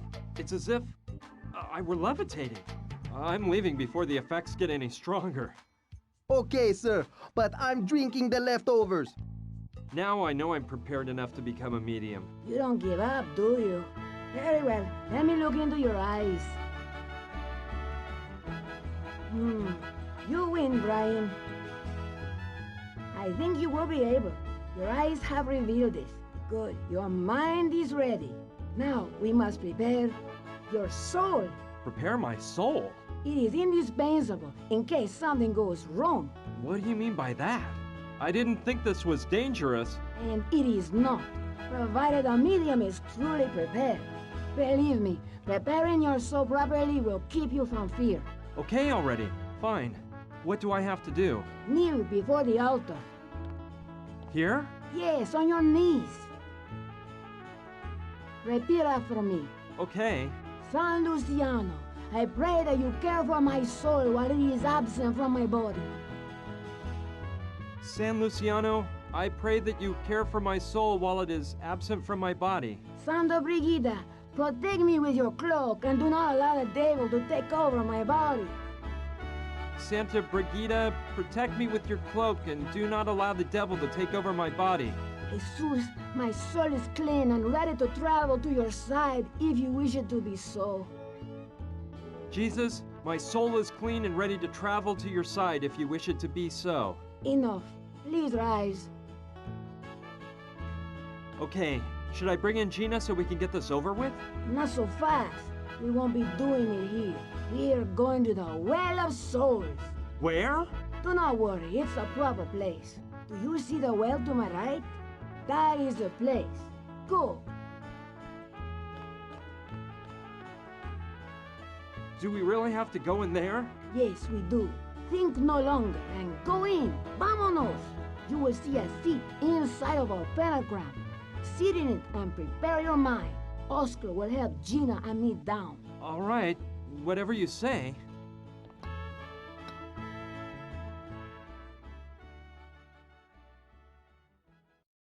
Let's begin. Now, Brian, it is important for you to stay relaxed. Was it really necessary to tie me to the chair? See, believe me, it was for your own safety, I assure you. Now, stare into my eyes, por favor. All the tension is flowing out of your body. You are relaxed, more and more relaxed. You feel good. Muy bien. I am going to count to 3, and when I finish, you will fall into a deep slumber. 1, 2, 3. We are here to contact a being from the other side. We have the will and the medium. We have the will and the medium. The medium awakes in the center of the pentagram. Someone from this plane wishes to speak with that being. We invoke that being with all due respect. We have the will and the medium.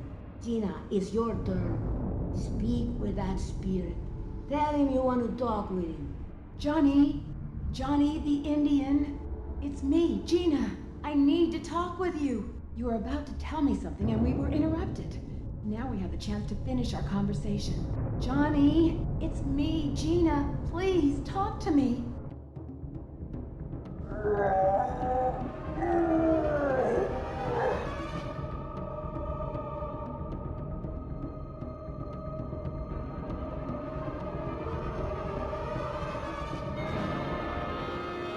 Johnny, is that you? Gina, what the devil happened? Where am I? The Sandretti's got you. Yes, I remember. We were talking at the Pink Iguana when those thugs showed up, but I don't remember anything more. Where have I been? It's dark here, and I'm freezing. Johnny, look, you're locked up. The Sandretti's locked you into the basement under the storeroom in the Pink Iguana. Damn them. Gina, you've got to help me. Get me out of here, and I'll take you with me. We'll be rich, kiddo, and we'll live like kings. So, it's true? You kept the money from the truck heist? Of course I did. I pulled one over on those bastards. I'll share the cash with you, baby. Just get me out of here fast. Now's not a good time. There's guards all over the place. I'll come get you out later. But tell me, where did you hide the money? The Sandretti's haven't been able to find a clue. Of course they haven't found it. Do you think I'm an idiot? Those evildoers will never find the money. You are so sly, Johnny. Where's it hidden? Yeah, kiddo. Too smart to trust you, too. I'm not telling you one more word. Get me out of here, and I'll give you your piece of the pie. Okay. All right. I'll come back in a while and help you escape. I'll be waiting. Make it quick. Johnny? Johnny? He has departed. And I must say I don't like what I saw one bit. Gina, you have toyed with a spirit, and that can be very dangerous. I hope you don't regret it later on. But let us set that topic aside. Brian is exhausted and needs to rest. Oscar, untie Brian and take him to my room. Lay him on the bed and let him sleep as long as he needs.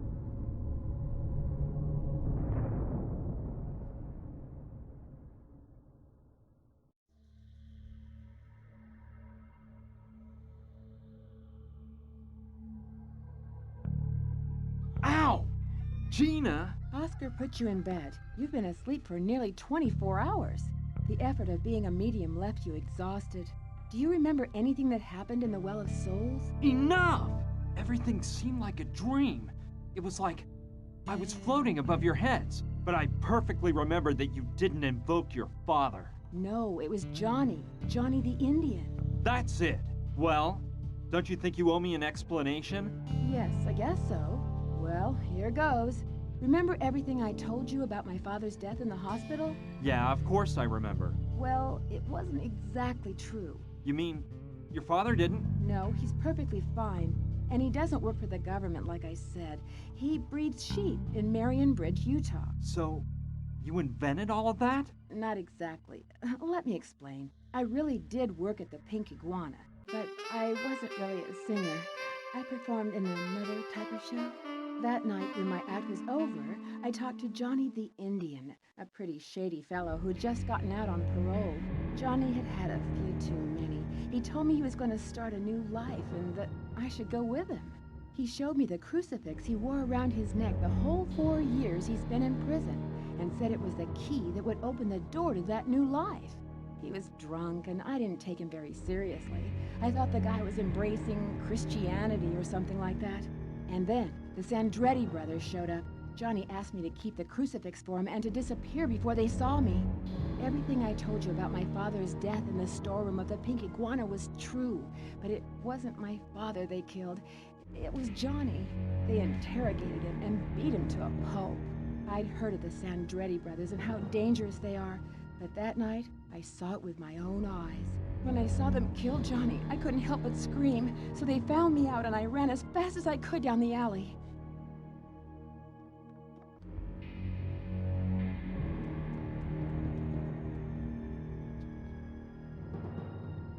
But why were they interrogating him? What did he do? Well, Johnny had just spent 4 years in the slammer for holding up a truck. The whole heist was set up by the Sandrettis. Johnny was part of the group that did the job. In the beginning, the theft was a success, a fast robbery with no deaths or injuries. The money was supposed to be handed over to the Sandrettis in a garage a few hours later, but someone set a trap. The garage was full of cops, and the thieves were arrested. Luckily for them, the Sandrettis didn't show up personally, so no one could prove they were involved. However, they didn't catch all the thieves.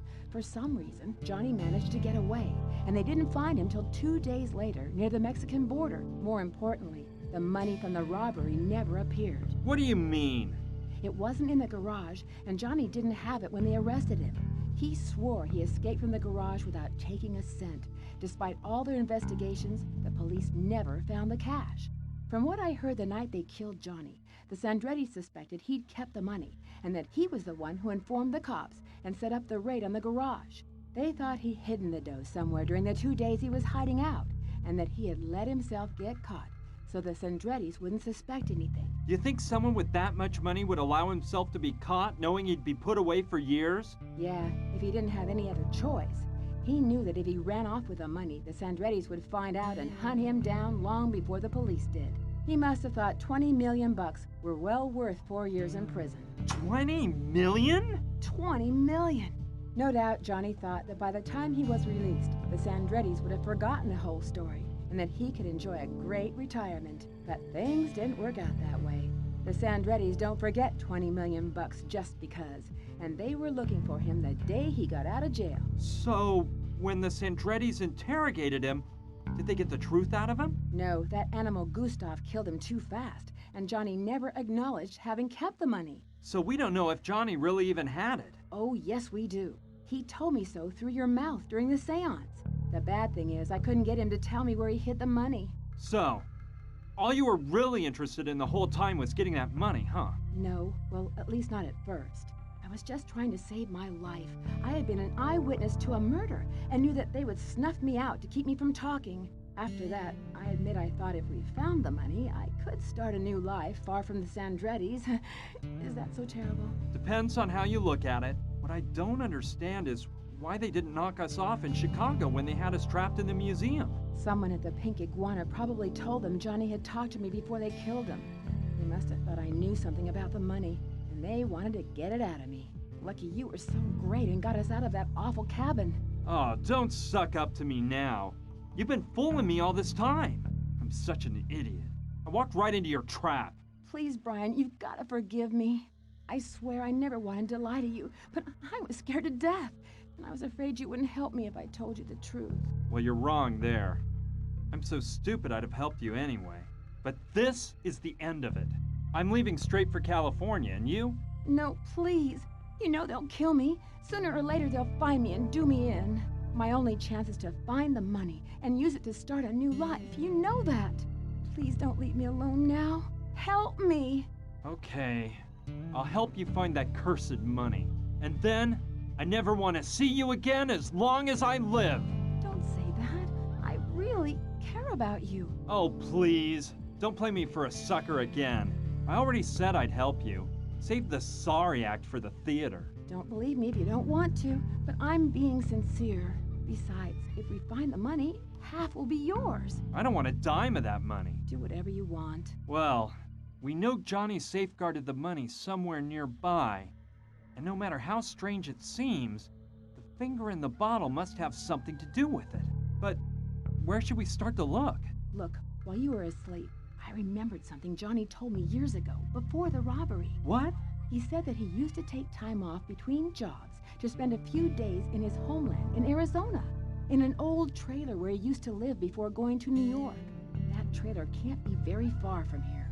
And if we find it, maybe there'll be some clues about the money inside. Yeah, that sounds like a good idea. Well, I'll start with that and try to find that trailer. I'm going with you. My leg is much better. No way. You haven't recovered yet, and I don't want to have to carry you.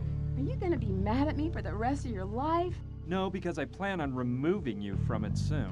Fine, just go alone if my company annoys you. I'm leaving, but don't worry. I'll be back. Goodbye.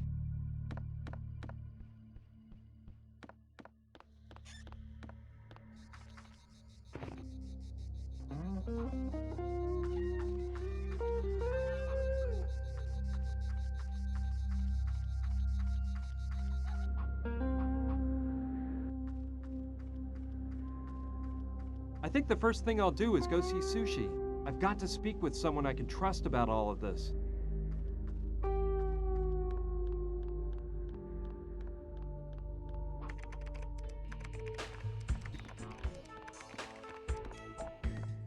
Hi, Sushi. Hi, Brian. How's it going? Did you find anything out? Actually, I did, but I'm not sure whether I'm too happy about it. Why's that? What happened? Everything Gina told me to wrap me up in this mess has turned out to be a pack of lies. Seriously? Tell all. Look, do you remember about Gina's father? Yeah, the poor girl saw them murder him in cold blood right before her very eyes. Well, forget about the murder. The old guy is living peacefully, breeding sheep in Marion Bridge, Utah. What? And that's when Gina told me the truth. She can't return to New York because she wouldn't last 2 days. She plans to have me help her find the money that Johnny stole so she can start a new life. I don't know what to do. I'm not interested in the money, but I don't want to leave Gina high and dry either. Besides, my life isn't worth much more than Gina's at this point. Well, the way I look at it, that money has no owner at this point. It'd be better for Gina to keep it and start that new life than to have it end up in the hands of those awful Sandretti mob guys. As for the bank the money was stolen from, I'm sure it got an insurance payoff years ago, so nobody will lose out. I don't know. Ever since I left New York, I feel like I've lost control of my life. I'm like a puppet with someone else pulling my strings. They decide what I can and can't do. Sort of like in those computer games. You know what I mean? Computer adventures? Yeah, I love them. Cheer up, Brian. You know you can count on me for help. Thanks, Sushi. You're wonderful. Anyway, I gotta try and find Johnny's old trailer. We know it's around here somewhere, and I'm sure I'll find clues in it leading me to the money. An old trailer? I don't remember seeing one, but the truth is that I don't leave Douglasville except to go into the city for provisions. Maybe Rutger or Saturn know something. Yeah, I'll go talk to them. See you around, Sushi. Okay, see you soon.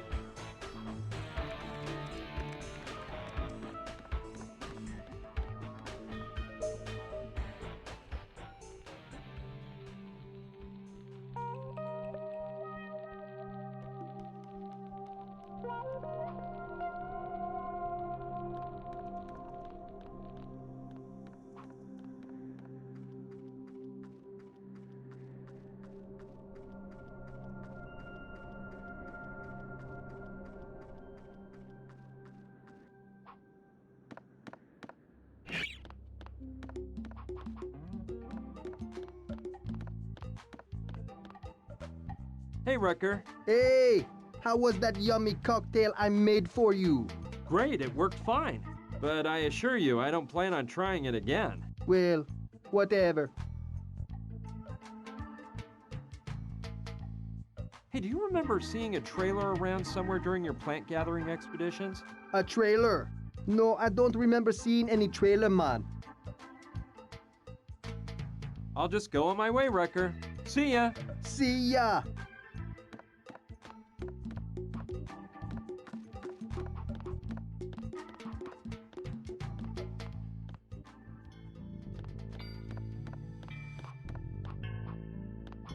Hello, Saturn. How's it going with the idea blasting helmet? Hello, BB. The helmet is excellent, amazing. The only problem is the Great Desequa. The what? The statue I had hanging on the crane. It's disappeared. You wouldn't happen to know anything about that, would you? Me? No, not a clue. It's so odd, don't you think? Yeah, well, I hope it's just one of Rutger's little practical jokes, though he assured me he knows nothing. Don't worry, I'm sure it'll turn up. I hope so. I see you're working on a stone sculpture right now. Yes, I can't tell you exactly what it is that I'm sculpting, but I've been struck with great inspiration. Now that you've got your inspiration back, could you return the helmet to me? Return the idea-forming helmet? Not a chance. A deal is a deal. Hey, when you've gone out looking for raw materials, did you happen to see a trailer? I think I recall seeing an old trailer one time. Yes, but it didn't seem like anyone lived in it. It looked abandoned. And where was that, Saturn? Don't you remember? It's really important. Well, let me think. That must have been 7 or 8 months ago. And at that time, I was involved in a project for which I needed a large quantity of clay. So I was in search of argillaceous zones. By the way, have I mentioned a simply amazing work? The construction of an exact replica of the city of Florence in the second half of the 14th century. Splendor of Florence. It's one of my greatest works. You see, I was trying to capture the spirit that... Listen, Saturn, that's interesting and all, but I'm in kind of a hurry. I'll drop by later so you can fill me in on your great work, but please just tell me where you saw that trailer for now. All right, I shall. It was on the other side of Painted Canyon Gulch, to the south of Douglasville, about 1 hour away from here. Okay, I hope I can find it. You should really reflect on your life, BB. You always seem to be searching for something you don't have. We'll discuss that later, Saturn. See you soon. Ciao.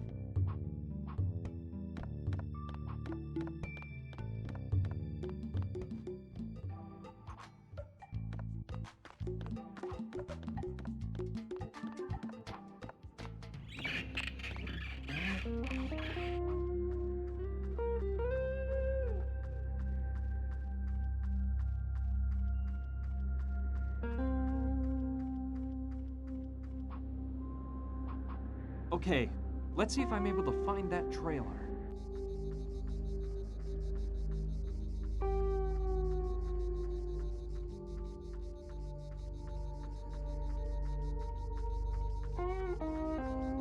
Ha!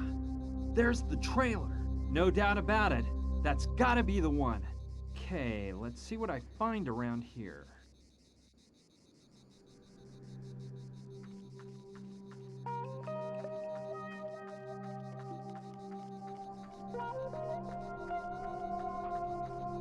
It's closed.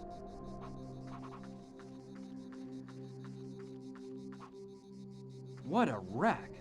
I don't think the engine will even start up.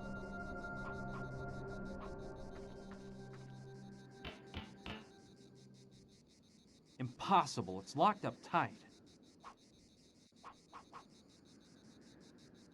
Sure. By using it as a lever, I might get that door open. It worked! I'm in. Let's see what I find inside. Ugh! What a stench! Place is a mess. I'd better move fast and get out of here as soon as possible.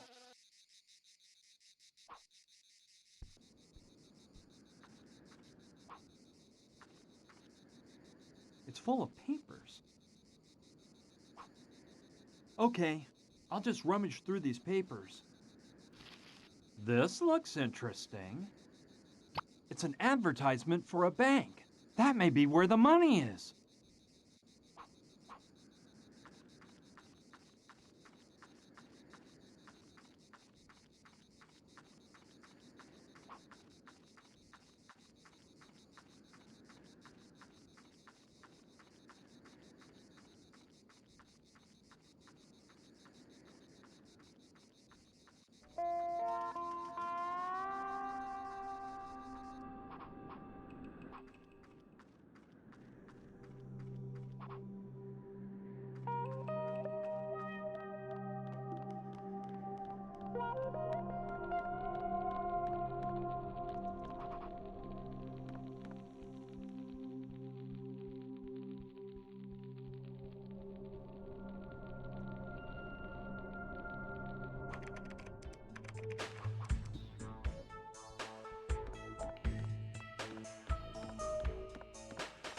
Sushi, I'm sorry for disturbing you.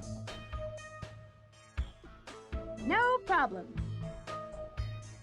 I see you're working on the computer, but what exactly are you doing? I'm a computer expert and, well, let's just say I'm especially interested in everything involving the internet. Oh, you mean you spend all day surfing the net? Oh no, I assure you I do much more than just surf the net. Do you remember that scandal in the government a few months ago? Because a hacker broke into the system and showed it was not invincible? Yeah, of course I remember. That was big news. Didn't the hacker leave behind a signature, like Janie something? Janie Guitar. Yeah, that's it. Hey, so it was you. Are you a hacker? I sure am. And to be honest, I think I'm the best of all. Unbelievable! Actually, despite the pseudonym, I always thought Janie Guitar was a man. Typical chauvinistic attitude. Well, you should know that there are many females among the most famous hackers in the world. Have you heard of the A-Team? Of course, those guys have created some major trouble. Those guys? No. They are two sisters, Alba and Erin, and they're very good friends of mine. Those gals are hot stuff, let me tell you. You think I should have gone to Berkeley instead of getting mixed up in this? The question is that what you think? I don't think so. You know you couldn't leave this half solved. If you had, you would have spent the rest of your life wondering what would have happened if you'd stuck to it. I found Johnny's trailer. How cool! And did you find any clues leading to the money? I'm trying. Okay, keep me updated. Anyway, Sushi, we'll talk later. All right, see you later.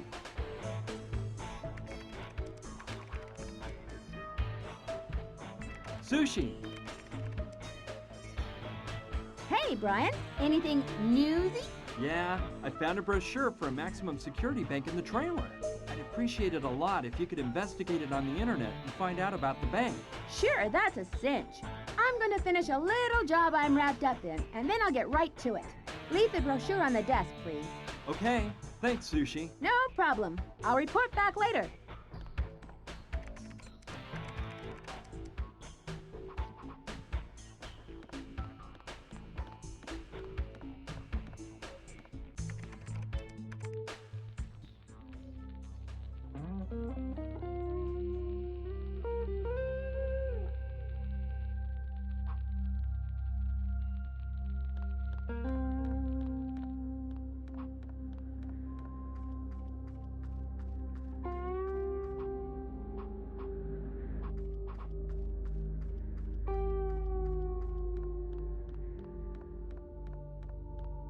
Brian, come on up, fast!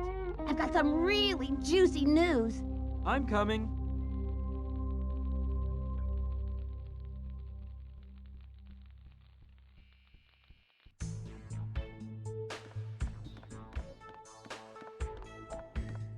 So, what did you find out? First of all, I investigated what type of bank the brochure you found is for. It's not any conventional bank. The customers rent safety deposit boxes to keep their stuff in. Money, jewelry, antiques, whatever. They don't have to give any explanation at all of what's deposited inside. And I assure you, the place is a veritable fortress. I need not say that there has never been a robbery or even an attempted robbery. Then, do you think Johnny put the money there? Well, it's a possibility. This type of bank charges its customers a fortune, and in turn they pay astronomical taxes to the government in exchange for certain immunity. I mean, the police have no access to lists of customers or the items on deposit. That undoubtedly makes it a pretty safe place to stash money. Using my amazing skills, I broke into the bank's database, but I didn't see the name Johnny anywhere on the list of customers. That doesn't surprise me. If Johnny wanted to hide the money there, I'm sure he was more concerned about throwing the Sandrettis off than the police. But what really gave me a big clue was the security system used at the Mojave Bank. When customers rent a safety deposit box, they receive no key or magnetic card whatsoever. Nothing. What they do is perform a fingerprint analysis. And when customers want to access the box, they just place their index finger on a scanner for the computer to identify their fingerprint. And then they're let in. You catch my drift? Yeah, you're thinking of the bottle of formaldehyde I found in the sacred crypt. There you go. Then I researched the police databases, and I entered Johnny's full name, John Tawangyama. I verified that he showed up dead in a New York alley 2 days ago. I kept following the lead of his last name, which obviously isn't very common, and I found an interesting bit of info. 4 years back, a woman's corpse floated up in the Green Gila River. When they checked her identity, she turned out to be Sister Juana Buenadicha of the Santa Clara Mission in California. She'd been strangled and thrown into the river. A nun? No way! How was she connected to all this? Juana Buenadicha is the name she took when she entered the order. That woman was an Indian, though, and her real name was Mary Tawangyama. Was she related to Johnny? It was his twin sister. Guess what was missing from the body when they found it? I bet it was her right index finger. Bingo! And whose name do you think the safety deposit box at the Mojave Bank was rented to for 10 years? Sister Juana Benedicha? Exactly. It all fits together now. Johnny made his sister rent the safety deposit box at the Mojave Bank and put all the money there. I don't think he planned on killing her in the beginning, but by the end, he was afraid she would betray him while he was in prison. That scoundrel preferred not to risk it, so he strangled his own sister, cut her finger off, and tossed the body into the river. I guess he thought it wouldn't be hard to disguise himself as a nun and use his sister's finger to take out the money when the time came. Hiding the finger in the sacred Hopi crypt seems a bit unlikely, but I think he was running out of time by then, and he needed a safe place to keep the finger for all of the years he was going to be locked up in jail. He knew about the crypt, and it seemed like a good solution. I suppose that what he never counted on was that the Sandrettis would get suspicious and go after him the minute he was released from prison. Good work, Sushi. I'm amazed. Thanks. Well, I don't think there's anything to stop you from taking the money using the plan Johnny already cooked up. Just to be on the safe side, it would be better for Gina to dress up as Juana Buenadicha. She can put on a nun outfit and use the finger. I don't think she'll have any trouble taking out the cash. These banks are famous for not asking lots of questions. Sushi, it's only fair for you to get some of the money. You've definitely earned your share. I don't really need it. No, Brian. You know, I don't like to talk about this, but I've actually got a lot of my own money already. I inherited a truckload and won't be able to spend it all if I live 1,000 years. I'm not interested in money, probably because I've never needed it. That's just me. Don't think twice, Brian. Have Gina get the money and start a new life. You just have to get a nun costume, and that shouldn't be a problem. Wait, now I remember. When I was in Johnny's trailer, I saw a nun's habit on a hanger. How evil. I'm sure it was his sister's habit. Well, all the better. Go get that habit and you're ready. But don't leave without saying goodbye. Of course not, Sushi. Before picking up Gina to leave, I'll come by and say farewell. See ya! See ya, Brian.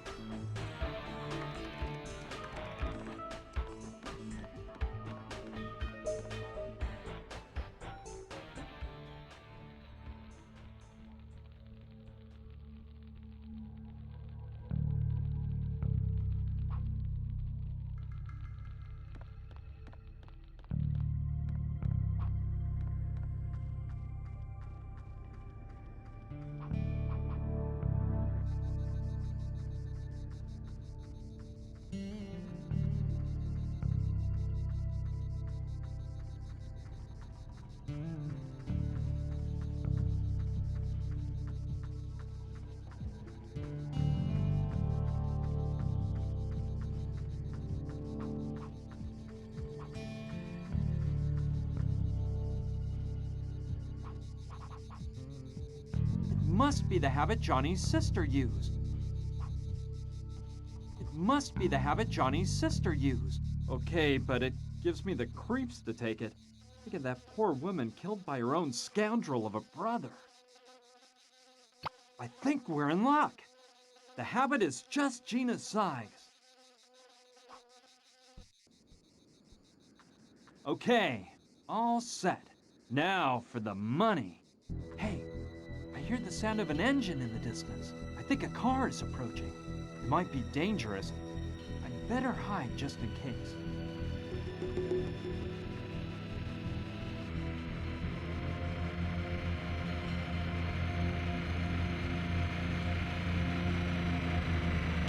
No, not now! Those dumb goons, Gustav and Fyodor, they found us! Here's the trailer, just like Bob said. Yeah, but I don't think Johnny the Indian was dumb enough to hide the cash here. I don't either, but we better check. Did you see that? Fresh footprints by the door. Do you think they belong to that idiot and that bimbo? They only belong to one person, and by the size of them, they must be his. Something tells me they're close by. They probably split up to try and find where Johnny stashed the dough. I bet they'll come back here, either together or alone. What if they have the money? Nah, I don't think so. Plus, finding them in this area won't be that easy. This is a huge desert. Let's do a full search of this trailer and wait for a while to see if they show up. What if they don't? Then we'll go out and look for them. And mark my words, we'll find them, whatever it takes. And when we do, they'll wish they'd never been born. Come on!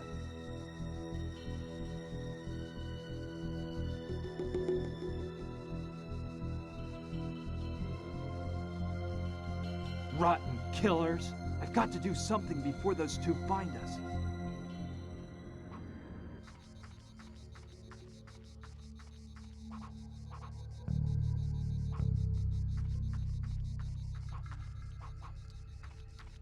Oscar!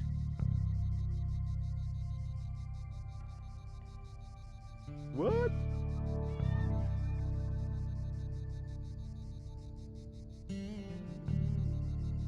What did you do before working for Mama Dorita? Well, I don't like to think about my past. All I can tell you is that I'm not real proud of some of the things I did. Luckily, Mama Dorita came into my life like a shining light and gave it all new meaning.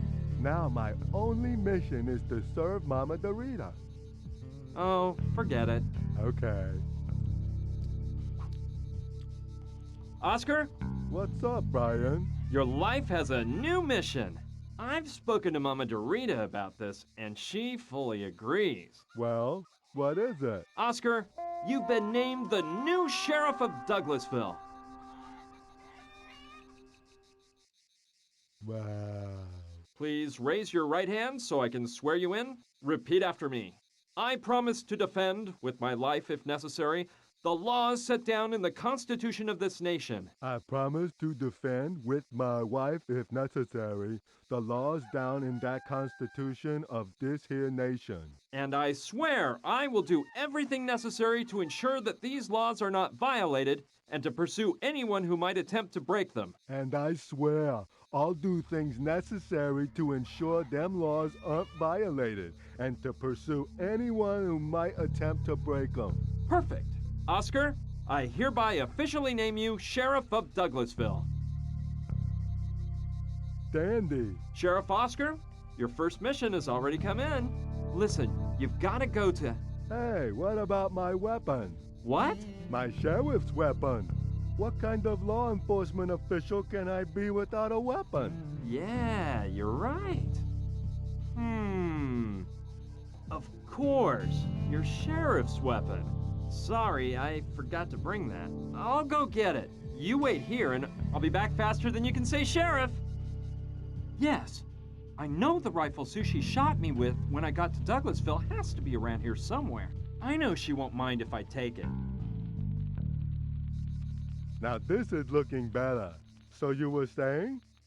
What is my first mission as sheriff? Look, about 3 miles south of Douglasville, there's a couple of guys creating a ruckus and frightening the locals. You've got to stop them and lock them up in the Douglasville jail. But watch your step, partner. These guys are armed and dangerous. Don't you worry, friend. In the penitentiary, they used to call me Terminator. I'm going after them. Good luck. I'm sure you can do the job, Sheriff. Okay, the best thing to do would be to head for Douglasville and wait there until Oscar's completed his mission.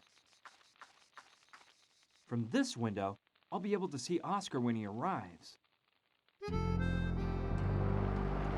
comes Gustav and Theodore's car. And Oscar is driving, so I guess everything went okay. Yes, he's pulling them out of the car, and he's tied them up hand and foot. What a tough dude! He's grabbed each of them by one arm and is dragging him into the jail. Whoa, he's so buff. I've got to tell Sushi.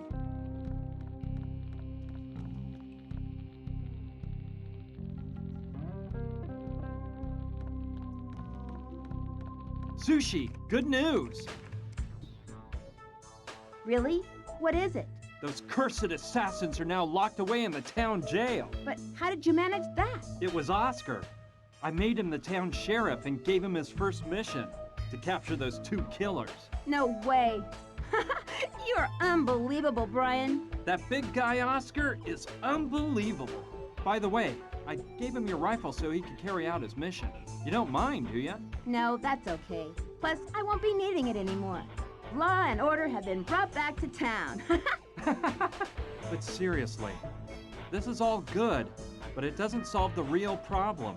Besides, we're not exactly the murdering types. And even if we were, all we'd achieve by eliminating Gustav and Theodore is for the Sandrettis to send more killers after us. Yep, you're right. We've got to think of something to free us of the Sandrettis for good. You said it. You know what? I think I'll go and congratulate Oscar and get the pleasure of seeing those two thugs behind bars. Are you coming? No, not right now. You go, and I'll keep thinking of a plan. All right, see you soon. See you soon.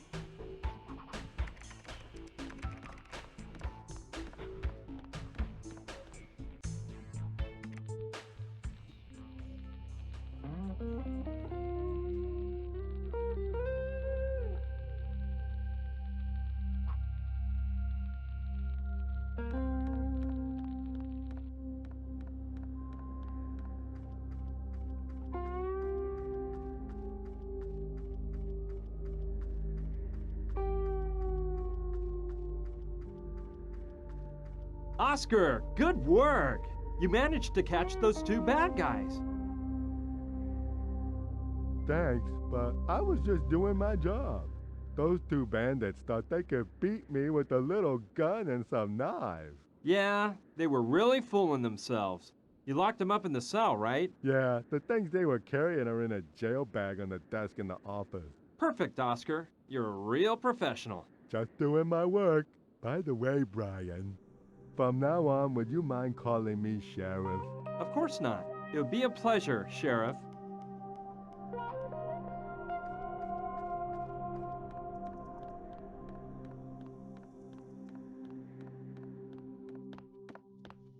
Hi, guys.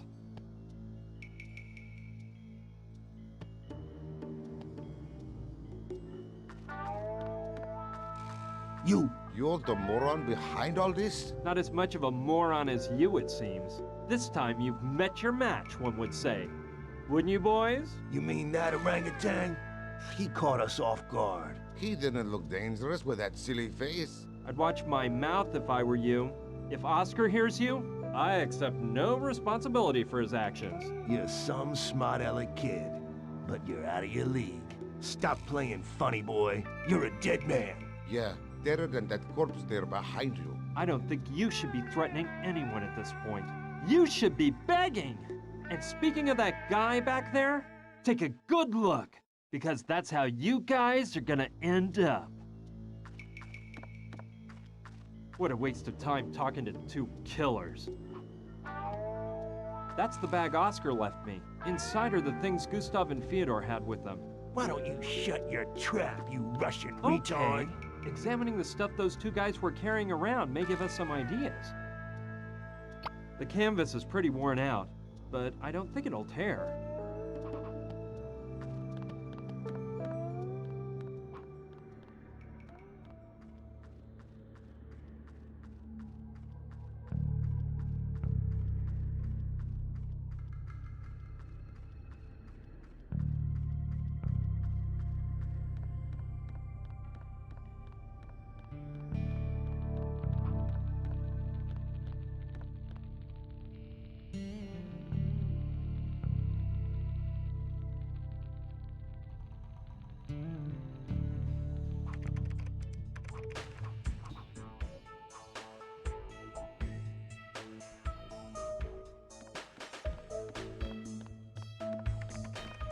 Sushi,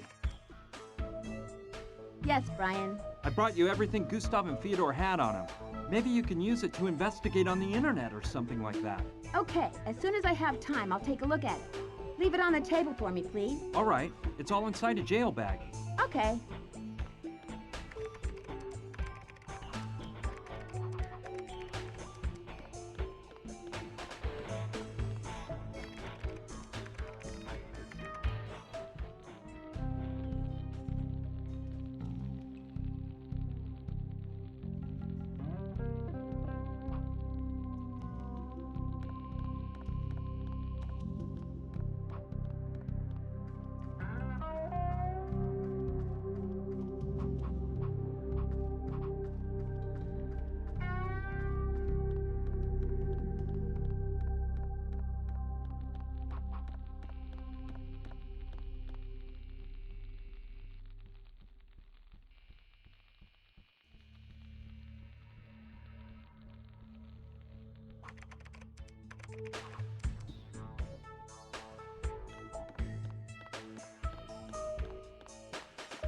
Sushi, sorry for disturbing you.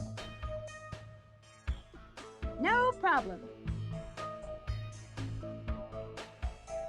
So, how did you become a hacker?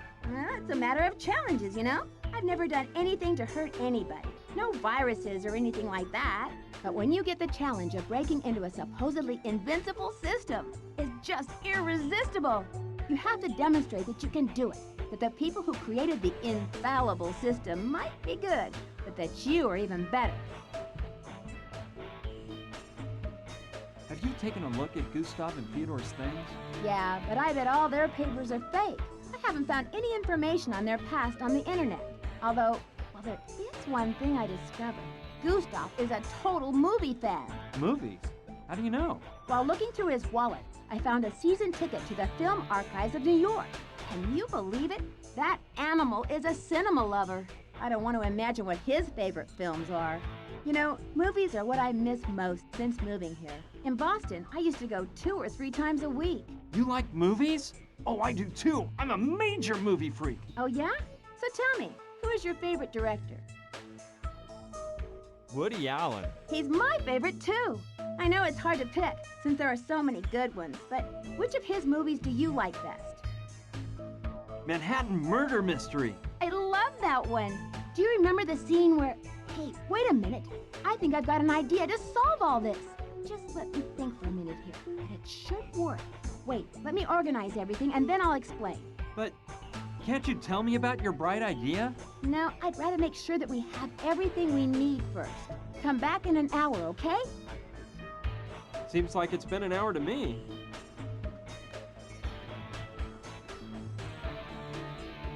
Well? Let me explain. Remember how in Manhattan Murder Mystery they record the husband's voice in order to pretend that he makes a phone call later on? Yeah, sure I remember. My idea is to do something similar. We'll call the Sandrettis pretending to be one of the thugs. There's a cellular phone in Gustav and Theodore's things. I've looked through it, and there's a number memorized as bosses, which is undoubtedly the number they call to report to the Sandrettis. We use a more sophisticated system than in the movie. A voice emulation program I downloaded once from a website called The Way Secret and Fully Invincible. What would we achieve by calling the Sandrettis and pretending to be the thugs? We'll make them suspect that Gustav and Theodore are intending to keep the cash for themselves. Yeah, that sounds like a good plan. How do we do it? You have to record the thugs' voices so I can enter samples into the program. It'll analyze them and create a filter which we can use on any voice to make it sound like the voice of those killers. Program is that good? Guaranteed. Meanwhile, you have to record Gina saying something like, "You lying murderer, you killed him and now you want to keep the money." Gina is on our side, so we can just use her voice. We don't need to emulate it. Got it? Yeah, but are you sure this is gonna work? Of course I am. Don't you worry. Just do your part and leave the rest up to me. There's an MP3 recorder on the table. Go get it and record those voices, please. All right, I will. Okay, don't take too long. It's small and incredibly light.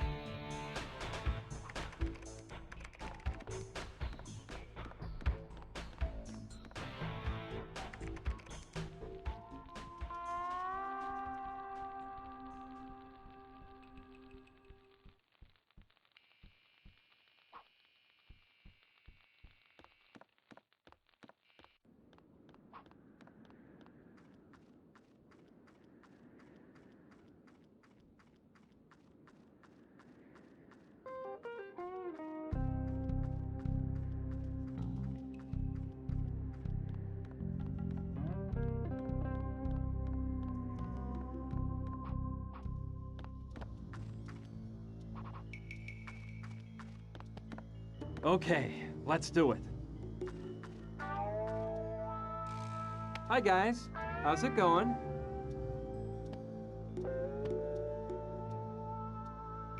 What kind of game do you think you're playing, kid? Let us go now, and you might get out of this alive. I'm starving. Aren't you going to feed us? Man, they get better treatment at Shawshank. By this time, the Sandrettis must be asking themselves why we haven't called in for 2 hours. It won't take them long to send someone out looking for us. Get ready, you worm! Hey, I think I'm ready to re-enter society. Why don't you let me out so I can integrate and start a new life? The first thing I plan to do is go massacre your whole family.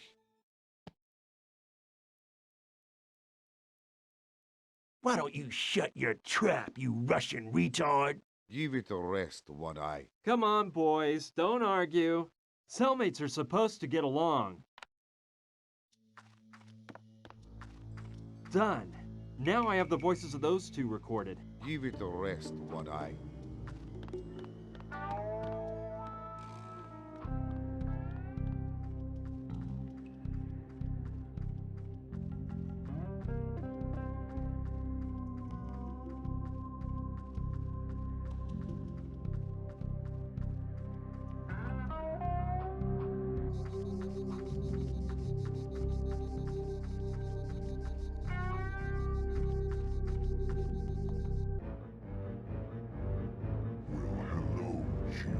Johnny!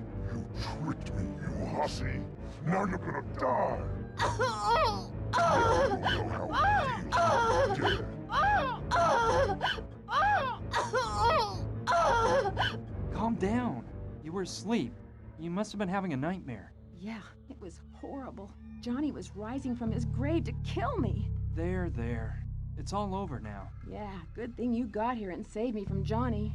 You don't look so angry with me anymore. Well, let's drop that. Listen, come up with a plan for us to keep the money and get rid of the Sandrettis forever. I need to record you saying, "You awful killer! You killed him and now you want to keep the money for yourselves!" But what for? Explain it to me. There's no time, Gina. Just trust me. Come on, let's rehearse once before recording. Let me remind you of the sentence. "You awful killer! You killed him and now you want to keep the money for yourselves!" You awful lying killer. You killed him and now you want to keep the money for yourselves. That was pretty bad, Gina. When you lied to me, you did a much better job. Come on, try again. You lying killer. You killed him and now you want to keep the money for yourselves. Better, but it still doesn't sound real. Try it once more. You lying killer. You killed him and now you want to keep the money for yourselves. Well, it's no Oscar performance, but it'll do. Wait for me to start recording and say it again. You lying killer. You killed him, and now you want to keep the money for yourselves. Okay, I'm leaving. There's no time to lose. Get ready. I'll come back for you shortly, and we'll go find the money. Aren't you going to tell me your plans? Later, I promise. Right now, I have to leave. All right, but don't take long, please. No, don't worry. See you soon. See you.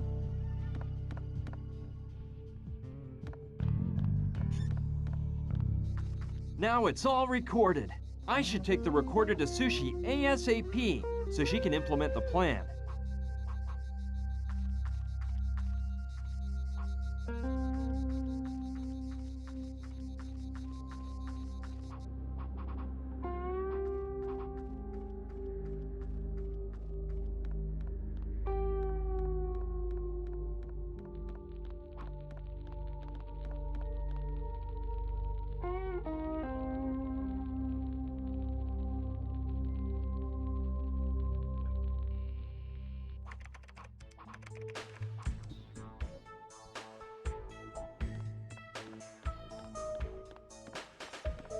Hey, Sushi.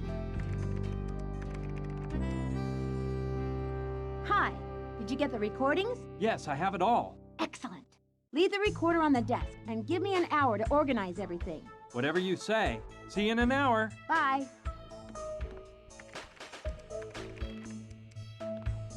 Seems like it's been an hour to me.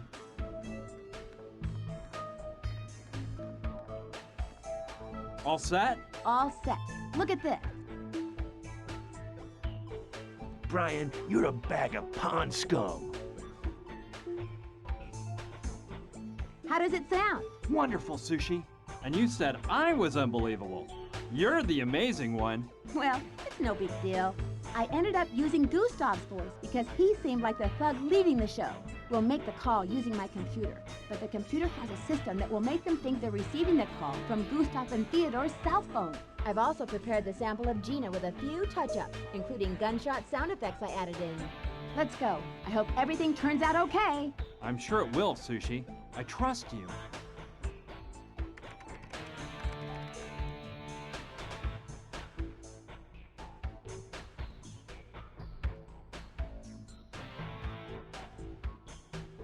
It's about time.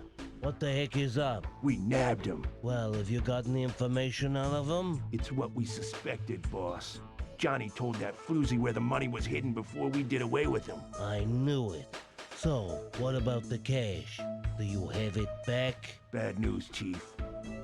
The money's history. What? What do you mean it's history? Let me explain, boss. When we got here and found that bimbo and her little friend, we decided to follow them without them seeing us. You know, to see if they'd lead us to the cash. And? And it worked, boss. We followed them to an old abandoned mine. And apparently that's where Johnny hid the booty after the heist. We caught him by surprise exiting the mine with 2 huge trunks. But this stupid mule Theodore jumped the gun, as usual, and shot too soon. You useless, incompetent donkeys! Theodore missed and they ran back into the mine. We chased after him and trapped him at the end of the mine shaft full of boxes. Boxes of dynamite, that is. I screamed at Theodore, "Don't shoot!" But that dim-wit of a Russian had already fired a gunload of bullets. The whole place turned into an inferno in 1 second. We ran out and escaped from the mine by an inch. Stupid morons. The whole mine blew to bits with the floozy and that idiot inside. And the money, unfortunately. I'm sorry, boss. The way we left that place, there was no way to get the money out, and... You lying killer. You killed him, and now you want to keep the money for yourself. What was that? Gustav, you filthy rat! That was the girl who was screaming! Gustav! Gustav! You won't steal a cent from me! Perfect. The seed has been sown. Cool. Oh, and thanks for calling me an idiot. I'm sorry, but it has to be credible. It doesn't matter. This came off great. It sure did. Excuse my lack of modesty, but I did a wonderful job here. And you don't even know about the icing on the cake yet. What icing? Listen, and try not to fall to the floor and kiss my feet. I hacked into a Swiss bank and created an account under Gustav and Theodore's names with a balance of $20 million. I printed up a receipt from the account and stuck it into Gustav's wallet. It's hidden well enough that he won't find it before the right time.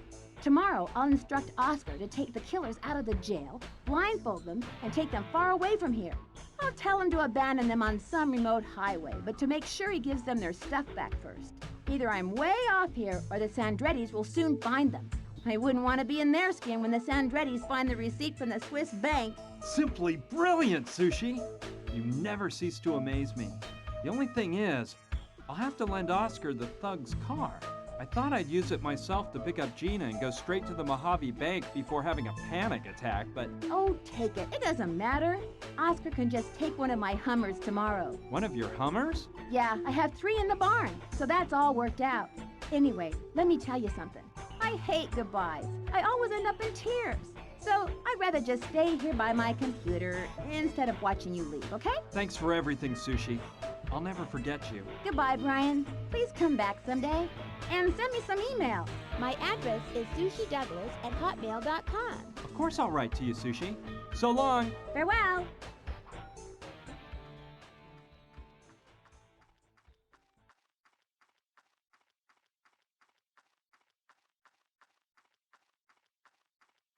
Sheriff, I've got a mosey. I've got an urgent mission elsewhere. I'm taking the prisoner's car, all right? Sure. The keys are in the ignition. About those 2 guys in there, just follow Sushi Douglas's orders. She's the mayor of Douglasville. I'll do that. See you soon, Oscar. Adios, amigo.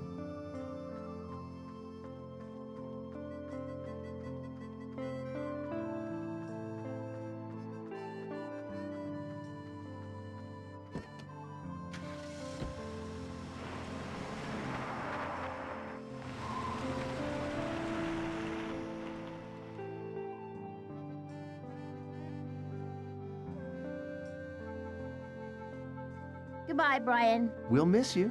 He was gay, wasn't he, Maud? What?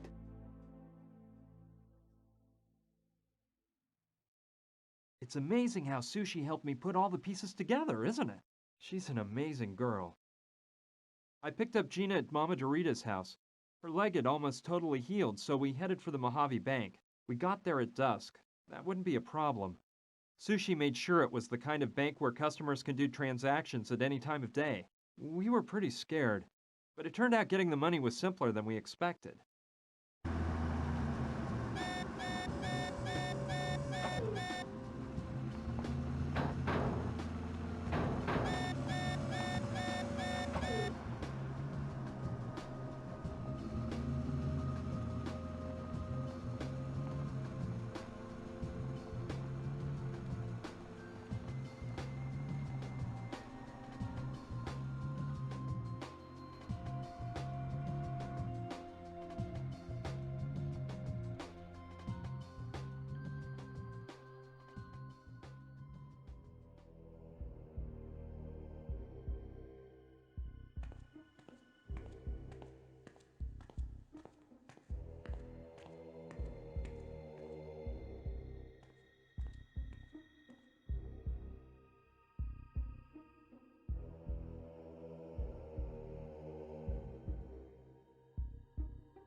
Can you believe it?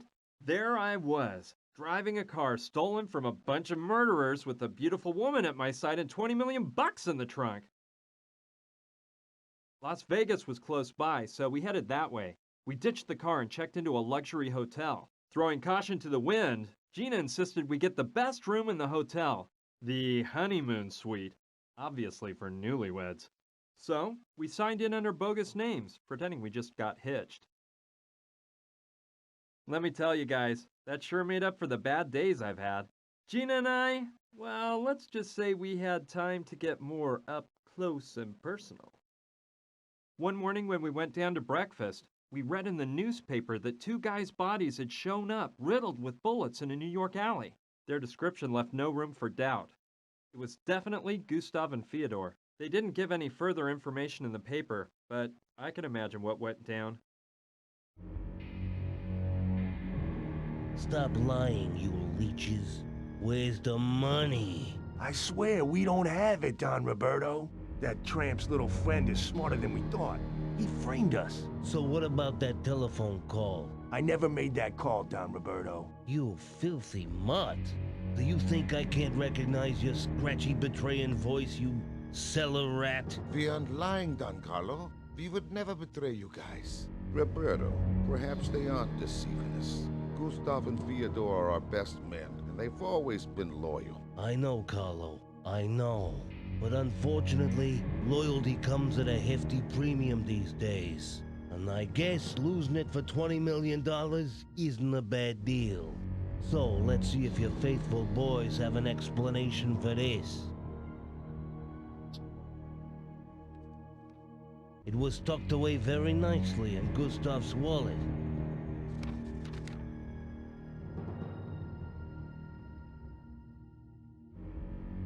Hey, you scumbags! Hey, nobody laughs at Carlos Andretti to his face. No, Don Carlo, don't do it! Hey!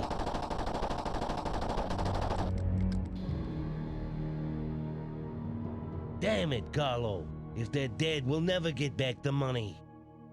I don't care. We got more than enough dough. The most important thing is that nobody else will be enjoying our money.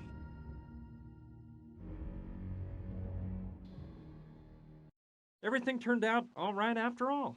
And frankly, I felt no remorse for those 2 killers. I was just sorry the Sandrettis didn't get what they deserved too. Anyway, even though it was unlikely that the Sandrettis would follow up on the matter, it was safer for Gina to take a long vacation where nobody'd recognize her.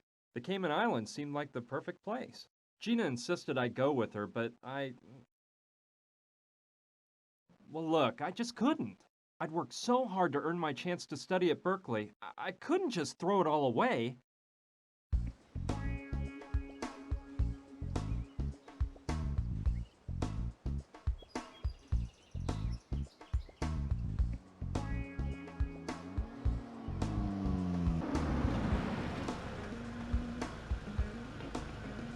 We made it.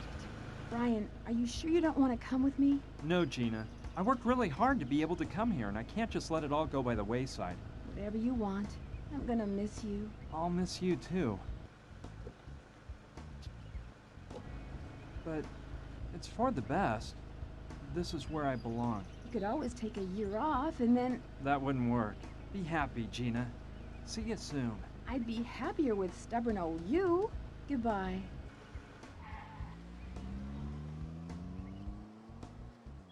Why do I feel like a total idiot?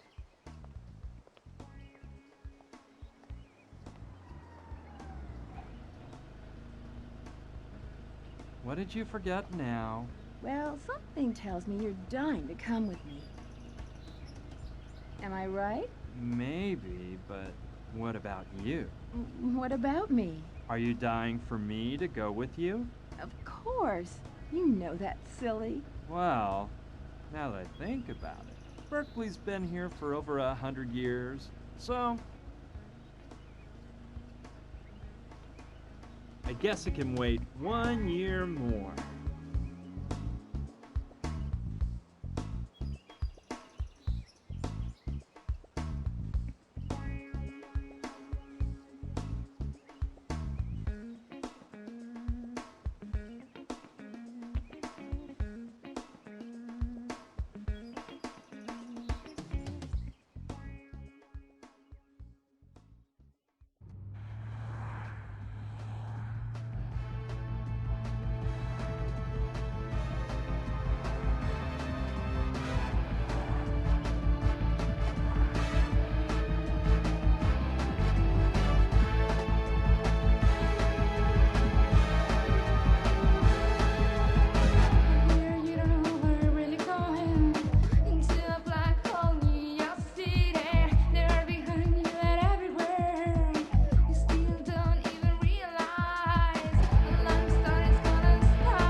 Surprised, aren't you?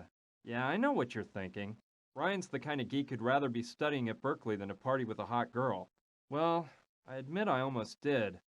But at the last minute, I heard a little voice say something I heard in a movie a long time ago. In the film, the main character reaches the conclusion that there are times in life when you have to know when to say,